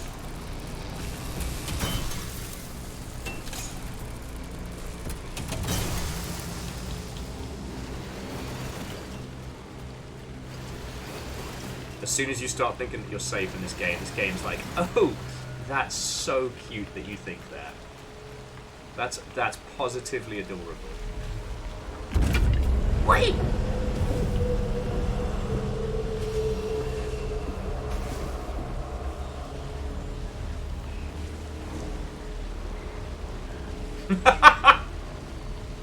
Sorry, Live Action Pixel was just saying the amount of times playing through this that they had to say, I'm really sorry I'm not talking right now. I'm literally shitting my pants.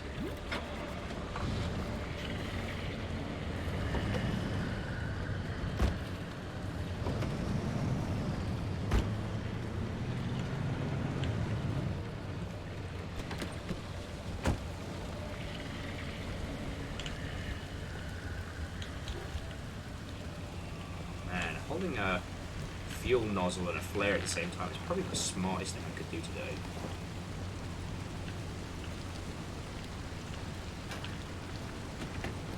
Alright, where's that other fucking... Alright, the storm's almost passed.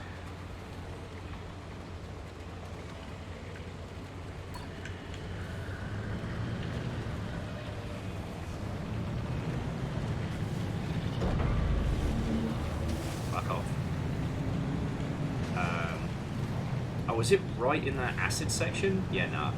We don't need basic bitch anchors that badly.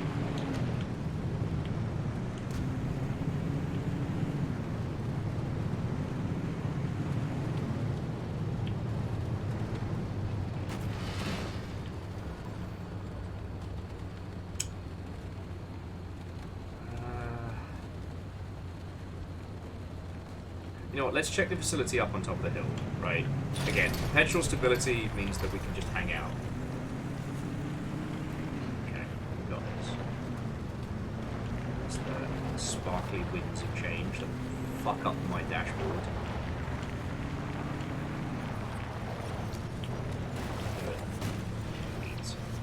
Oh, how did I blast the fucking hood? My god!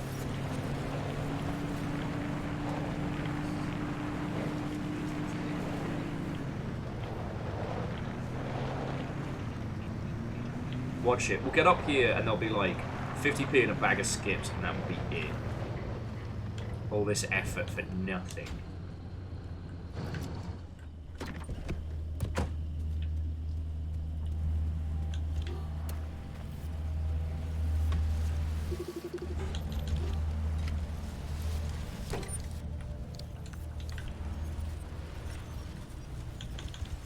Don't tell me what to do. Wow, wow, wow.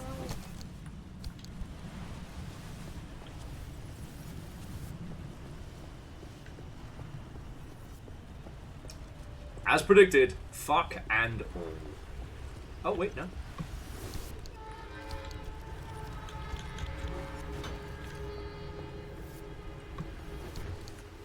It's weird. It's currently telling me that everything needs to be opened with a pry bar.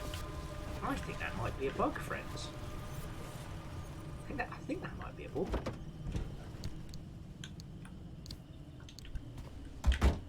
Anyway. None of it's completely worthless. Oh, the car's doing this, a little wave. Love it when it does that. Alright, so... back down the hill, hit the road. Fuck out of here. Wait. Oh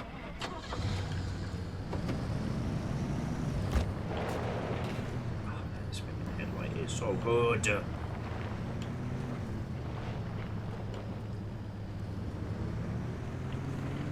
Okay, so I'm back.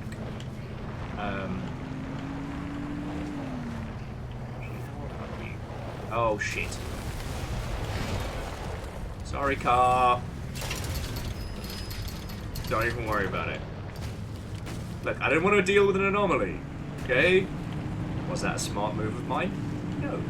Should I have done that? So no. But here we are.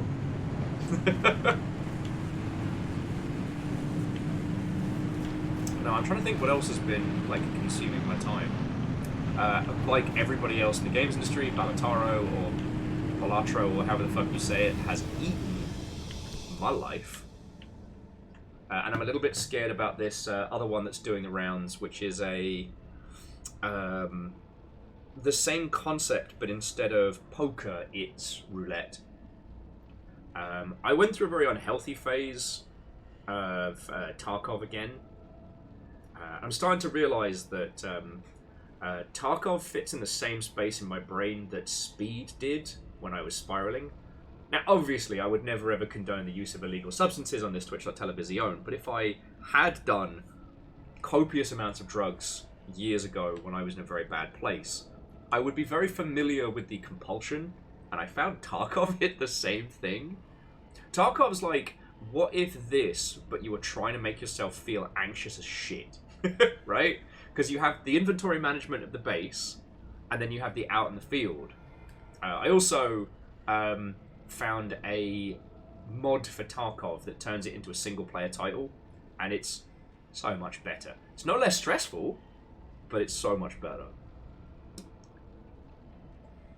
Turns out the worst thing about Tarkov is people, which, in a multiplayer game, it is, Jamami. It's a hell of a specific feeling, and I hope none of you'll hit a point where you understand what I'm talking about. You know what I'm saying?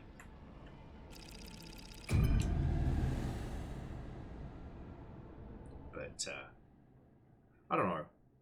Prior to GDC, I was definitely a very bad headspace. And I think I've got a better grounding on myself and life at the moment, so... you know? What else to say?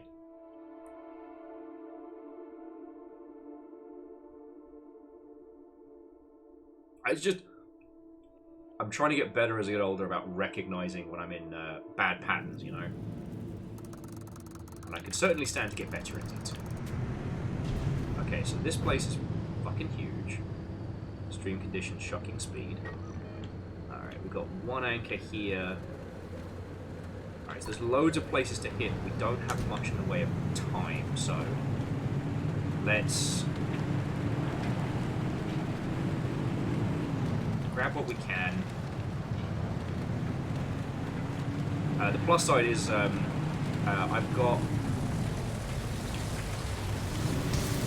Ow.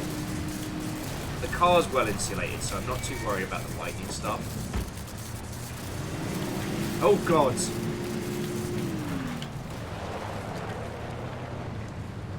Woo!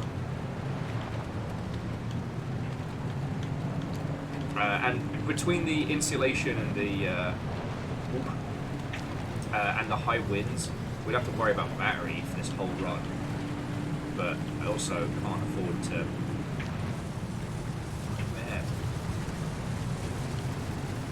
Oh, bunnies, no!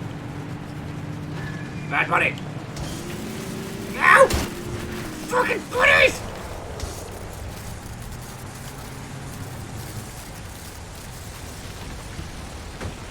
Where are you, you little shit? No! That's my car!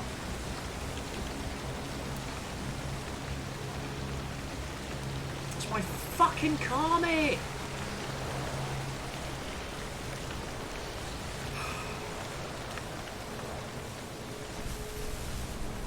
We got the insulated armor. Right. Let's see if we can fucking find where our car's at.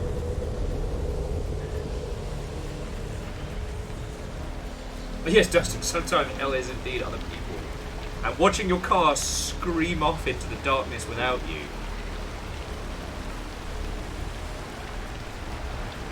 In a fucking storm.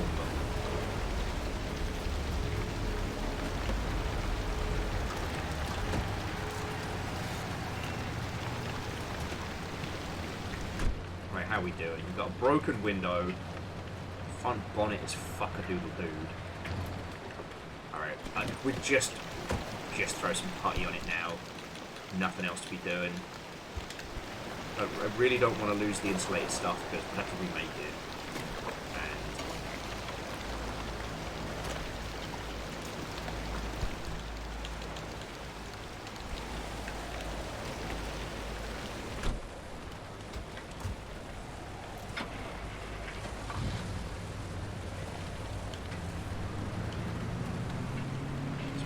road, homies.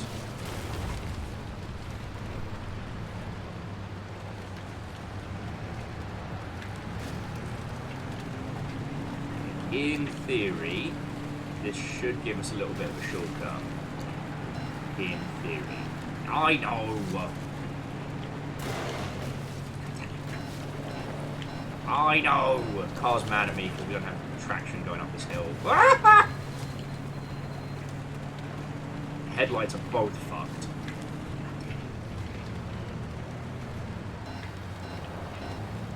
I know.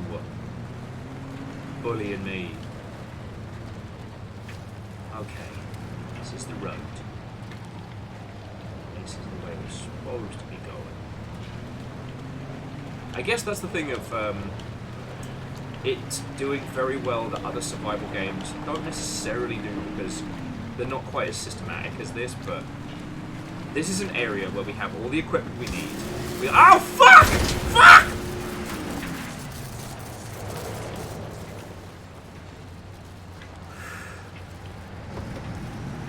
I'm getting the fuck out of here. We have all the equipment we need to survive this specific circumstances, but thanks to chaos and the like, it is not going our way.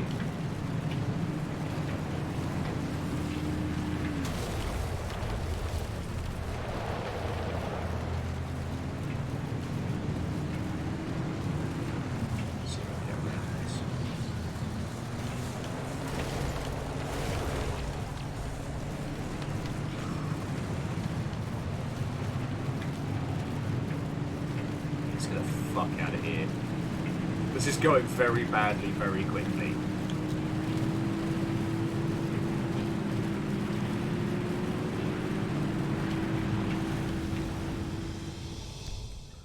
Okay. Alright. So this is called anchor obfuscation, and something's moving. Alright? I don't know what that is. I'm not happy about this, but we'll make it work. We need copper. We need fuck tons of copper.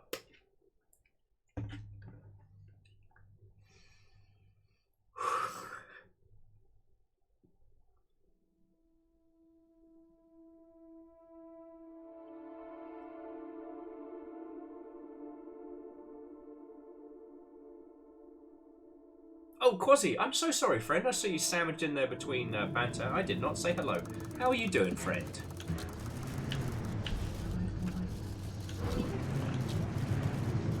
Oh, cool. Every time we turn on the windscreen wipers, the car lurches forward. I love that for us.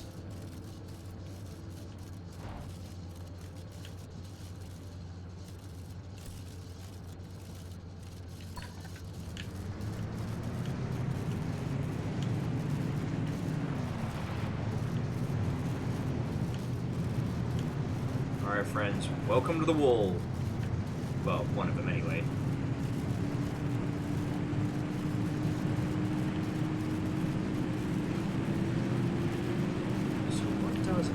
Obfuscation mean? Does it mean it's just that the anchor is just out there somewhere? We just have to keep a hawk eye out for it? Not gonna lie, I'm very confused. Oh, fucking winch wanker. Fuck off. You're not my friend and you're not my dad.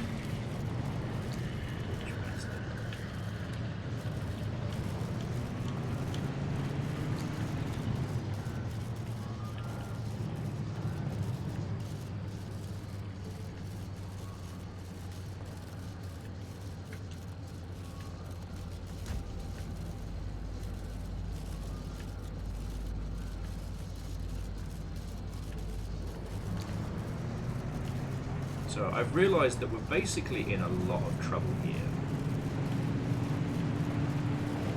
And the reason being, we don't... Oh, there's one. Alright. There we go.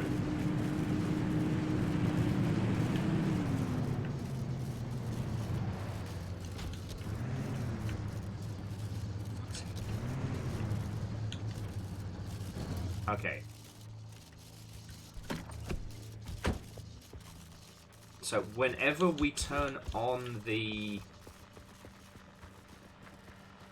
windscreen wipe as the car lurches forward. You gotta remember that one.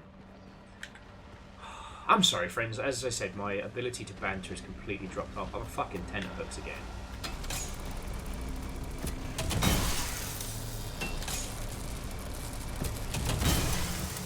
Wellity, wellity, wellity. Look who's here.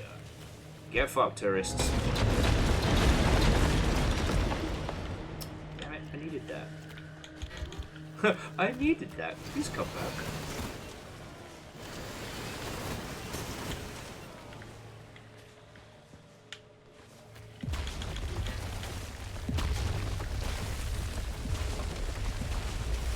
Oh, you know what it is? It's like super tourist mode. Look how fucking tourists there are out here.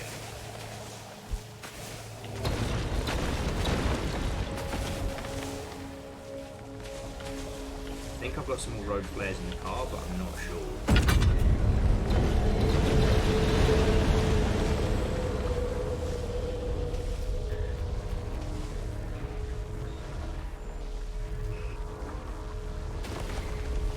Oh, you know, Quasi, I would love a banter topic. Throw it in, friend. I need something I can waffle on incoherently whilst we're getting into trouble.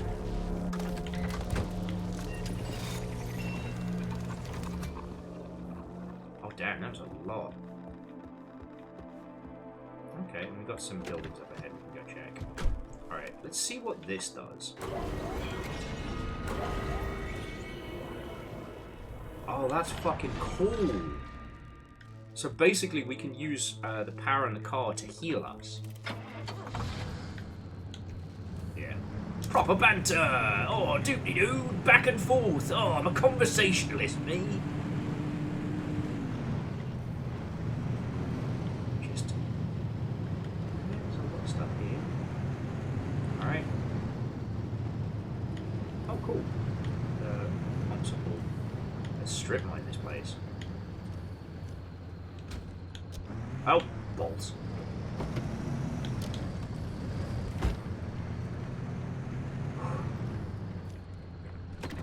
Oh, I turn the fucking engine off. It's about them AIs. They've been sneaking around, causing problems. I hate you guys.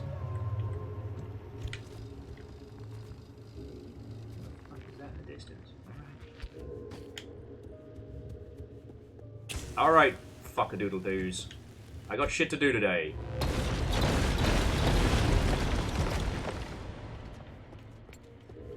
The car's not quite close enough to fuel up.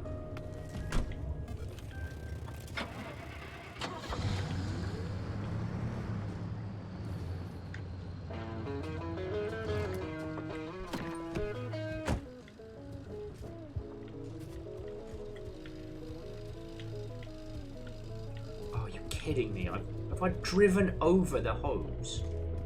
Oh no, we're good.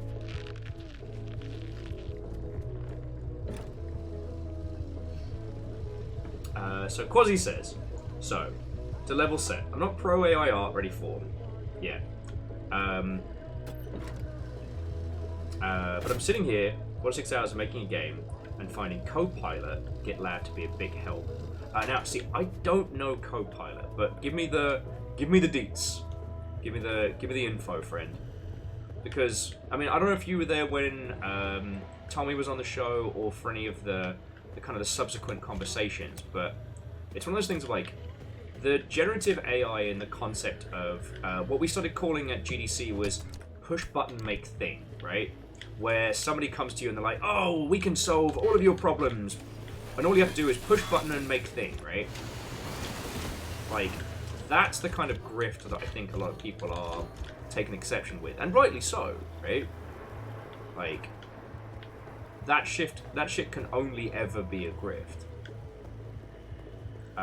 But it doesn't mean that all uses are inherently bad. You know, the thing that Tommy and I talked, or I should say, Tommy has talked about at great length, and I agree, is, you know, we're already using, you know, what is now being described as generative AI stuff in varying parts of game development. I mean, hell, we've been using procedural generation for 1,000 years. And, you know, using, like, visual upscalers and shit is great. So GitLab Colem is a language learning model taught to code. Okay. Like, autocorrect for coding. Okay. I mean, that's one of those things I don't see an inherent problem with, but I mean, I'd love to know all of your thoughts. You know, a large proportion of the hatred for, like, image generation software is because, one, its overall goal is to remove creative people from the creative process. And man, there's so many fucking tourists around here. And that sucks and we don't like it. You know, you don't need me to tell you that.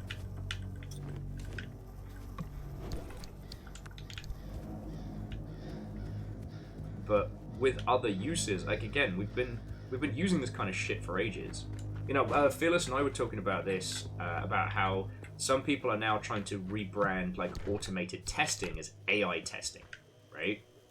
And that's hot bullshit and chips. That is a hot gas from a bum.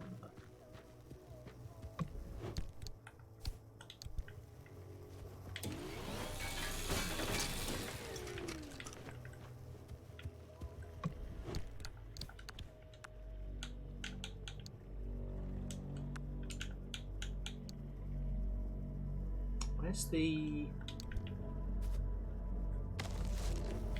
There we go.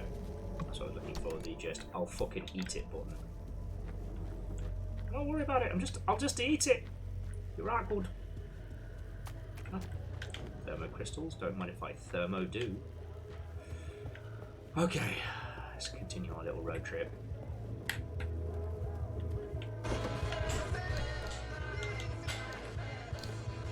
Oh, I do like prompt artist, because it kind of sounds like piss artist. Ah!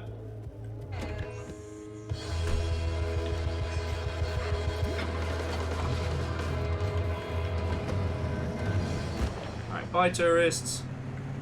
Don't contact me again.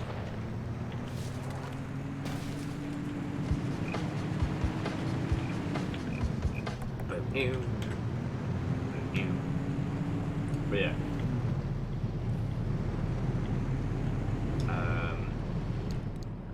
Oh, sorry, just jumping back, because there's some really good points. So Jenko was saying it's the same with voice acting. Absolutely. Like, the goal is to replace people's time and creativity with, you know, with that kind of stuff. Which sucks and is bad. You know, I'd like to see, what's it called, the finals? I'd like to see that game eat shit more.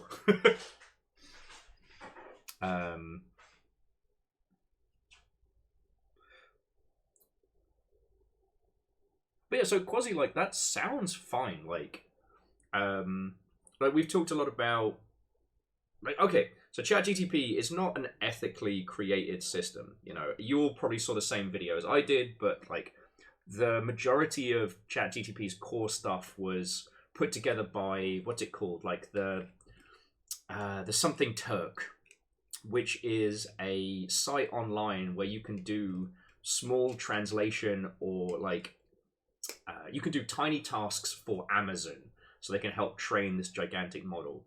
It's predominantly used by people in, you know, less affluent countries, and it's based... The Mechanical Turk, thank you. Yeah. It's exploitative labor to create. However, it now exists.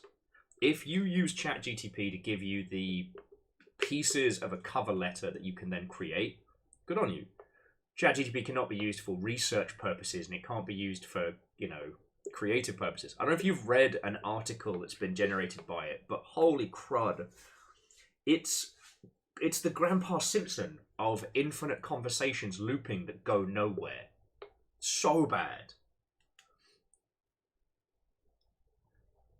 And yeah, with a lot of the language learning models, they're also capable of hallucination, which is, well, imagining things that never happened or existed. But yeah, this is why, like, using the term generative AI when talking about a lot of this stuff versus, like, actual things.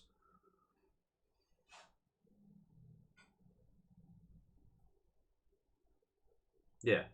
So it's an interesting one to talk about, and like what space is and how it's used is very important. Like,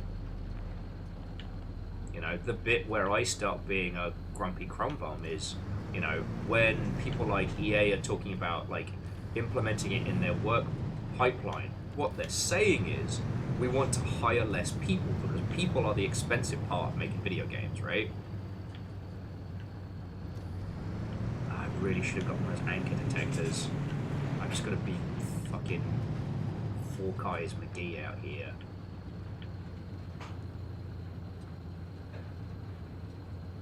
There's a charging station up ahead. Go hit that.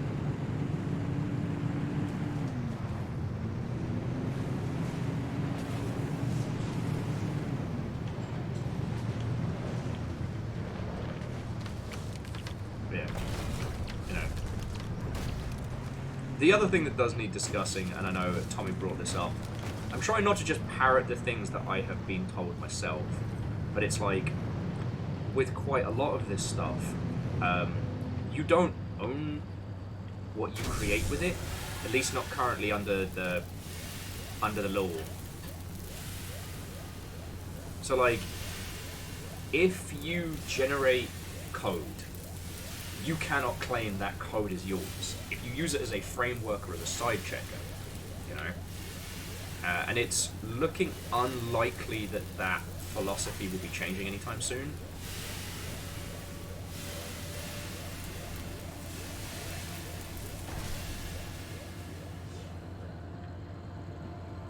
Alright.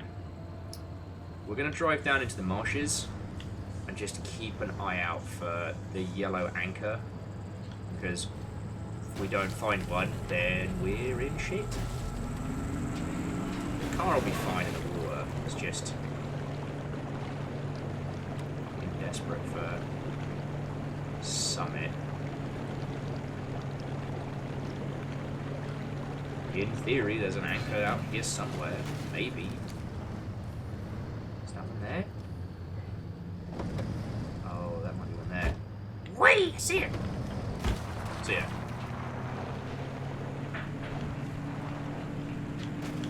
But yeah.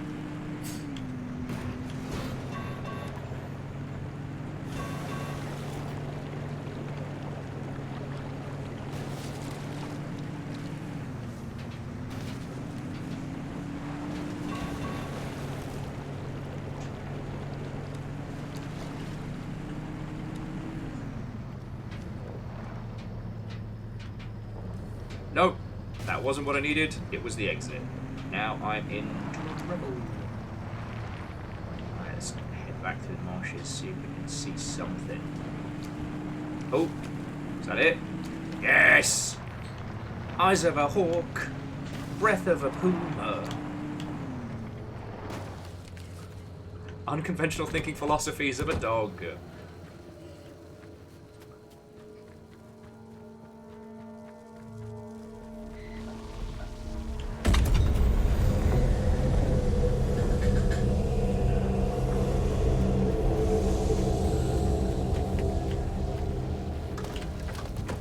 Yeah, no, and Quasi, sorry, jumping back, that is something that's very fascinating, is that, yeah, in testing and reviewing, AI is not handling it well. And the reason is very simple, it's because, like, it's just not accurate enough to do that, you know? It's having a little bit of a success with things like, you know, written works in the ilk, because those are like inherently interpretive. But here's the thing, code is either right or wrong, and it is entirely possible for it to develop bad habits and then throw it in.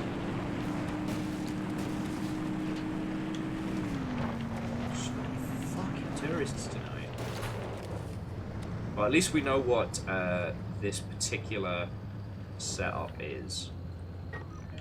These marshes have given us fuck all. Alright, I'm going to use the repair and recharge just to spiff up the car a little bit, and then we're just going to make a fucking break for it, friends.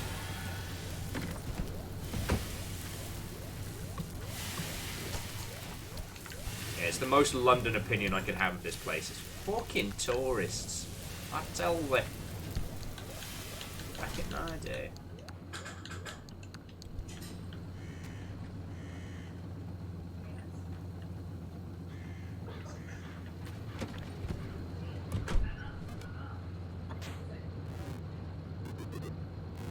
Yeah, and Fearless, exactly. Like, spot the fuck on. Okay.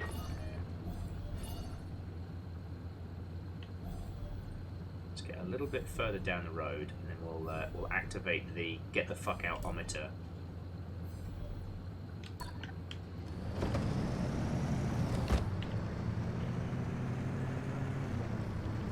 Yeah, you lads could not just cluster there. That would be so. Whoa! Really hard to tell where the road is right now. Hey, Quasi, like, I'm glad we can talk about this stuff, you know. The problem we're seeing right now is that there's a lot of grifting in the space. Thankfully, the grift doesn't have the same amount of, like... Ooh! See some more goodies. Oh, fuck.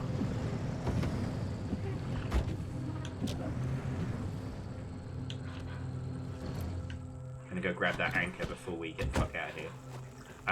But like, when we saw the whole crypto NFT bollocks, because of how much speculative bullshit was in that sphere, you know, we had to deal with so much of, this is the new paradigm! And they could spend to make it seem like it was. Now, we've seen that isn't the case. Right now, you know, tech doesn't have the big stupid cash that it had in the past. And so a lot of people trying to grift with AI as the new, like, oh god! Fucking scare the shit out of me. Ah! Pissing tourists! Oh, get the fuck out of here. I'm not gonna get weeping angels. It's worse than getting Chris angeled. But no, so like, the people trying to sell a grift in that space aren't going to be able to succeed because they can't. They can't spend rampantly like they did back with, you know, NFTs and whatnot. You know, a lot of them are trying to melt their insane philosophies around NFTs and Web3 into this current situation, which is very funny. Now, you know what, I'm going to pause it for a second and finish my thought and have some water. You've seen the same thing I have, which is like the generative AI will be the connective tissue of the metaverse. The metaverse is, my word. Okay, again, Dan Olsen already said it best. It's a dead mall. It is a barrier between you and all the things that you want to do that is more cumbersome and more expensive. More expensive to run, more expensive to use, with little to no benefit. I mean, right now, cryptocurrency only really exists for as a form to extort money from, as a tool for crime. And what is going to be fascinating is a lot of these like metaverse bollocks nonsense systems are going to implode in on themselves because they can't articulate. It's a creepy welcome sign, the gate of a walled garden.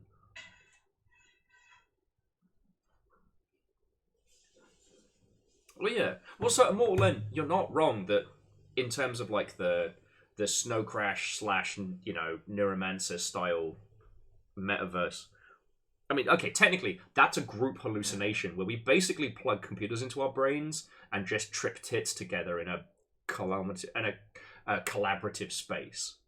Fortnite is moving into what we were calling the everything game, right? The everything game being a self-contained entity that, from a consumer standpoint, is considered to be one video game. Which encompasses all things. You know, we've seen it with Roblox, IMVU, Rec Room, things like that, where users go into this ecosystem and there's buttloads of games they interact with in this space. We did see it a little bit with Second Life, and what was interesting is that Second Life was people attempted to do some early, what we're being pitched as the metaverse. When I was working post-production at a film company, the Audi channel, which was a promotional channel for the car brand Audi, hired an area. They set up a store inside Second Life where people could buy branded merch, both in the real and out, and it made zero money. Fortnite is succeeding because they have a game that was very successful. They've kept that core and then leveraging known brands in a great big sloshy mosh pit. Now, Fortnite as a game cannot continue ad infinitum. No game can maintain global popularity eternally, because eventually users get bored, users grow up, they move on, However, by creating other titles or creating a title where people can make their own games within that ecosystem, you move closer to the everything game. That's what Fortnite is doing. It's not a metaverse, because when these dingleberries keep saying well, it's the metaverse, what they're talking about is a 3D environment that would sit between you and all the things you want to do on the internet. Imagine a slower, worse Second Life that you have to log into to be able to pay your rent or to buy groceries. The idea that you'd have this whole thing layered over. Now, one possibility that people have talked about is widespread AR, which is a potential if we just look at this from a cyber future standpoint.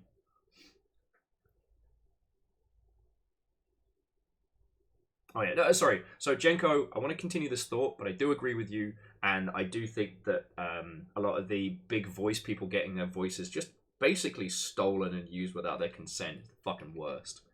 And rampant crotch weevils upon those who do it, Oh yes, Caffeine, you're right. Fortnite supplemented PUBG, which came from... Well, actually, that came from Armor and DayZ, but I know what you're saying.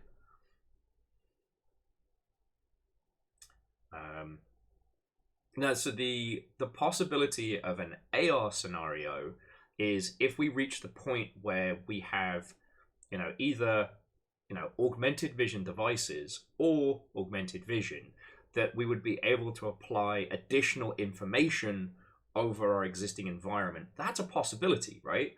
If you're at the store and you pick something up and your little fancy glasses can give you information on where it comes from, reviews, etc., how it might be used, that's a practical thing, right? Because currently, the stopping point between internet information and usage is the fact that we have to look down at one screen, look over at another. If you remove that barrier to entry, that is something that makes sense from a user standpoint. Now, I'm not saying it's good, I'm not saying I want it, but you can see the through line, right? However, the adoption of such a system would have to be so rampant, and we're going to start hitting up upon the limitations of resources, in the sense that we can only make so many chipboards on Earth. We can only make so many devices. There is an eventual point where the resources are just spent. That's at some point there's going to have to be a shift, not into replaceable technology, but maintainable technology. And in those kinds of situations, you don't want a flimsy wearable device. You want something fucking sturdy as old bricks. And it'll be interesting. I don't think we'll necessarily see that in our lifetime, but that's the current through line. Do you know what I mean?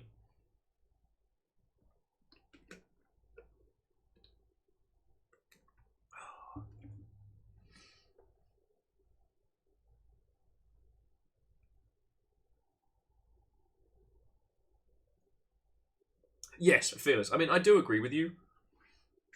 But at this point, the reason I bring it up is because I have seen some sci-fi and some anime stuff where the concept of the virtual and the real kind of end up blending, and that's a through line where you can see it happening. The idea of digitally spending time with someone through existing physicalities is something we've seen in VR chat throughout like lockdown and those communities that sprung up. There's definitely something through there. Do you know what I mean? What's a bacon? Google did try it with Google Glass, but that doesn't mean the theory isn't sound. Google keep half-arsing it, spending... Imagine spending so much money to just kind of wham at it. You know, we talked about Stadia. We talked about Stadia a lot. And, like, their complete misunderstanding of who their consumer base was and what that was. The tech is a great idea. Fucking love the idea of the tech. But, okay, hang on. Let's, we'll talk about this once we hit the station. We gotta risk it for a biscuit. Let's drive.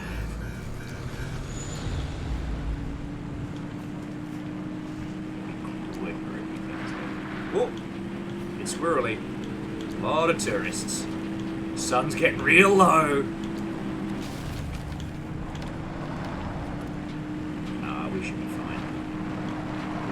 Oh, sun's getting real low.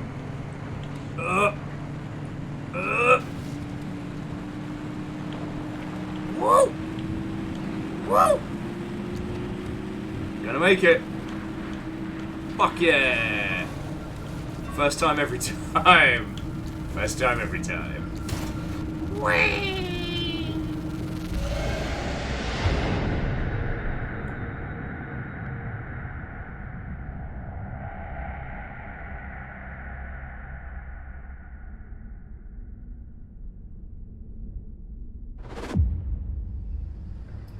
So Immortal N, I've not looked into the reasons that Google has given us as to why they shelved Google Glass. The more quirks, the merrier, huh? Don't even start with me.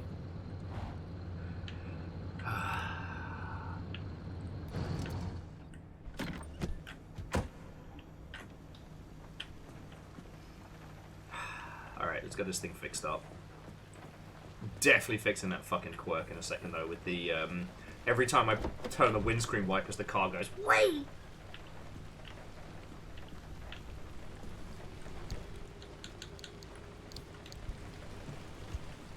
But yeah, so Immortal N with Google Glass, I don't know why they did shelve it. Could have been internal politics, could have been, you know, butthurt egos, it could have been, you know, they changed their global strategy. You know, somebody has decided that Google Glass isn't how they're going to take over the world this time. It's be some other reason, you know. For Stadia, they had this drastically unrealistic expectation of what Stadia was going to be and what it was going to do.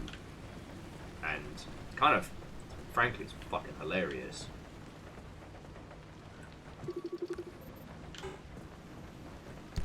Because like I was saying, if I, you know, getting paid that much to be wrong loudly, spending that much money to be that wrong. Alright, so we need a ceiling kit here. And another ceiling kit on the inside. Yeah. Rest of the car's looking real good though.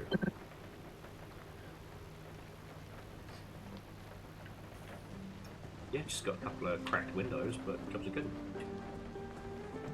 Yeah, like Google's old motto of "Don't be evil." I remember that. You remember that. We ain't stupid, Google. Think we are? We're not stupid. That's my boy.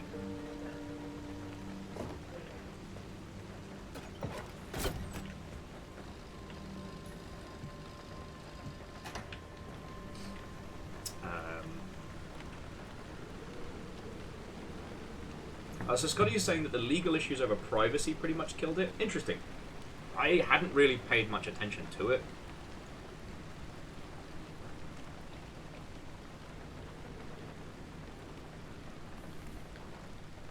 But yeah, it was just, what is fascinating though is that there's still a buttload of people in the space still kind of huffing their own farts when it comes to concepts like the metaverse.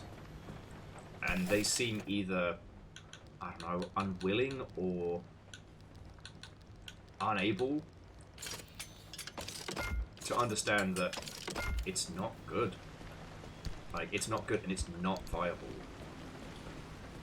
And you know, what can you do in the face of madness? You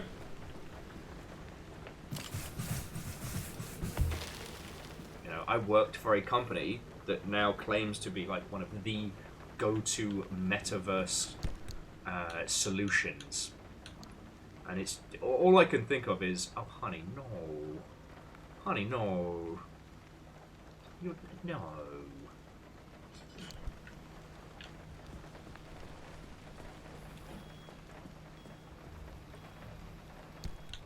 Oh, I'm gonna chuck this and this in and just make new ones.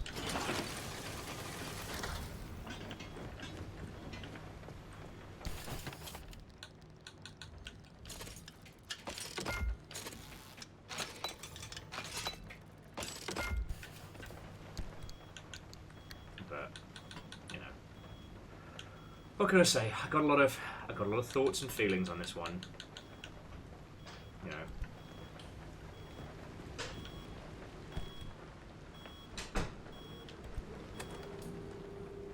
Keep sending me these like Morse code messages. I'm taking screenshots of them, but we can handle it. Yeah, Dustin, I haven't had the chance to check in on friendos to see like if anybody I know got really hit by it, but I'm not hopeful, you know. Sorry, Dustin was just mentioning like Creative Assembly. Okay, Sega announced that Relic Entertainment is now going to be a self-contained entity. They basically bought their freedom from the waggling finger of Uncle Sonic. But they also announced that the Creative Assembly is going to be laying off another like 200 people. And like, what the fuck? I caught up with one of my friends who was laid off when Hyenas got squished, and I'm still mad. Like, I'm sorry I can't go into more details about who the villains and the main characters are, because a little bit of it's not my story to tell, but like, Hyenas didn't fail because those hundreds of people weren't putting in the hours. It failed because a handful of mediocre white men can't lead a fucking project. Like, sorry, I don't mean to be brutal, but that's the fucking truth of it. Ooh.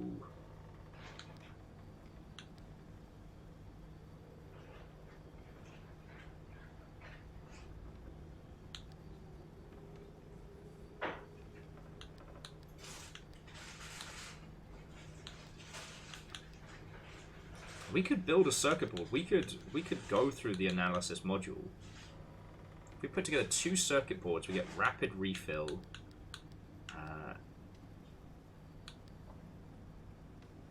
Beans, we need... this was the one I was saving for. Thermosat crystals. That's why we didn't get this. Although we can get the analysis module, so... we can make 1 circuit board.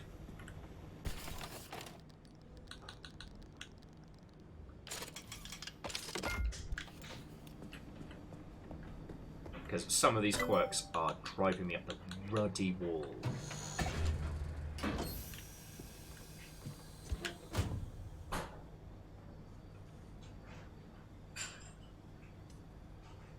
Oh, Jenko, I'm sorry for the whiplash there. Like, let's mix it up. Let's throw in some more happy stories and whatnot.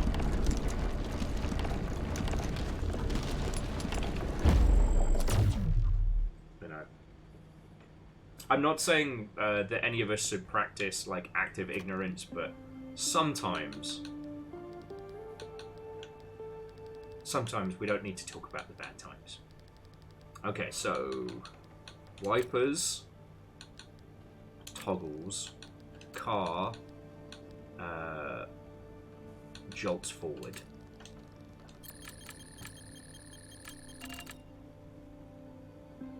Alrighty. What does this need? Mechanics kit. Alright, get mechanics kit. Driving up the bloody wall. But here's the thing. The thing that we all keep saying, you know, the thing that you can, you know, have some happy vibes about is Games are selling so fucking good at the moment. Whee. Okay. So here we go. So we can analyze it for... Alright, so something happens with the headlights. Oh! Okay. So each time we come back from a run, the more things we diagnose from this, the more it costs us. Okay. Anyway, we need thermocrystals next, desperately. Alright, so let's see what we got. Thermocrystals are going to be up here towards the Scorch.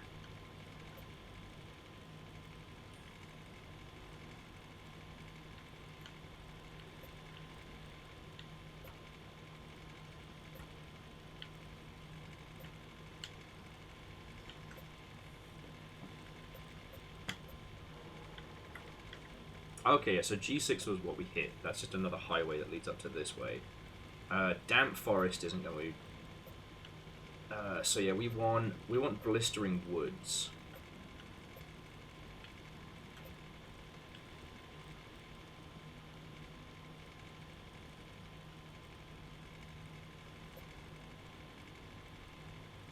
Okay, so there's a blistering woods here, and there's a scorch. Alright, there's 3 places we can go, so let's see what the conditions are. So that one is dense acid, no thank you. This one is the Warrens, and this one is touch and go. I figure touch and go. I figure we're heading up to F5. Okay.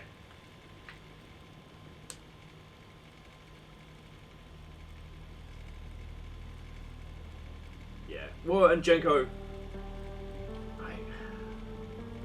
it's been really sad to see what CA has done, because I can't really comment on Total War since I left, right? I played the Total War Warhammer 1 and 2, loved them. I haven't had the chance to really dive into Three Kingdoms. I've heard good things about Pharaoh, but I can't say I've played it. But the thing that's breaking my heart is, like, we were talking about this earlier in the day, and we were talking about how, like, people make video games.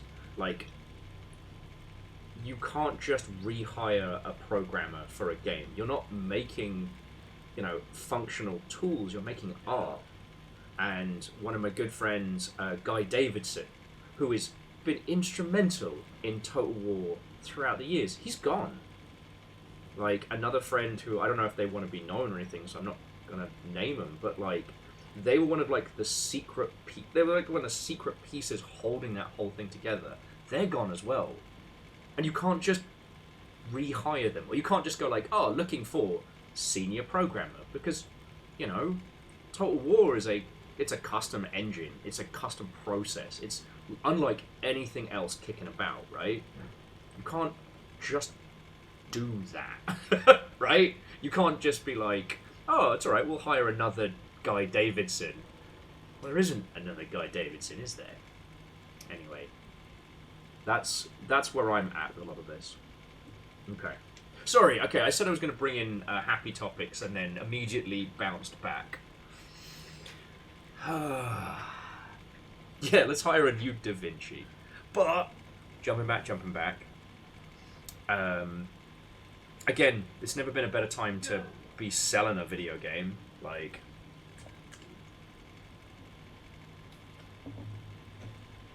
people are buying...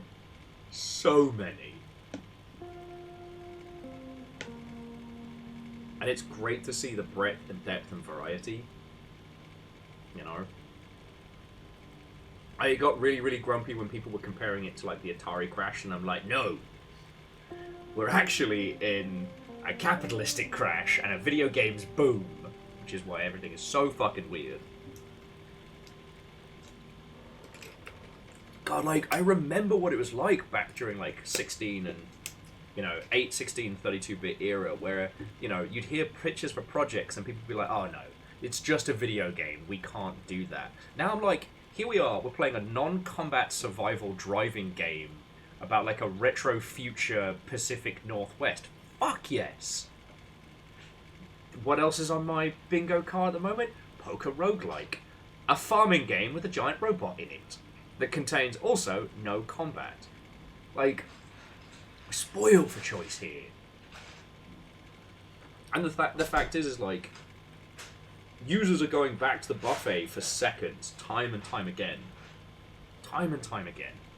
Anyway, yeah, so we're going to be doing, we're going to be doing F1, which is going to be a bit chaotic.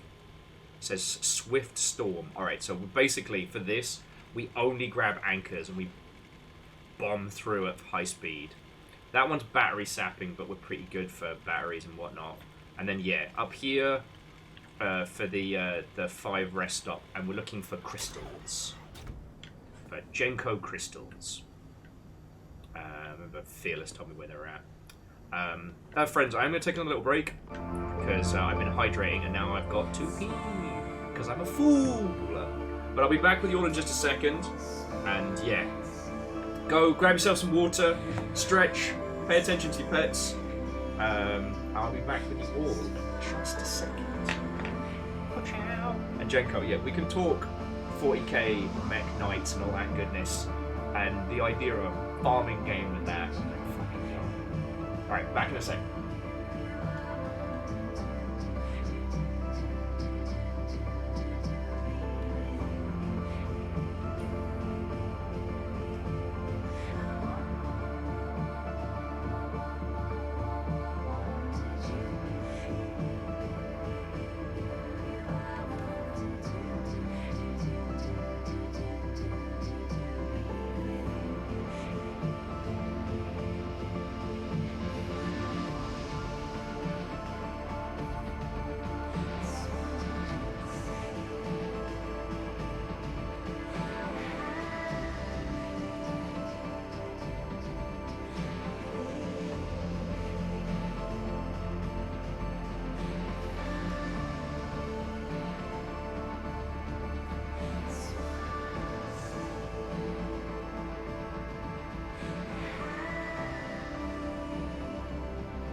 Sulfur and smoke glows through the snow. It smells like money. Rivers for spines between the dry pines of bones unbecoming. And you might have to hang behind me.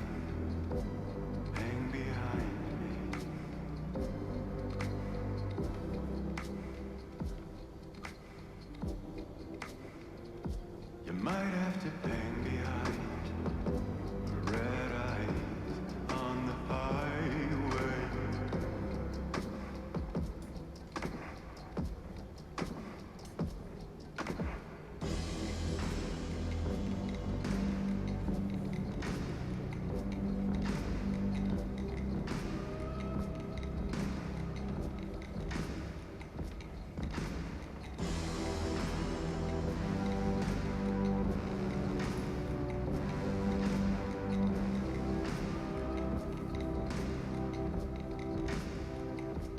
Ghost on the road,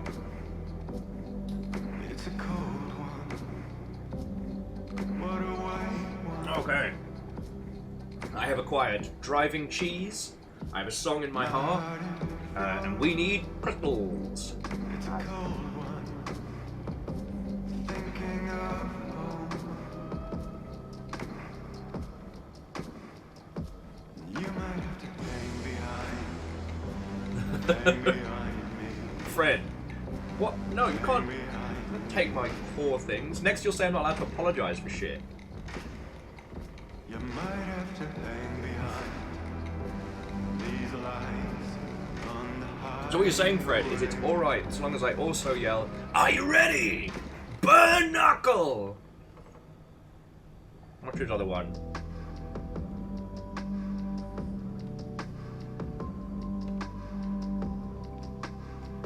I'm trying to think of what Terry Bogard quotes.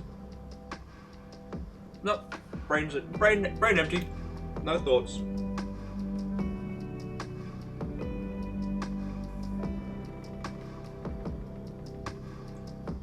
All I can see is the open road.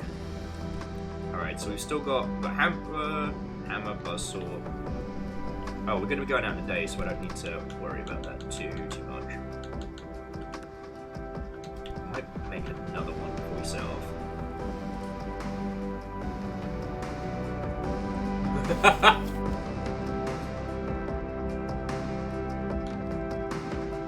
You might have to hang behind I'm sorry, I was laughing because Jacob says, no, Will. Canadians apologise for everything, whereas the British should apologise for everything. Well played. Well played.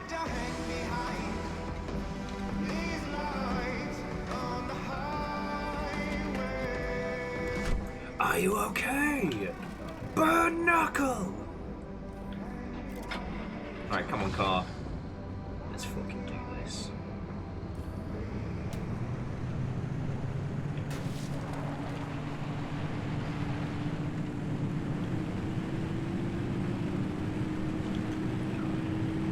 Remarkable Wolves is still one of my favourite fighting games. Living in New Zealand was a mixed bag. Not because of anything significantly cultural or otherwise, but more because, like... Oh, yeah, no, this is... Yeah, so Blistering Woods, we're just going to have to bomb through there. We're not picking up anything unless it is a very special anchor.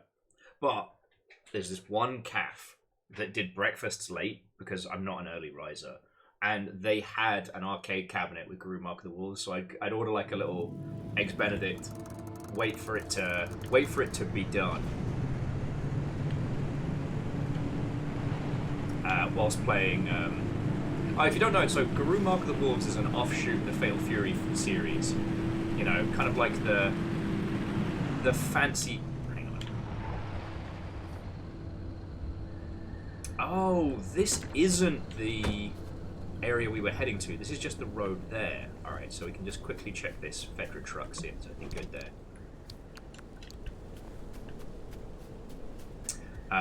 But it's a really, really good game. It was basically to... Sometime. Guru Mark of the Wolves is to Fatal Fury what Street Fighter Third Strike was to, you know, the Street Fighter series. Incredibly technical, really visually gorgeous, and, you know, technically as deep as the Mariana Trench.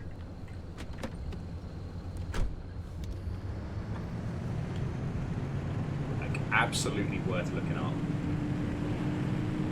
It's called, I'm probably mispronouncing it, but it's Guru Mark of the Wolves, or Guru, or however you want to say it. And it's got like an alternate design for Terry Bogard. It's fucking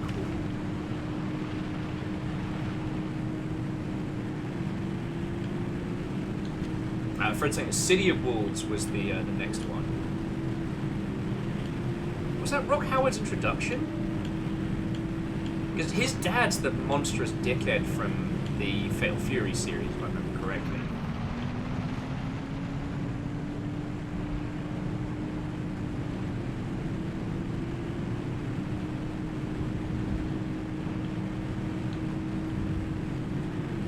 Yeah, it is on Steam, and the Steam port is fine. Like, if you play it, you're not going to have a bad time. That's the will guarantee. Sorry. These moving trucks have the goodies. What you got for me? Alright, so that's just a crew door, but it does have a spare. Ooh! Horse Girl sticker. Love it. We've already got tons of the other stuff back at base.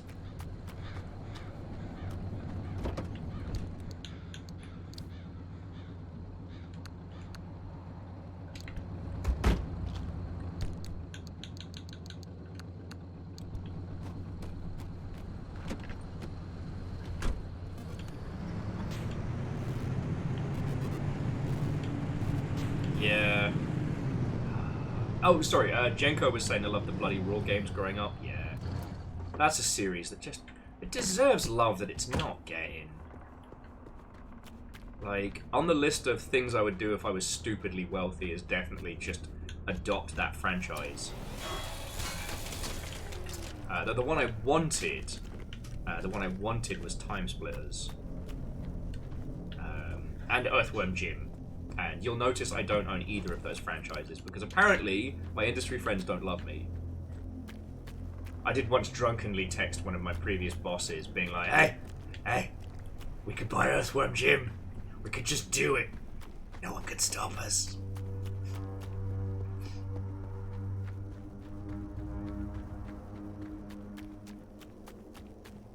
And Legend, I very much understand that. Fighting games, you do have to have either an obsession with the thematics or be in an area that has like a fighting game community presence.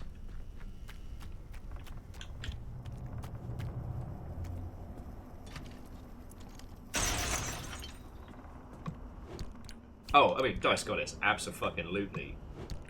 Absolutely.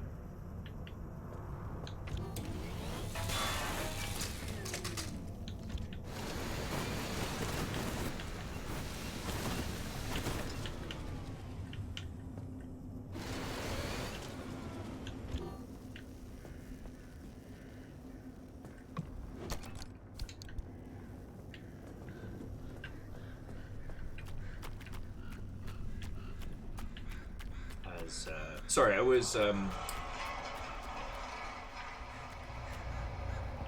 Fuck was that noise? God, this place is eerie. Sorry, I got talking about, time splitters with a friend over when I was at GDC, because when I shattered my ankle, I busted it bad enough that I had to, like, spend a few days with my leg in the air. You know, just to prevent, like, potential blood clots and stuff like that. That's how badly I fucked it. And during those few days, I just went hard on whatever games I could get my hands on. Predominantly, Time Splitters 2 on the GameCube, which I still think is fucking brilliant. It's so fascinating how many of those iconic games from back in the day ended up losing their way as a franchise by trying to emulate what they thought users wanted. Like, what was it? The last one in the series, the Time Splitters bad word or what have you, just wasn't good. Legend, so it's a short tale. I used to do free running back in the day. And I still remember me ma'am yelling, "Don't hurt yourself," as I ran off to catch the bus, and I laughed maniacally. I tried to jump a gap between buildings. Now the gap was small, like you could measure it with your arms. So it was more for the... Oh yeah, sorry. Alright, we've got to not fuck about here, because it's going to start closing the window VV soon. So... no stopping, no shopping. Ah, fuck you, me! Ah. Nice try, Mimic. No stopping, no shopping.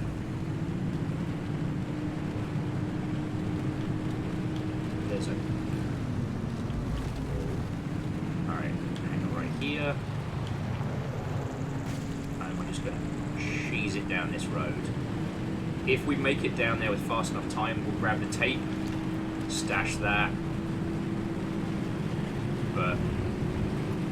yeah. TLDR, this area is about to start closing. Bodies! Yeah.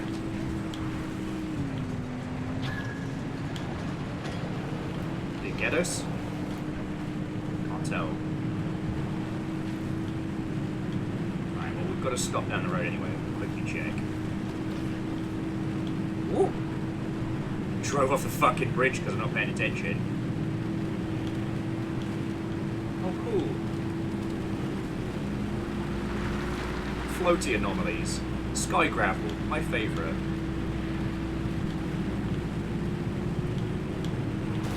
Oh! Sorry!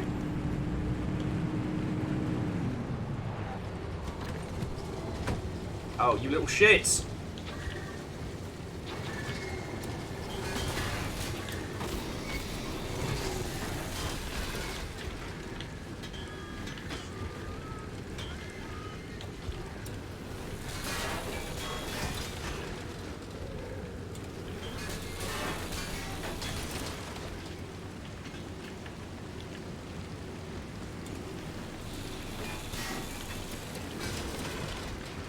So there's a tape up this way, I'm going to grab it.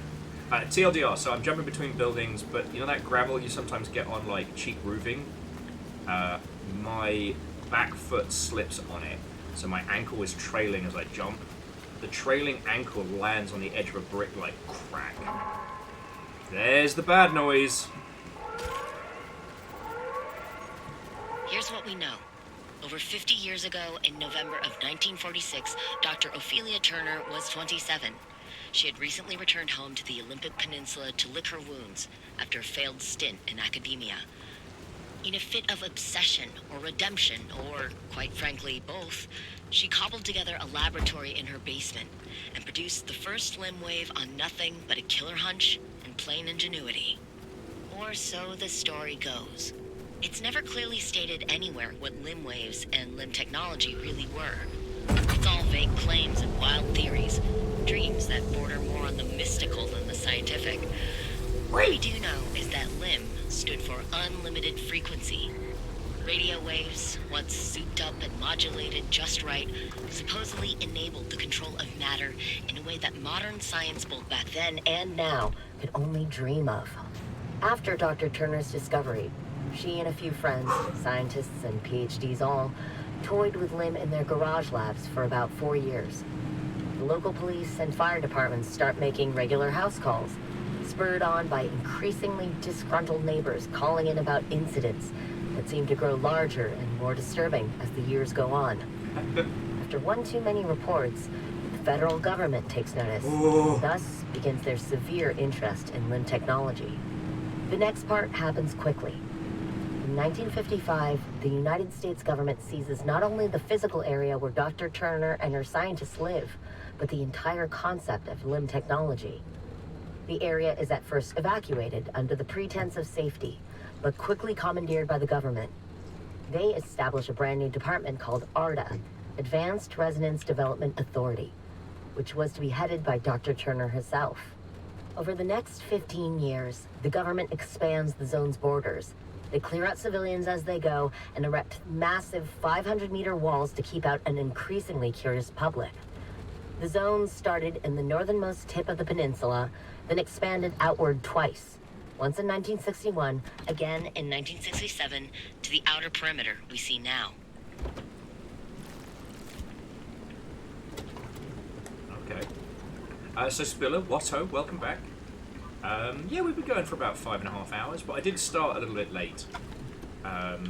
Fiona's going to be heading down to a convention centre later this evening to, as they're looking after the press desk at SakuraCon tomorrow, and they got free accommodation for helping. So, so yeah, that means you're stuck with me until the wee hours. I'm basically going to keep doing this for as long as my my energy levels and your interest will align. We got a little bit of unstable matter, so that's pretty good. Okay. But yeah, so, good to see you again, friend. Hello, hello. I hope you got some decent sleep.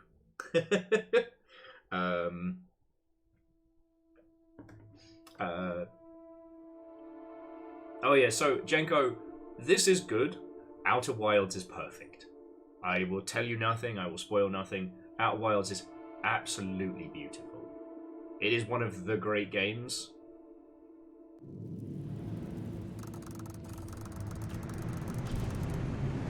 Oh, I hate this for us. Okay. So extreme conditions. Battery sapping. Alright.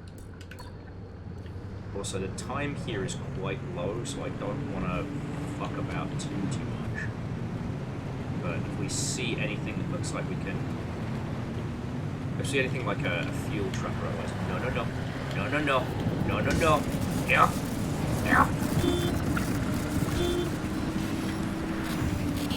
No! Winch bastard!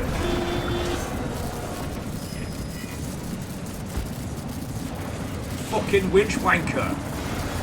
Stop it! Immediately goes wrong.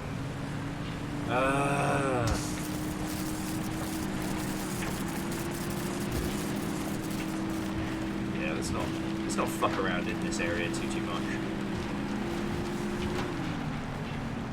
Worst case, we do have that emergency fuel can, so like...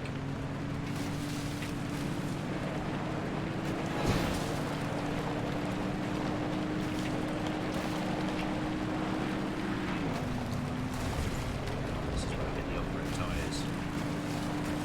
Okay. Ooh. Don't worry about it.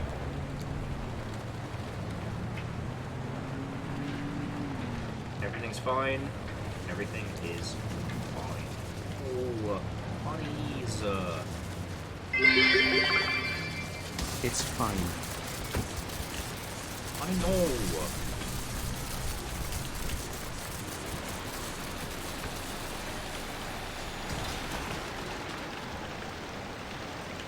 Okay.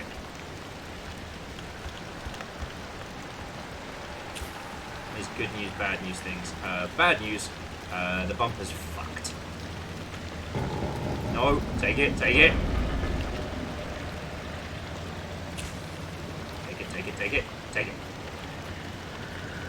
No. Oh. My shit alone.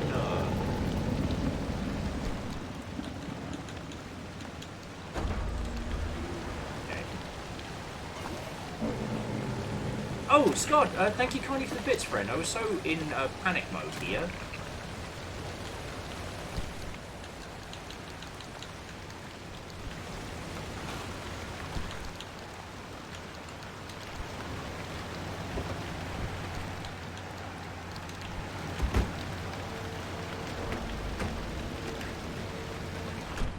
Okay, so we are here. In theory.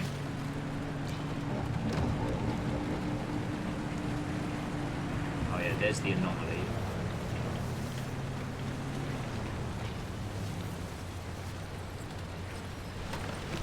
Okay.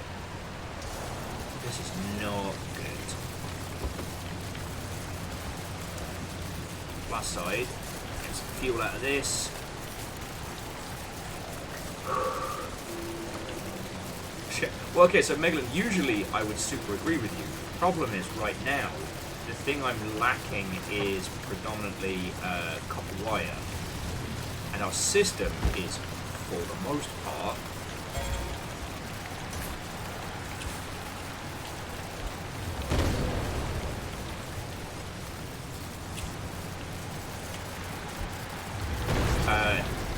insulated kit.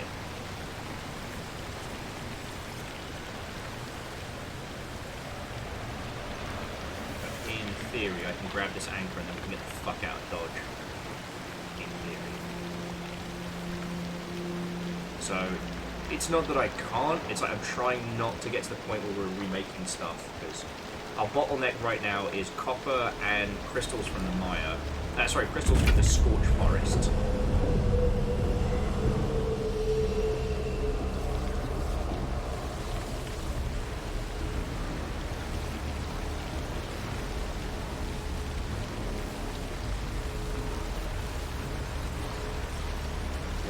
Leave my fucking car alone. It's my best friend. Why are you like this?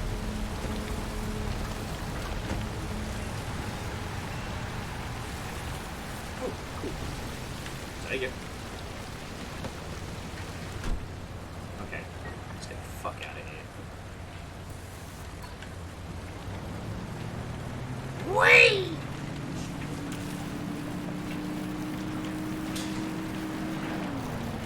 I'm starting to think I don't like this area.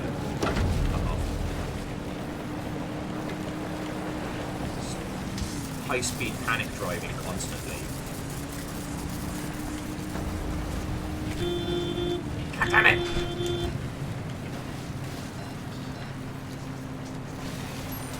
You're alright, baby boy.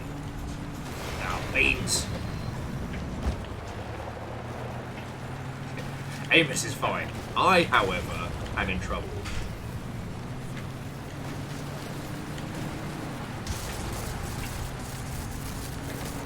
Let's take a massive beating.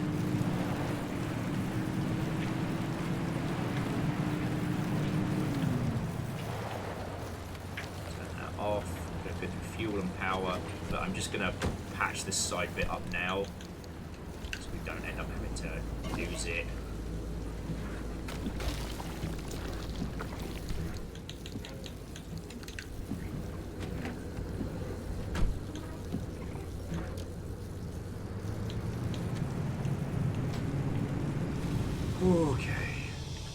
yeah, high-speed panic driving through a dark forest at night. What could possibly go wrong?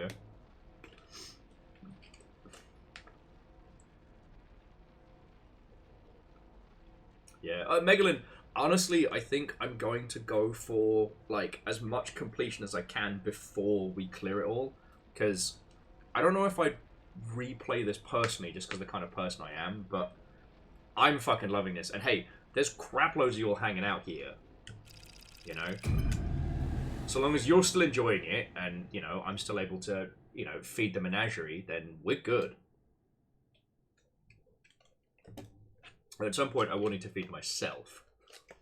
So, you know, the limitations of the human body come knocking once again. Oh, what the fuck was I talking about before panic mode? I feel like we were having like a really good banter, and then suddenly the game was like, hold that thought. Fucking wee! Will eat. I will. It just, I don't have anything that doesn't involve like proper cooking, so. Oh, fuck me, running.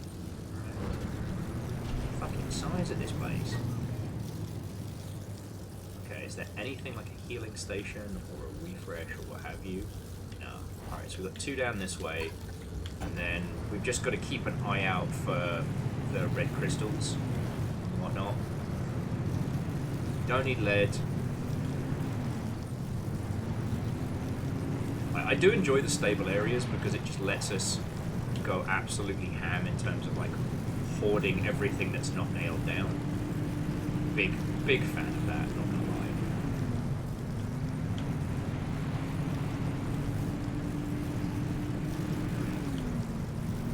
It's weird. I guess those 2 anchors are above us?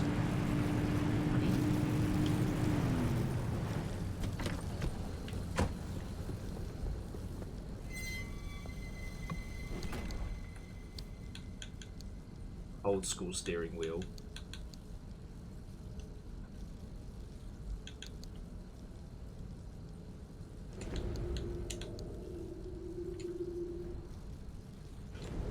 Why, yes, I am going to eat 4 tins of beans that I found in the back of a van. Why do you ask? Crude.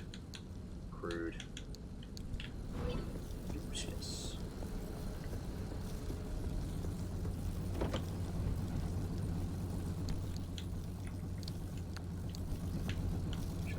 If we can siphon gas from this. Tank's mostly fine, but can't hurt, right?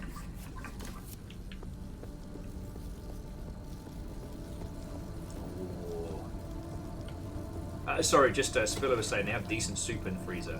Is soup a 4 AM food? Hell yeah! Like, no, I'm with the squad on this one. Soup is your anywhere. Soup is your good time friend. Hang on. What the fuck is going on back here?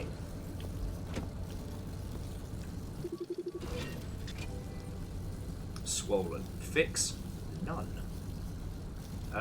Hate that. Keep an eye on our reserves.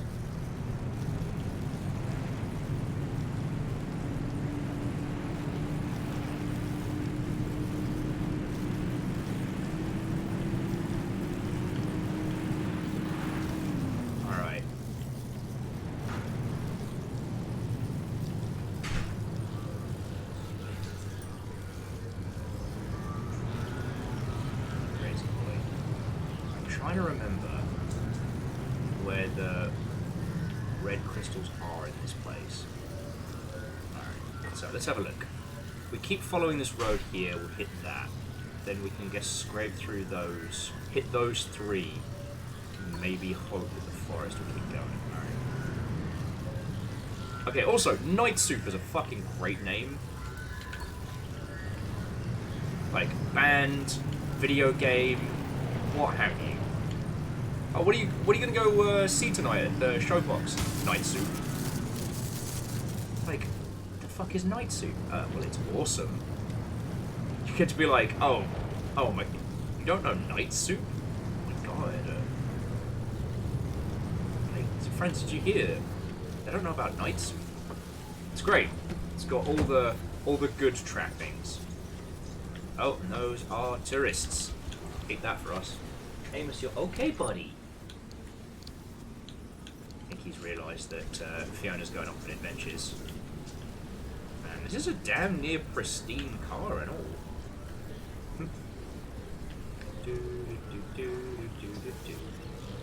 This seems fine. Nondescript glowing red back room. Don't worry about it. Don't worry about it.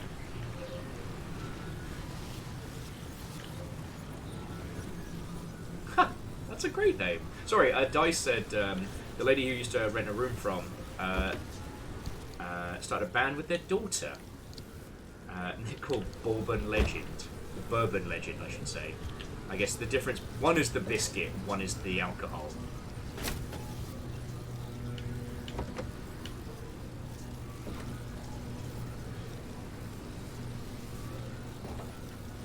Yeah, no, it's not bad. I mean, it's no night suit, but it's good. Amos, buddy, you're okay. My little stressy spaghetti. Oh, it's the fucking tourists. Let's get the fuck out of here. Good news is the tourists, the lightning tourists do charge up the car, so it's not awful for us. But we've got a lot of ground to cover, and I don't want to get ship damaged to death. Hello? Hello? You want to say hi to the people? Little stressy boy?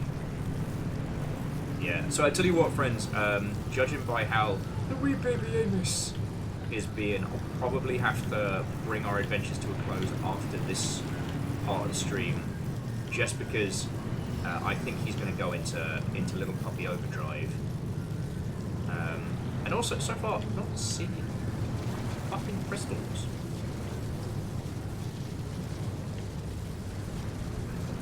Cross country. Alright, listen, you lot. Listen, Linda. None of that. What's the other one? Stop that incessant clicking. Yeah, I don't think this is the area I thought it was. So. And Scott, thank you kindly.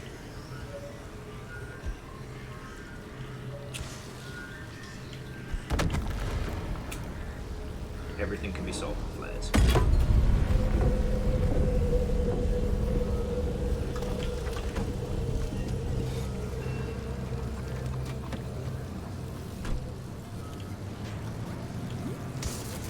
Oh. Sorry, little robot. The car. The little robot that moved. No, but seriously, Scott, that's very kind of you. I kind of half started saying this earlier, but like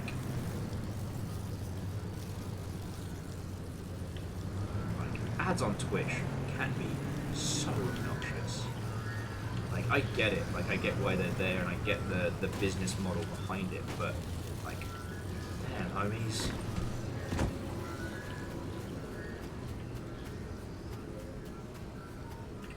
There's a few of the Twitch ads that start kind of like bordering on like, is this propaganda?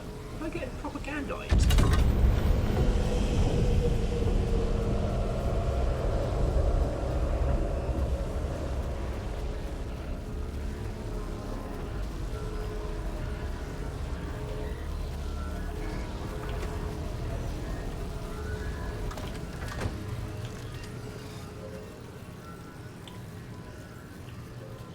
Hey, bullet slide. Okay, so that's one. Damn, we're not even close to having enough to be able to get the fuck out of here. This is going to be a challenge, friends. You are helpful, but you also scare me.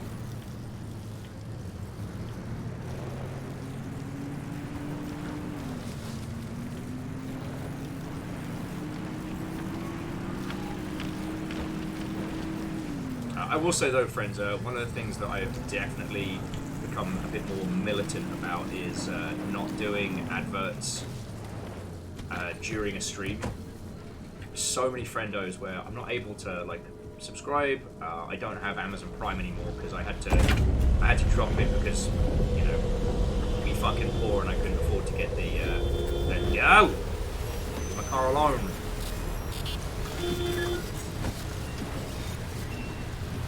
I couldn't afford the fees, so I haven't been able to. Oh, fucking bunnies! Get off me fucking car! No, no, no.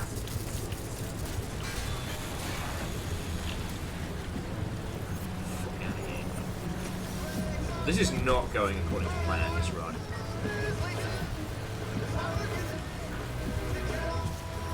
So yeah, I'm gonna spin us around, cut our losses, and get the fuck out of Dodge.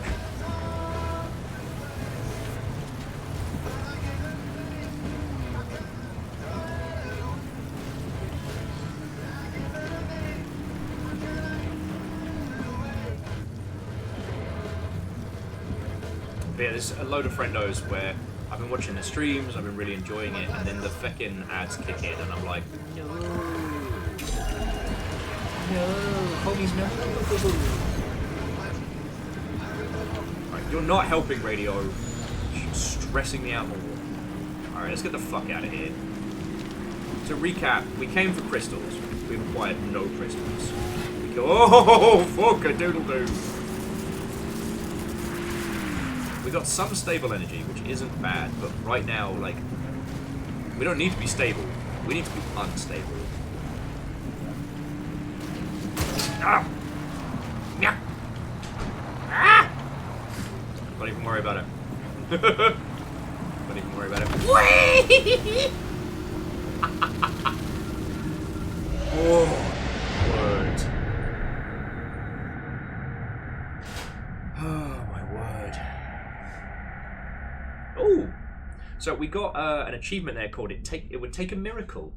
I'm very chuffed.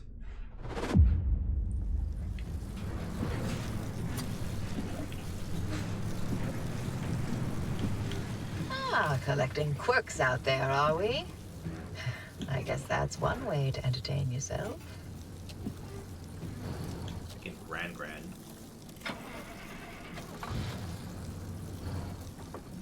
Alright. Let's see what the fucking damage is. Now, I'm gonna level with you, friends. I don't think it's supposed to do that. So it's already swollen. Can we make another backseat battery?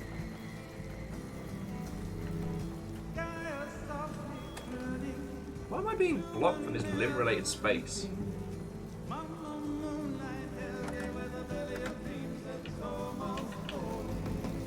It's fine. Everything's sparkling. Don't even worry about it.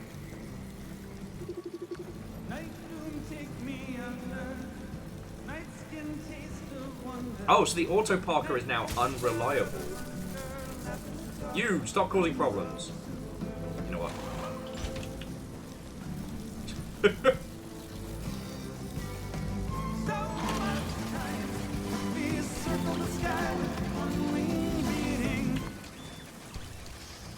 Alright. Oh, we do have a good headlight, so we can swap out the shitey one. Right, and breathe. And breathe. Okay. Yeah, well, so Fearless, you can, but the amount of damage taken to it is what sets how much you get back. This one's fine. This one's just... yeah, fuck a doodle dude. It's not even worth. So, like, if I plonk this sucker in...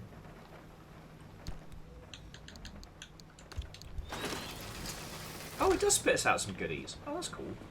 Well, there we go. Alright.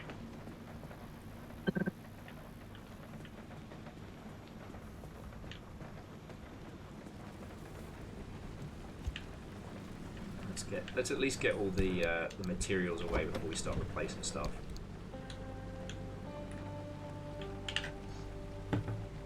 Oh, gods, I love this game.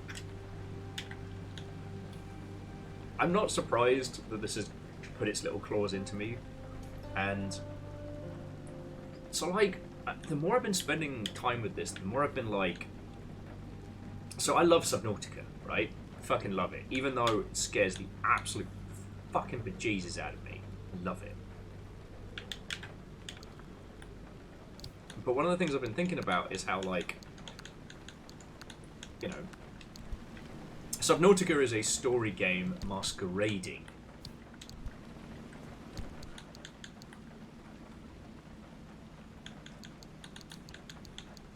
Oh, I don't like the sketch decal, so we'll just put this. There we go.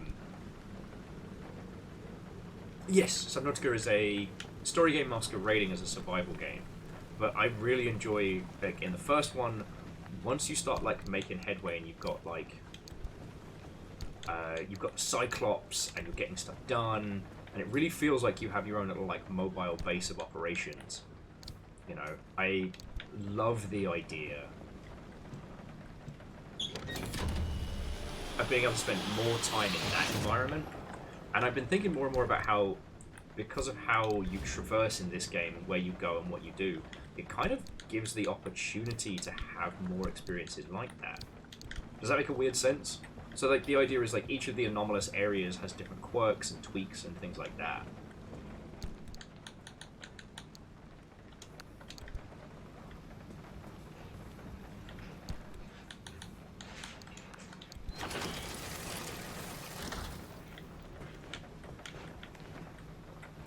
The idea of replayability and entrances and exits. So rather than this being just a pure, like, one-for-one open world, there's lots to faff about with. There's lots to experiment with, you know? Oh, I needed to make a backseat battery. That was it.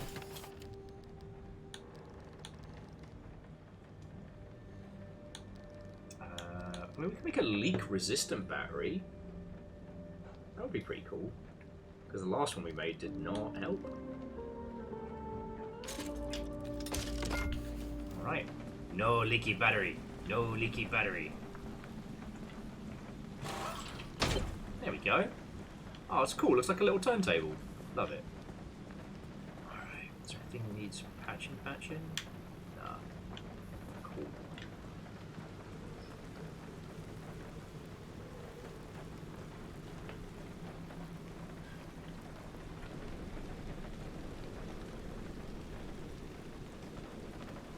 So Phyllis, which one's Forever Skies? My brain's drawing a complete fucking blank.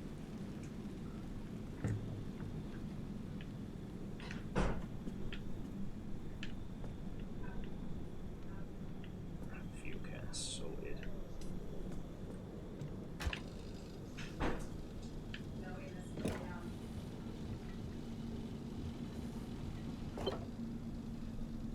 Drive around a little blimp among the ruins of skyscrapers. Mate, it might just be sleep deprivation or, you know, my usual habits of far too much gin, but I don't think I know that one. So I'm sure you can all tell the wee lad's being a little bit of a terror right now.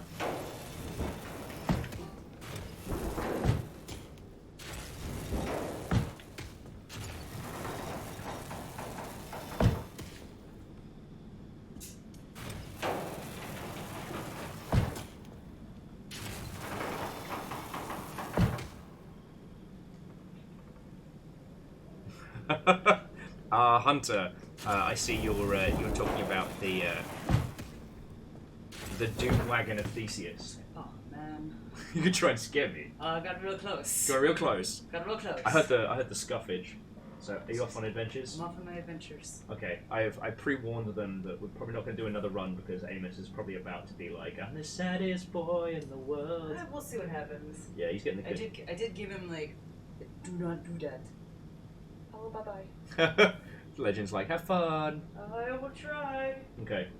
Well, yeah. Blep at us if you need. Otherwise, go fight well. Survive. Survive. So many turbines are fucking great.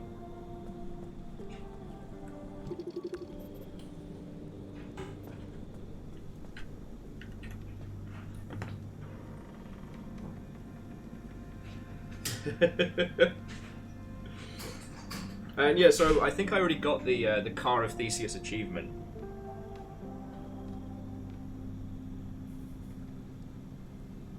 Yeah, no, this the garage could absolutely use some more lights. Like these ones above are not cutting it, but maybe it's just because I've destroyed my eyesight with a lifetime of video games. Oh, tend to your wounds, adventurer. Talk to the friendly dumpster. Hello.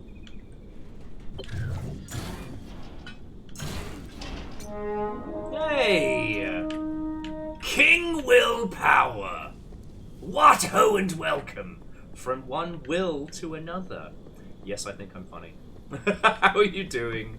What ho and welcome. Tell me your tales. Hello, hello. What were you streaming? What were you up to?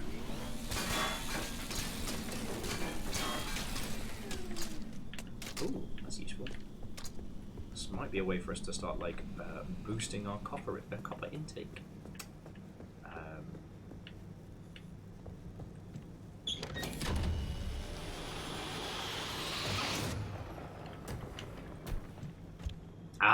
Okay. So Will was playing Pacific Drive, just got to mid-zone. Okay. We have been traipsing about mid-zone quite a bit, but we're not going to be... River! You're fine! We're not going to be doing any story beats this evening. So no spoilers from me. But, yeah. Honestly, I was just talking about how I'd like to see the manner of, like, exploration and the mechanics of it. I'd love to see this in something like Subnautica, you know? I think there was a... Okay, no. This is one of those things where it's very easy for me to sit here and go, oh, what they totally should have done was added loads of extra stuff just for me because I said so. You know, it's very easy for me to sit here and say that.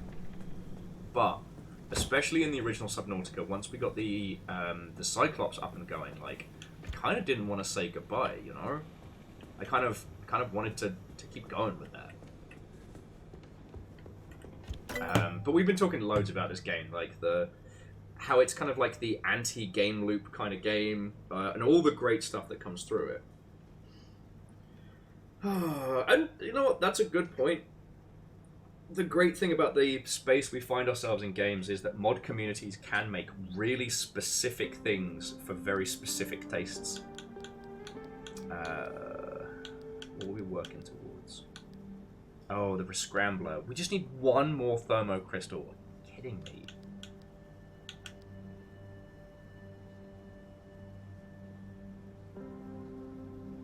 Oh, and that's up to unstable energy.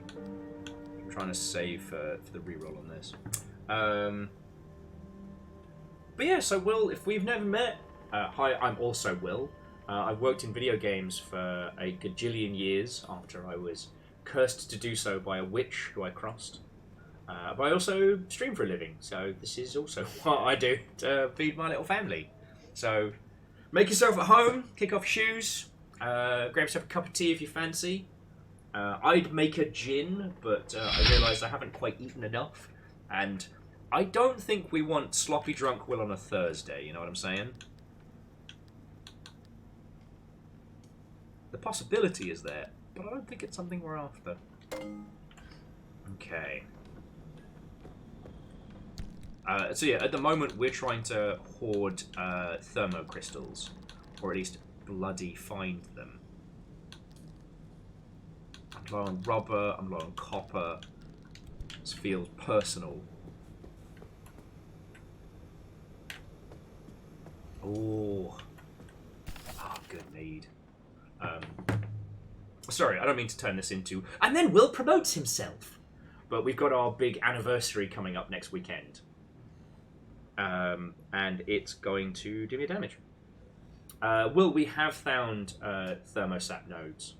I thought the last place we went to was going to give it, but... Food then gin. Food then gin. That's the important rule. But yeah, one of our previous anniversary streams, I drank 2 bottles of Viking blood mead to myself, and I was wonky donkey. It's great. I'm still planning what we're going to do for our 6-year anniversary. It should be real good.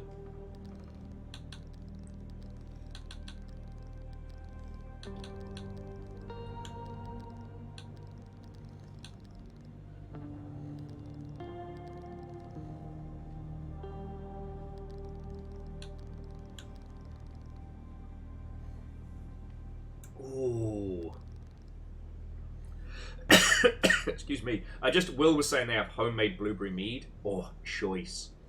Our good friend Nick, who we sail on the Sea of Thieves with, made this like god tier pumpkin mead, and we got to try it at GDC. It was so funny because we looked like a bunch of degens sitting around a food court table. When we found out we were allowed to drink alcohol in the food court, it was so good. So yeah. 6 really great beers for 6 really great years. Oh! I've had a weird craving for really shitty beers from back in the UK. I've been looking at Foster's and being like, oh, it's been a long time, hasn't it? What the fuck is wrong with me? But,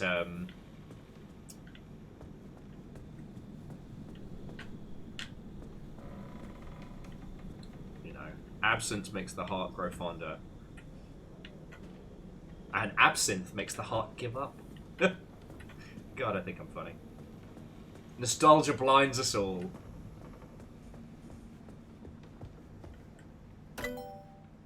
But yeah.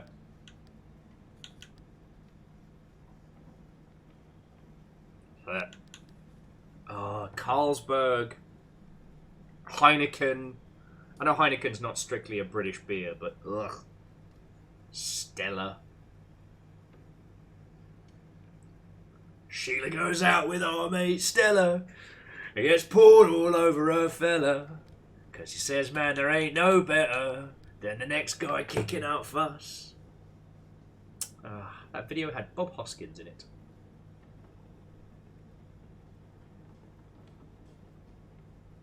Indeed.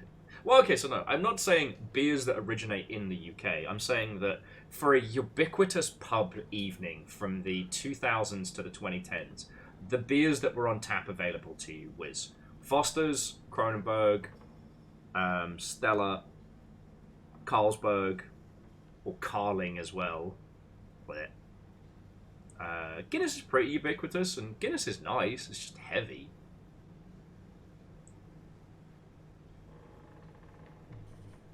Because there's also like Budvar, which I believe is the Budweiser recipe, but it's brewed in like the Czech Republic, which is actually nice. It's great. Ooh.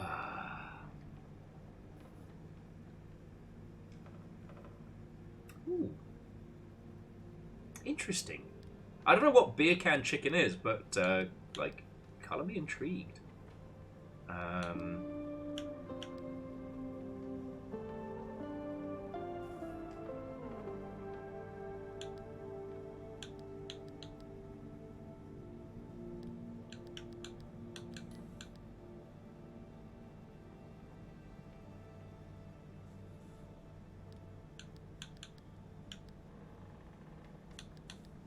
Still haven't seen a remnant ghost.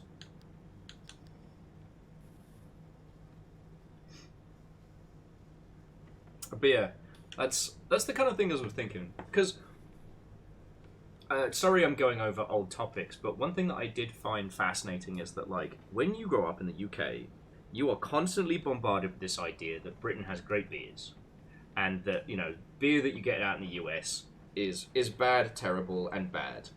Now, I've come to understand from friendos that the microbrew IPA explosion did happen like towards the mid to the 2010s, which is what's led to, you know, the sheer variety of bevies you can get out here. Now, I'm not saying IPAs are great. I'm not saying they are good or anything of those sorts. I love the taste of them, and they give me rampant heartburn. But when you've grown up in a world where you have 3 choices of lager, and they're all just bad lager, and then you are suddenly exposed to like the breadth and depth of beers you can get out here, especially on the West Coast. Gods, it is a crime that my body has turned against beer.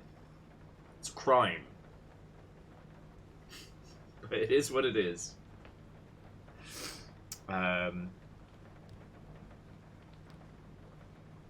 don't think there's anything really to spend resources on right now.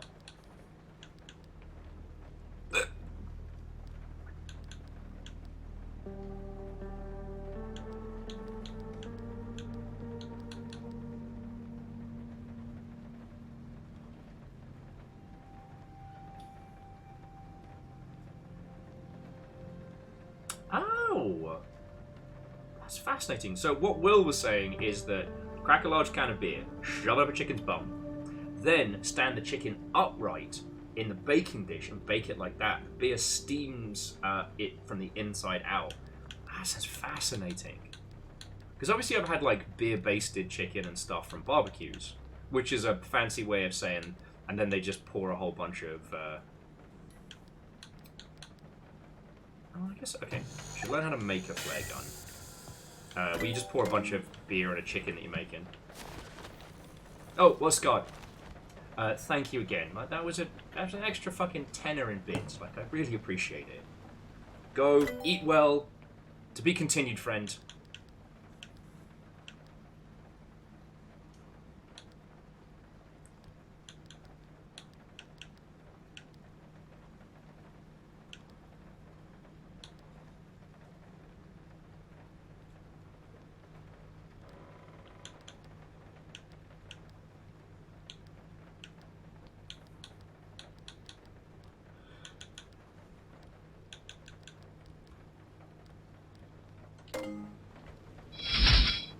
Oh, to the Storm Magician, thank you kindly for the follow.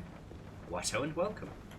Alright, so the dogs are zen right now, and I don't need to get them out for a little while. So I guess here's the decision, is like, do I make a Sani now?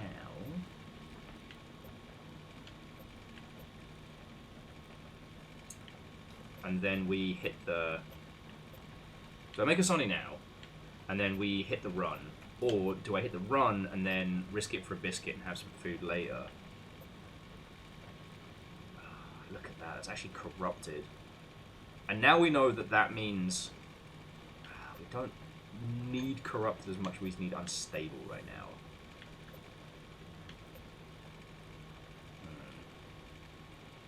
now. No, caffeine, go get some sleep, mate. You've done it. You've done it. You're winning. Go get them good naps. When you're hoping it's going to get us perpetual stability. That's low. That one's okay though. It's a hell of a drive. So it's basically like here, E6, C3, straight into whatever this spot is.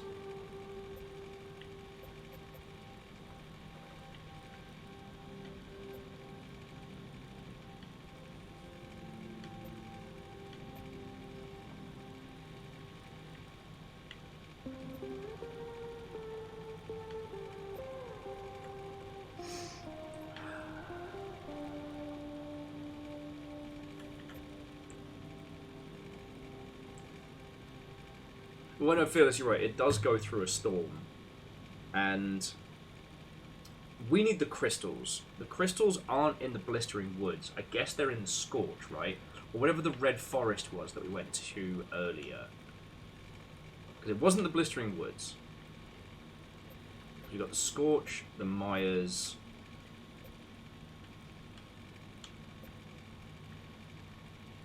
Right, like up at B2, that was the Scorch. Like that was where we got good shit. Alright, well let's see what is here. So we have Acid Devours Fuel. That's painful. That's mysterious. What about this Mother Hubbard? That's Fuel Evaporation.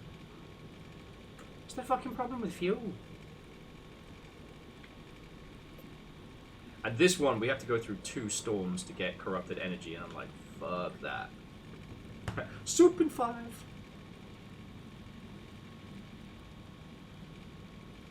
Oh, well, Will. Thank you, both of you, for throwing in a follow, and I hope you're doing splendid.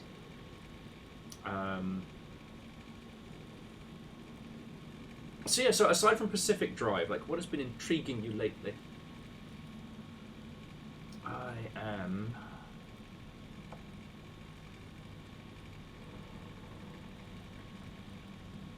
I am correct in thinking, though, that if we want crystals, we need to go to the Scorch, right? Because the Mire, that's where we get eggs, that's where we get nonsense like that. Corrosive waterways. Pickpockets. Hate that. Maybe we finally hit this place and just take it off. Also viable.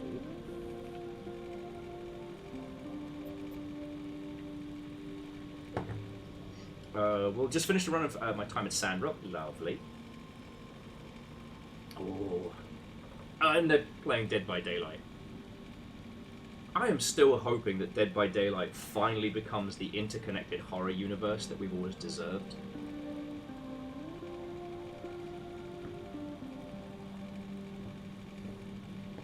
God, I wish I had some of those instant cup noodles, because I am ravenously hungry, friends, and I should make some food.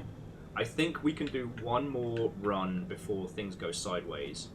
Before I have to really shift into dog walking mode. So I think we can go for that, right? In which case, let me make a sarnie. I'll put some. Hey! This is your epic duck reminder on bullying with kindness to get food before you get even more sucked in. Okay. So, Bacon, seriously, like, any and all donations are massive fucking help right now. You know, we're kind of in this weird little wibbly-wobbly phase where I would be freaking out about money, except for I haven't been paid for my work from GDC yet. So hopefully once that comes in and we're all set and sorted, that's why I don't look like I'm stressed to all hell. But, like, any and all stuff we can get is fucking brilliant, so thank you. Alright? And okay, I have been officially and medically bullied into making myself a tasty sarnie. So, friends, give me, 3 or 4 minutes.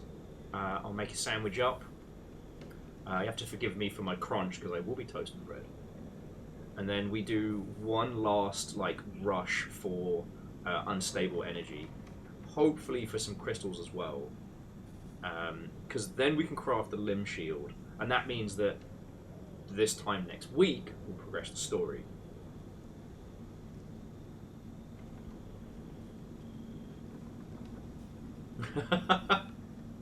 So, I do have some friends that work over there, and they are lovely, but they're also very chaotic, so I couldn't possibly comment. Okay, tunes.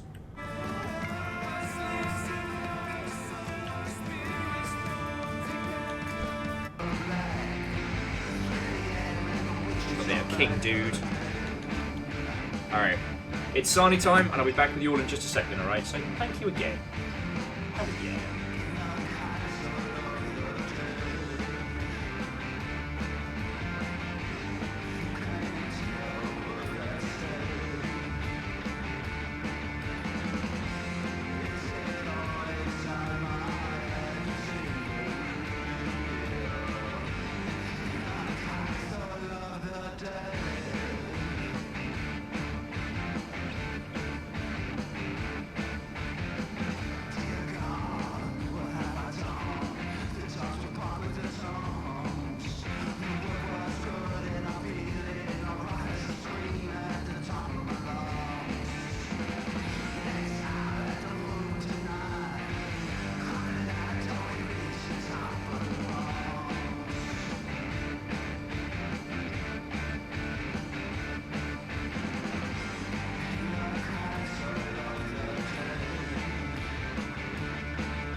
Hello, friend. Hello. I do apologise for the.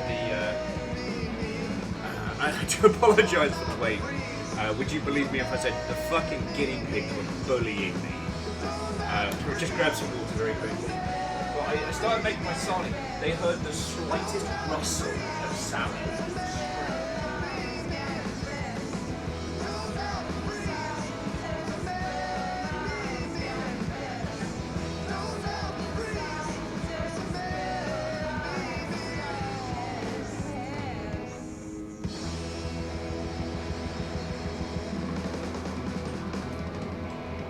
Do not ask for the courage of lions, for lions have teeth and muscles and claws.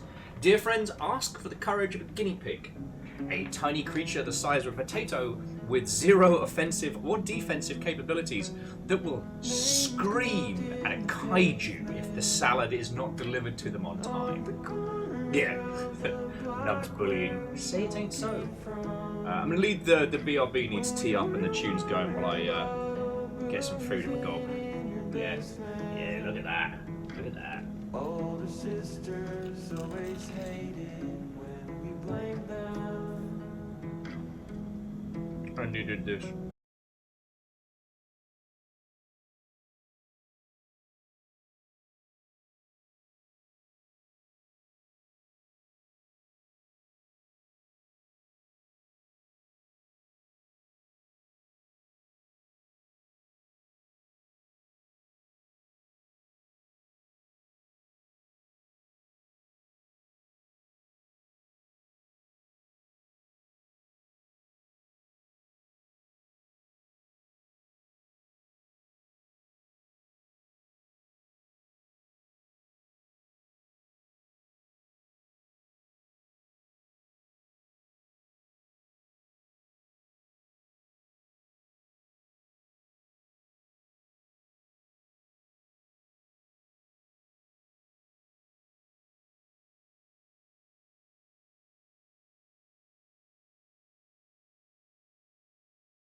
About that, you know. it's a far cleverer and far subtler version of Would You Kindly, if you know what I mean. When the world is ending, I get my love. She told me where to go. She told me where to go. She said she wouldn't marry, but she'll be mine until hell freezes over. I bide my time. She told me where to go. She told me where to go.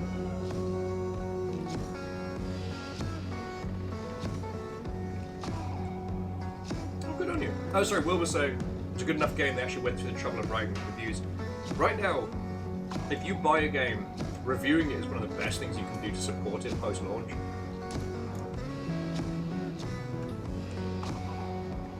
It is interesting how right now we really don't have a lot of front-facing metrics with which to judge a game's success on, so reviews and concurrent users are very much being seen as like the big uns, and yeah, especially for reviews, like if a title can ever make it to that coveted overwhelmingly positive, they're fucking set. Steam will make sure that everybody knows that game exists for the rest of time.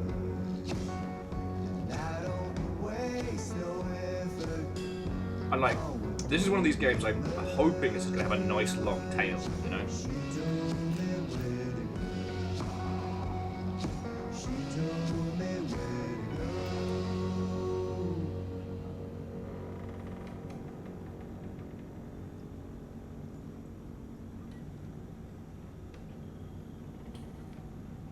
Sorry, forgive me while I make an absolute mess of myself.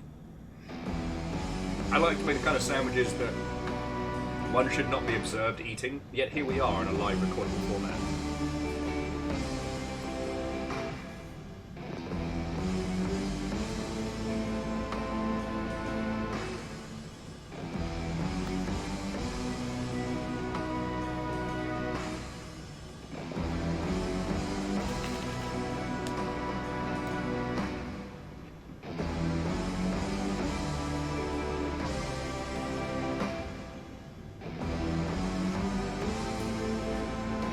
Apologies for the wait spreads. I just got real ham sandwich in my Reno with Spat vibes.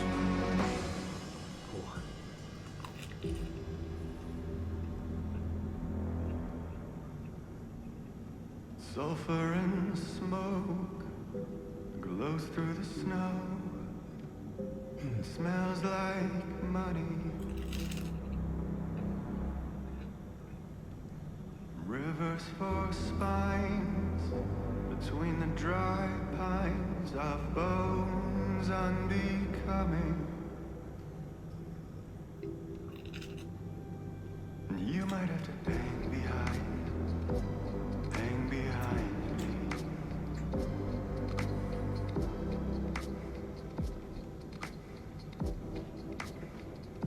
You might have to hang behind. Almost done stuff with my face friends. And then begins our final trek of the night.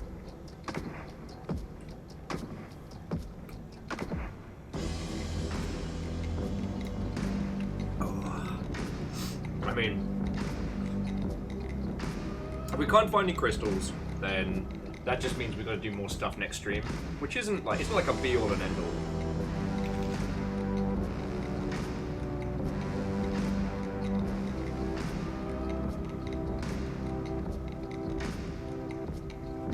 On the road, it's a cold one. Oh, we got ourselves a Gatorade off. That is the correct answer. I just weirdly was craving the orange stuff the other day, so I'm just now turning it into my reusable water bottle. It's a cold one. Thinking of home. You might have to. And once again, friends, like, thank you for waiting. I really appreciate it.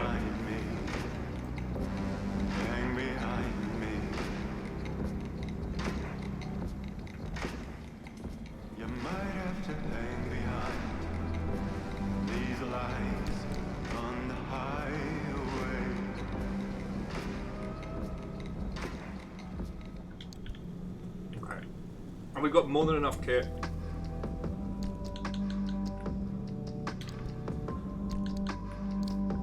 I'm not gonna lie, I'm kind of tempted to take the Olympian torch. And I don't think I've got the ability to craft paint yet.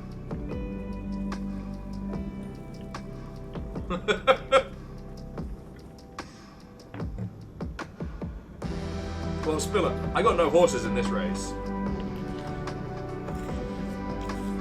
No, I come from the land of Iron Brew and Lucasade.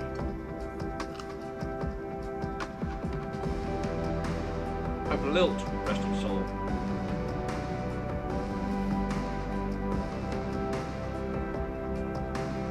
And Bonko. You might have to hang behind me, hands behind me.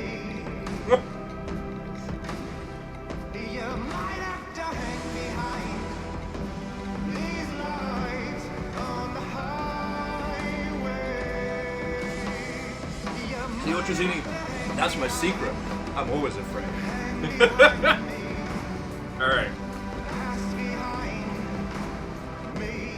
Thank you again for letting me, for bearing with me while I stuff my face.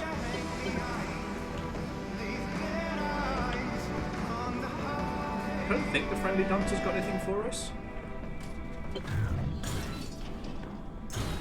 No. Never say no to more road flares, yo. I think I've saved my fucking life so many times. Alright, so what have we got? Sealing kit. Well, we want to make a mechanics kit and then we're good to go.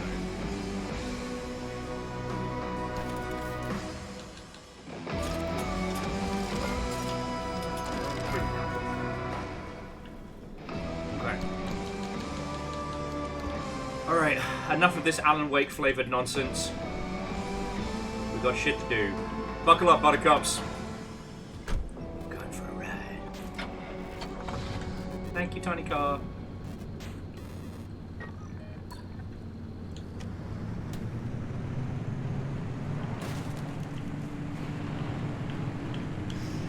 Oh, human again.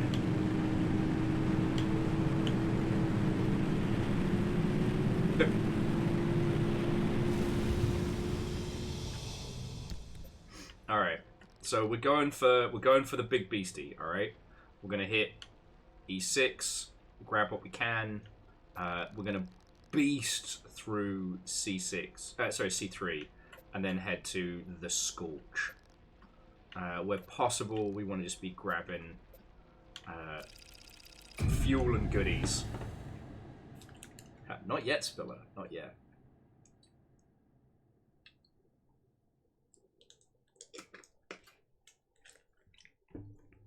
Not yet. My real hope is if we can get things all sorted with the Longship rig or get it upgraded or what have you, is we will be able to do a stream of Alan Wake 2 because, okay, Alan Wake 2 is not an indie game, right? But honestly, you know, Remedy keep proving that. What have we got here? Anything of real note?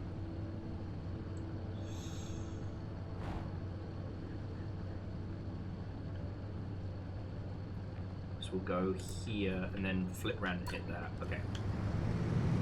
Remedy keep proving that, you know,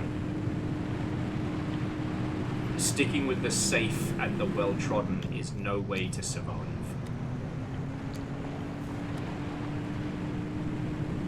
It's really fascinating. Sorry. Ultrazini, on the subject of the 6 dabs and have no fear, that's my secret cap. I'm always afraid. Was what I meant to say, and then I got distracted by deep thoughts and the road.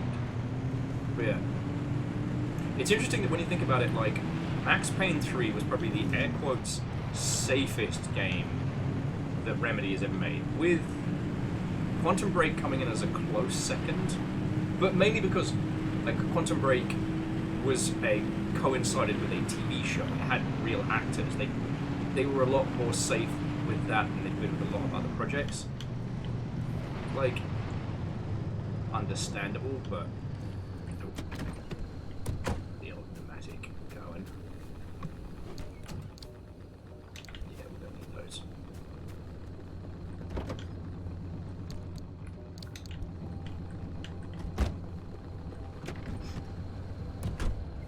But like, while Alan Wake's combat at its core is quite simple, like, it's still really fresh. Again, like the light mechanics combined with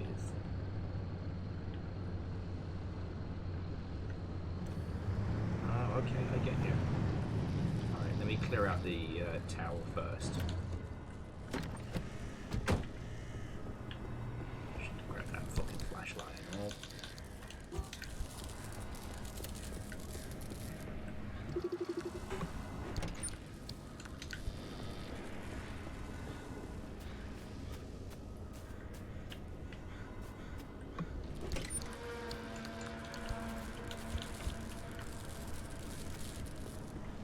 But yeah, no, so like even with Alan Wake being an over-the-shoulder third-person action game, it's still really fucking wild. Oh, you know, and big agree of the drug-filled influences of Max Payne. But Max Payne is simultaneously so serious and so unserious. Fucking tourists! Fucking bastards!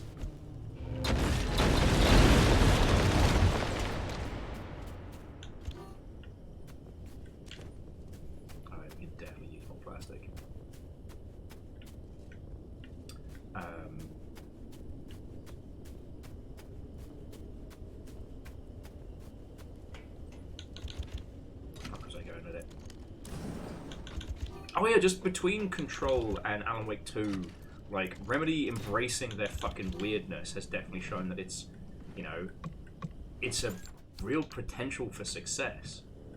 More so than trying to emulate the... What if we just made another live service game? And that makes me real happy. And so yeah, one of the reasons why I want to stream Alan Wake 2 for you all is because that game is so unapologetically itself, right?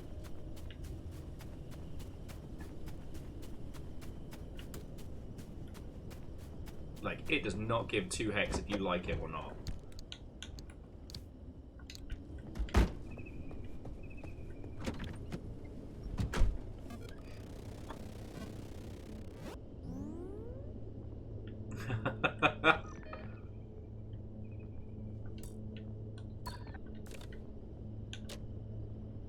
Tell you what, let's get Alan Wake in Dead by Daylight, and let's get Alan Partridge in Dead by Daylight as well. We'll do like the Alan pack. Alan! Alan! Oh, Lena pierced me foot on a spike. Don't worry about it. Sorry, he's dead to him. Whoa.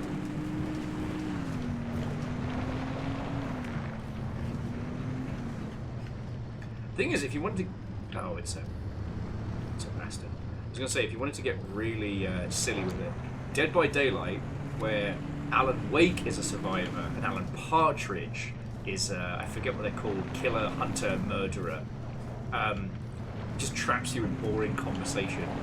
It's increasingly weird with it.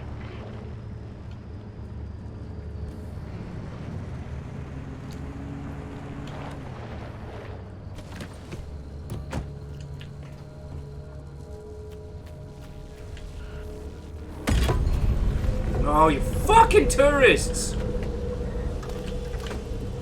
Just some wanker. Piss out of me. Oh, let's get the fuck out of here. Which way do we go?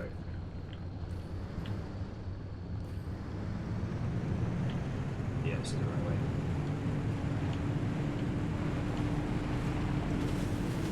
Oh, I hate this combo. Combine acid with high-flying aerial batics.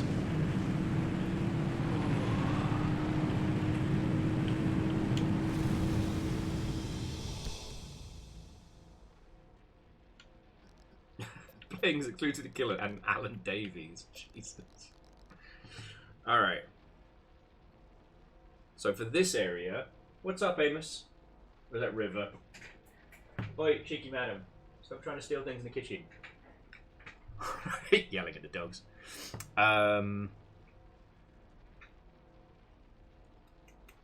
Whatever I was about to say is completely gone. Fuck!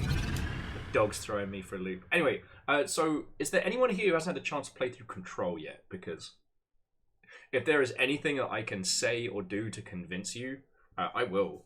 Like, I absolutely will. Because they have said they're still going to do the spin-off Control where you and your friends play like a team of operatives, which I think would be real fun. Though I'd like to do something that's more like part investigation, part horror. I don't know. Okay. Alright, so we're just going to go straight into the marshes and then we're going to fuck right off. Pickpockets, corrosive waterways. In, out, 5 minutes. No fucks. Fuck off, fuck off.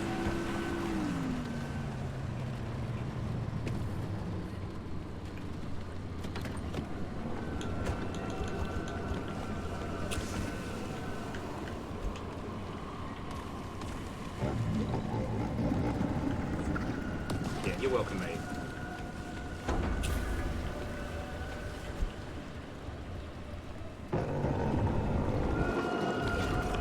That's a belching barnacle. Still shit.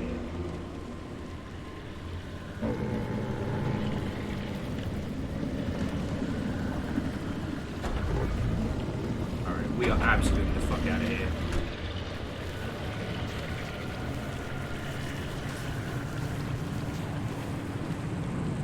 I'm just gonna go straight in the swamp, get the corrupted anchor, fuck out of here.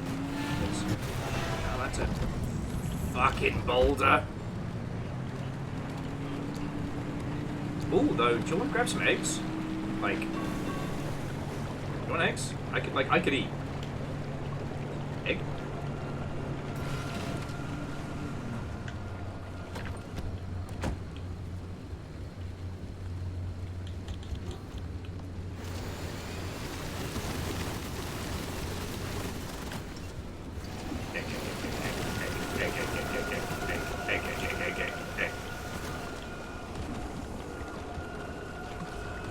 Don't even worry about it, friends. Don't even worry about it. Look at... Oh, fucking love this for us.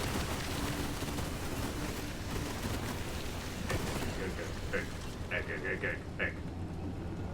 Hello, River. What's up, big girl?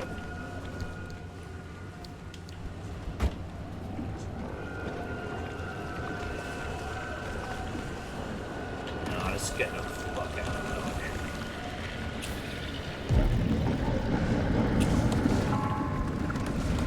Time to go. That's the siren. It is time to fuck off.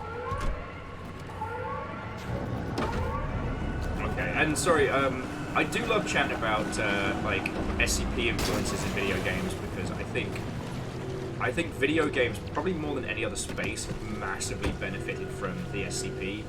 You know, the way it's structured, the fact that it's like a group collaborative, like. Hey! Whoever that was, fucking thank you. Sorry, I'm kind of in panic mode right now.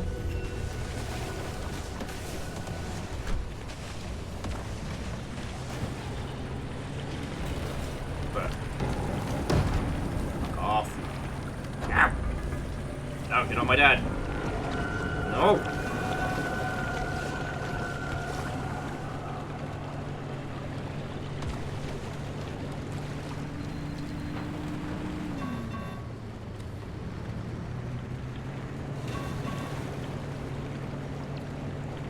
Got to repair some of the pieces now anyway, so let's take a moment.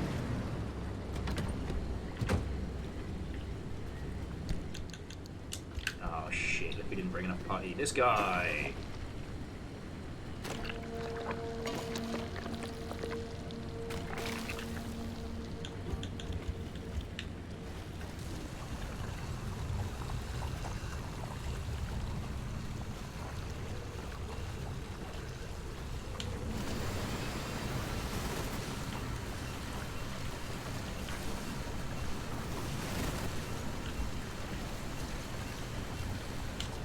Oh yeah, I'll get the fuck out of here.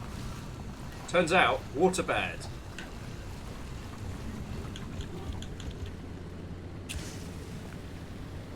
Hadouken!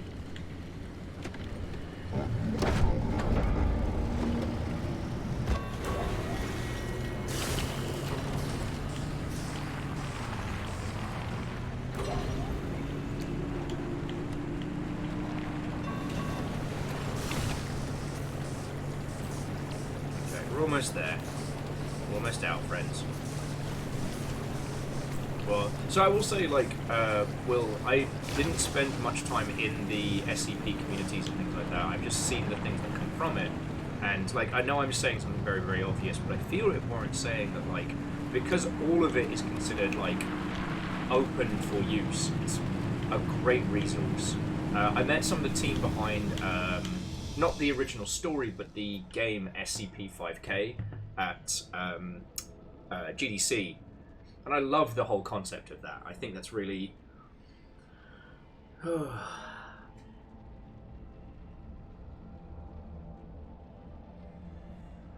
Oh, way cool. I mean, and that's real good, but...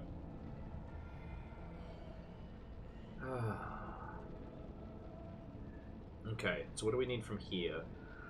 We need crystals. We need crystals, and we need energy. We can do this.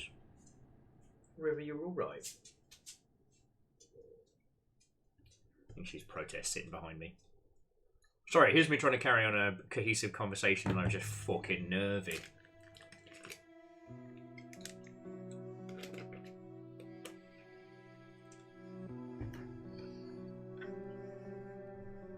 Marsh omelette. That's where the flavour comes in. Alright, so how we know? Not doing too bad. Alright, so I'm trying to remember where the crystals come from. We've got this whole, like, acid devours fuel thing going on, which is going to suck. So we just got to not stick around in the acidic areas. If I remember rightly, they're like fancy spiky trees. That's how we get the good crystals. So I just got to keep an eye out.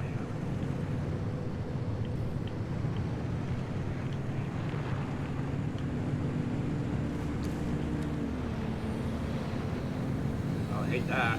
Double hate that. Bunnies. Fucking bunnies. You're all vandals. You're all vandals and I hate you.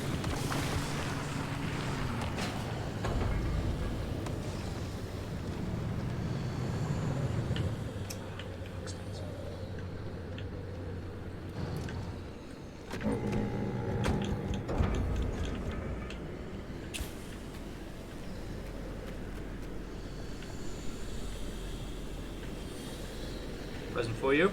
Present for you, sir! Oh, you don't want that one. On this one, huh? You get me. Fuck off and don't ask me for anything. You're not real bunnies. You're bad and mean. Okay, I know there he is. I know there's one of these bastards running somewhere. Okay.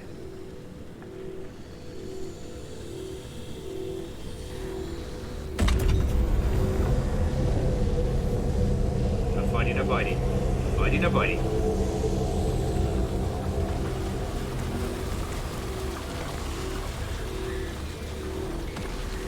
Not gonna lie, you bunnies feel spiteful.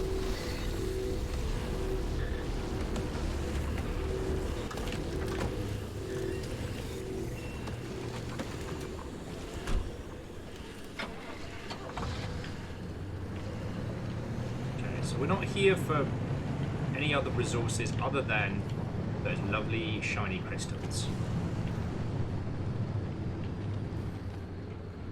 Let's just have a quick look over here. They were like trees, right?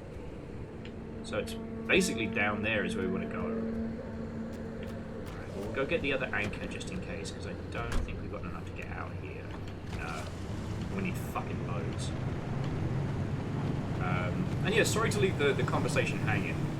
You know, it's the very same thing that makes this game great. Also, occasionally makes it terrible for banter, because, like...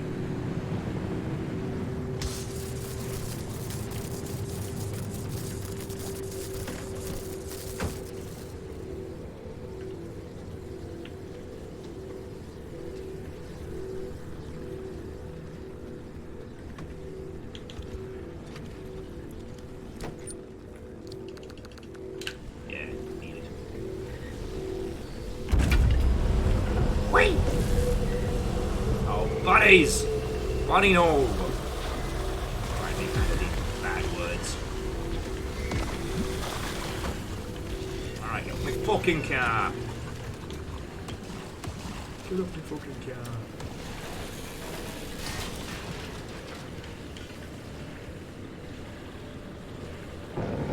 Yeah, you can have that, bunny. He's all yours, mate. All yours. Don't even worry about it. Not even charging. Okay. Let's get the fuck out of here. Now, in theory, just got to keep an eye out for the right kind of trees. Because they're around here fucking somewhere. Like, we don't need...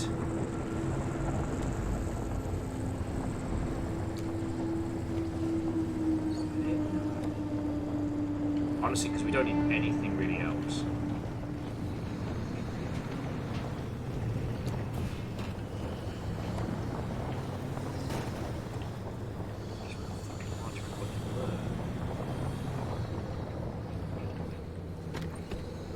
How bad is it?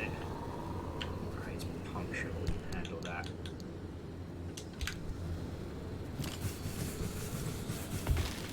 Go. I'm not nervous, you're nervous, shut up. Actually. Alright, where are you?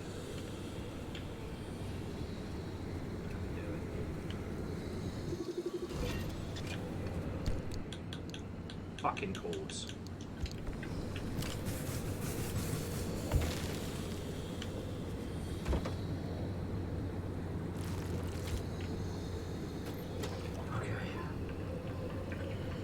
I'm really fucking nervous. How are you? Okay. Got enough energy that we can bail when the time comes. We're just gonna find those fucking crystals! Koida!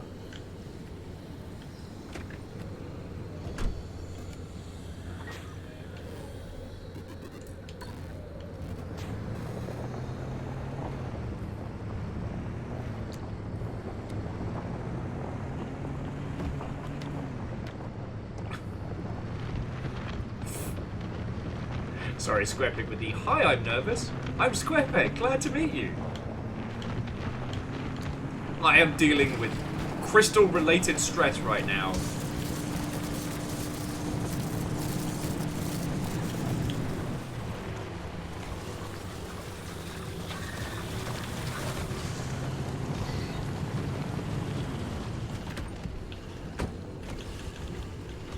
Get off me fucking car! Oh, bastard!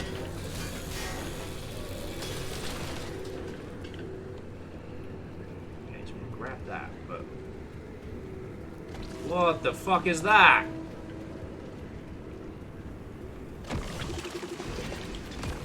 A moldy balloon flip.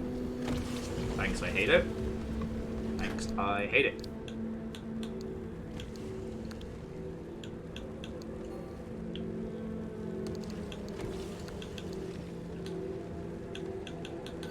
Definitely take a repair buddy. Let's see if there's anything good here. See if I can spot something worthwhile, you know.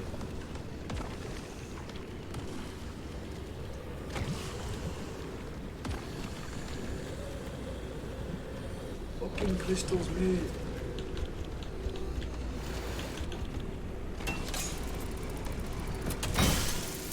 Oh, Amos, you are fine, my boy. No, it's very hard being a wee baby Amos, but you're okay, mate. I've got stress inside the game, I've got stress outside the game. I've got to write the theme tune, sing the theme tune.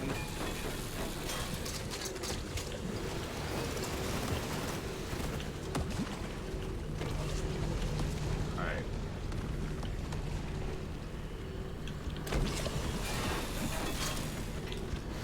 You're alright, mate. Alright. Like, we should have found some of these fucking crystals by now. Like, yay, we've got loads of corrupted energy. Yay, we can get out, but I just need one pissing crystal. Pissing crystal is also that vampire film with Jude Law in, if you know, you know.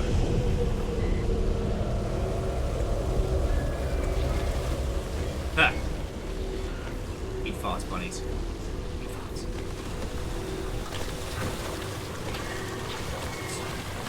You lot are the gross worst. Ow!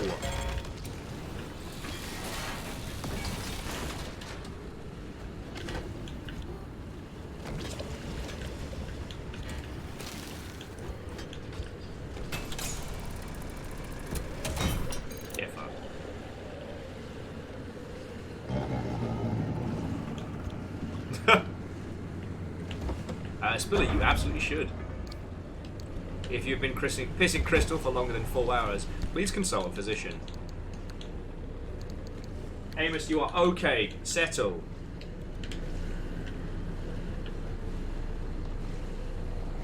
Honestly, it's just...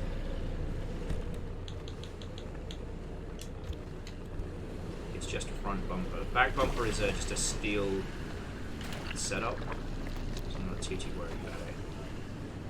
Baby boy, you are fine.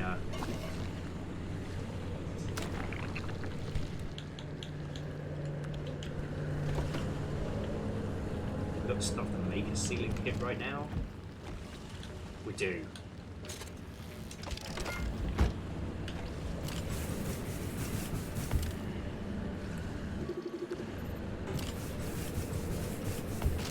There we go. Alright. So we are here.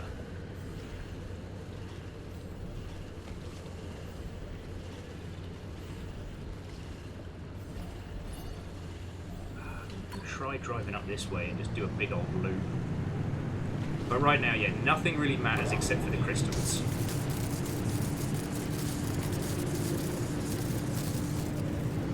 Yeah, my car heals me. Just trying to remember, because...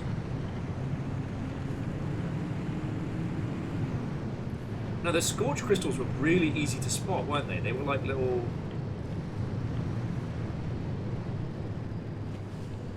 Like, they weren't difficult. The tree candy was the hard one to spot. I hope you're bouncing, bastard. There! Fucking there. Alright, we're just gonna have to risk it for a biscuit. Don't even worry about it.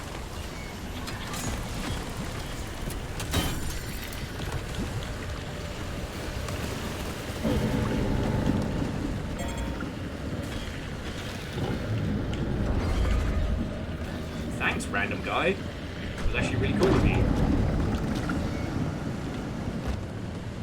Alright. So we'll keep doing a loop. Fuck away from here, but that's enough to get us set up for... Oh, I hate this. That's enough to get us set up for the next... God damn it! For the next story beat. Good. Good. Okay. Let's keep an eye out for weird-looking crystals. What a calming game! What a lovely calming game for a Thursday evening. You all should be watching, like, fucking Crit Roll or some shit. Go hang out with Maddie Mercer. Have calm, happy times. Come with me on the world's second most anxiety-inducing car journey. Because if you've ever had to take a car journey as an adult with your parentals. Oh, this hurts bad. Oh, this hurts real bad. We're in trouble, G. Oh!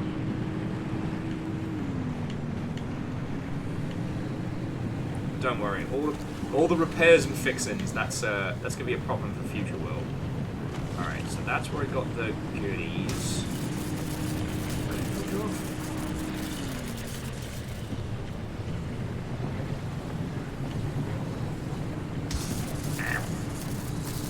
Tazy, no tazy.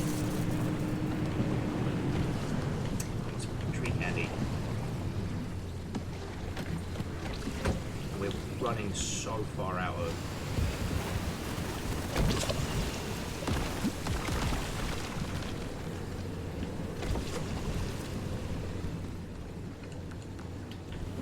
friends, I think we've got to find an exit.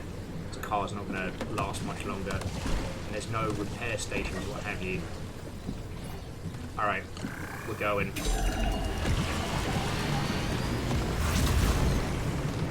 Do do diddle doo doo doo doo doo diddle doo doo doo.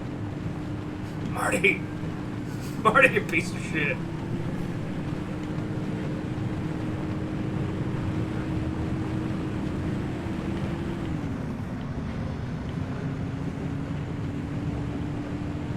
Yeah, so we can handle lots of stuff. We can handle electricity really fucking well and impacts and that kind of shit.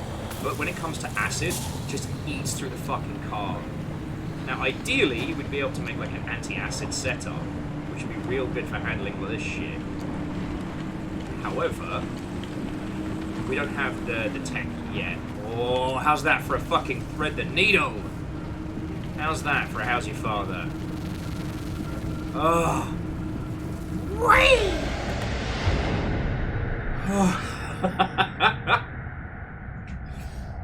Hey, look! We achieved. Now, Spiller, I didn't say thank you for filling the pint glass because I'm a terrible Mother Hubbard. But thank you for filling the pint glass. We did it! This car has seen better fucking days, but we did it. Bring back anything good this time? Yes.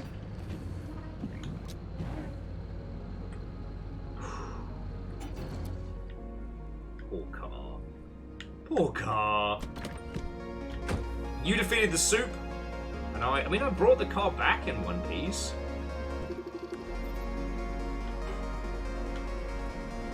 What fucking cost?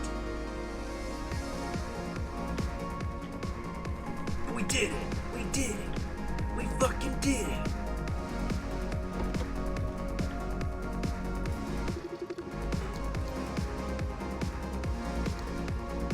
Yeah, mostly in one.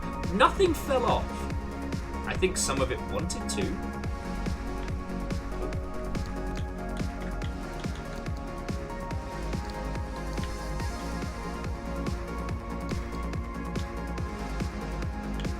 Oh, paint. Oh, cool. Ah, that was easy.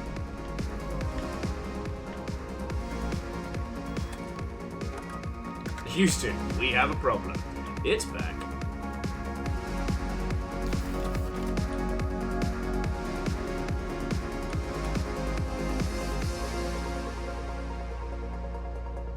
God, see, I don't want to have to replace all of the insulated stuff.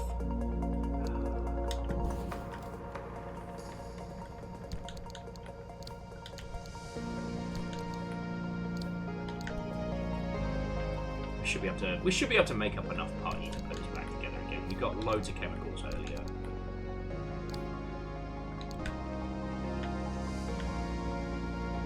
We got this. Oh, God. Fought so hard in that last one.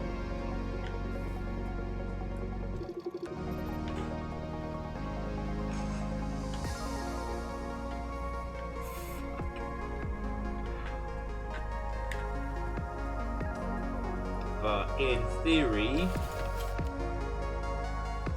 yeah, we've now got more than enough to make the limb shield, and that was the one we were aiming for. So, jobs are fucking good.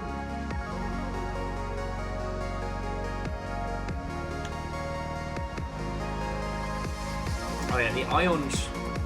Yes, the ion shield is anti-radiation, not anti-acid. I don't even want to know what the rest of the fucking.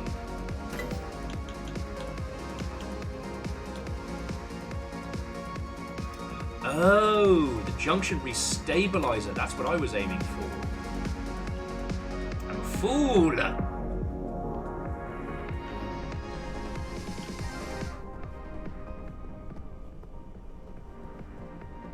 You know what, friends? This can be some nice Fafamancy work for next stream, I reckon. There's lots to put away. There's lots to build. Because the junction rebobulizer would be very handy. The limb shield's what we need to progress the story, so... yeah, because you know what, this has been a very good day. So friends, please stick around, as I do need to say my thank yous, and then after that, I'll find a lovely person, because we've had loads of raids today.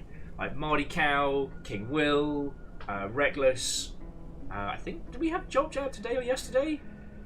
I've lost all sense of space and time. But it has been a lovely fucking day. So I'd like to share that forward, you know. In case you didn't realise, I fucking love this game. Alright. I've said this many times and I will say it many more. I am so fucking grateful I get to do this. You know, this continues to be the highlight of my day and I'm so fucking lucky you lot keep me around. For that, I cannot say enough thank yous. Okay? Thank you to everybody that chipped in, hung out, if you lurked, irked, gifted subs from the sidelines, or merely told a stranger about me for no reason. Feel free to tell strangers about me. You have my permission. But no, like, all of you, thank you. Just thank you. Oh yeah, can't lose what you never had. Woo-hoo-hoo-hoo-hoo. Fucking terror.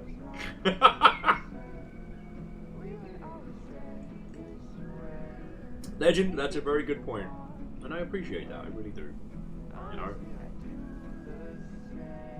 When people ask me what professional goals are, it's like to make a place that's good enough that you want to invite people you know, you want to spend time with. So, but before I lose the ability to do any kind of conversational banter, I need to say thank you to the following people because, as I said, this is still one of the biggest things that pays our rent, keeps a roof over our head, lets me look after those animals. So, like, I mean it with every fibre of my being. Thank you. Okay. So today we made friends with the Storm Magician, King Willpower, and Sir Garrett Cameron, and a Jordan Popular. So to all of you, I hope you had a lovely time, and I hope we get to chat and hang out in the future. To Spinner, blah, blah. See, it's where the speaking's falling off. To Spiller Unitax, some numbers, feels ussy. Fucking terrorist. Mr. Dom Rocks, Alleged Man, Limitilli, Sturdy Kiwi, Dust in Your Eyes, Sir Garrett Cameron, Exo, Live Action Pixel, and Jenko Destral. Whether you were gifted a sub by the Hidden Hunters of House Carl or celebrating 65 months release, thank you. To Stepgen and Bacon, thank you so fucking much for donations. They help us out immediately and we're fucking grateful. To Scott, Alaska, Catastros, Wolfbrad, Scotty Doggy, Legend, Favor 6, Akira Zero, Vanderbeest, Bacon, Avenger, J-Post, PVS, Ed Dragon, and Spiller. Like, that's the other big thing that keeps this being a place that is. So seriously, you fucking legends, thank you. Thank you to the whole mod team who was in and out throughout the day. So to Moose, Lizzie, and Caffeine. And the cavalcade of raids. To Marty Cow, Live Action Pixel, King Willpower, and Restless Roots. Thank you for fucking trusting me with your squad. You know? It's a real compliment. It's a real compliment.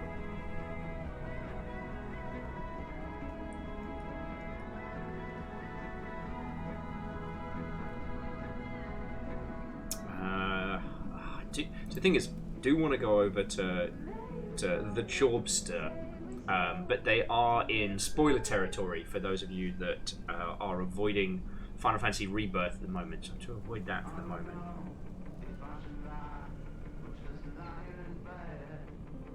Let's see what DJ's drawing. DJ's drawing some ladies. Let's go say hi to DJ. Let's keep it in the Dans. Let's keep it in the Dans. Right! You glorious, glorious mother hubbins. I hope you have had a wonderful day. I fucking have. I really hope you've enjoyed this because I'm still obsessed with this game. We progressed the story, not at all day, and I couldn't be happier.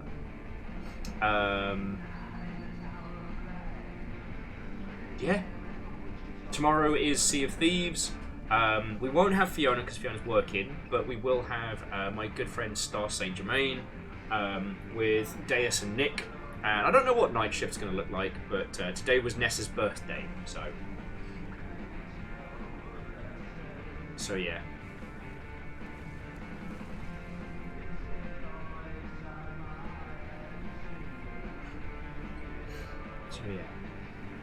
Oh yeah, and Saturday we're going to kill Sean Bean. Sorry, I probably should have mentioned that sooner. So, you know, Saturday, Sean Bean murder. Alright, friends. I'm going to pass you over to DJ. Have a fucking incredible rest of your night. Thank you so much, you fucking legends. And to be continued. Alright. To be continued.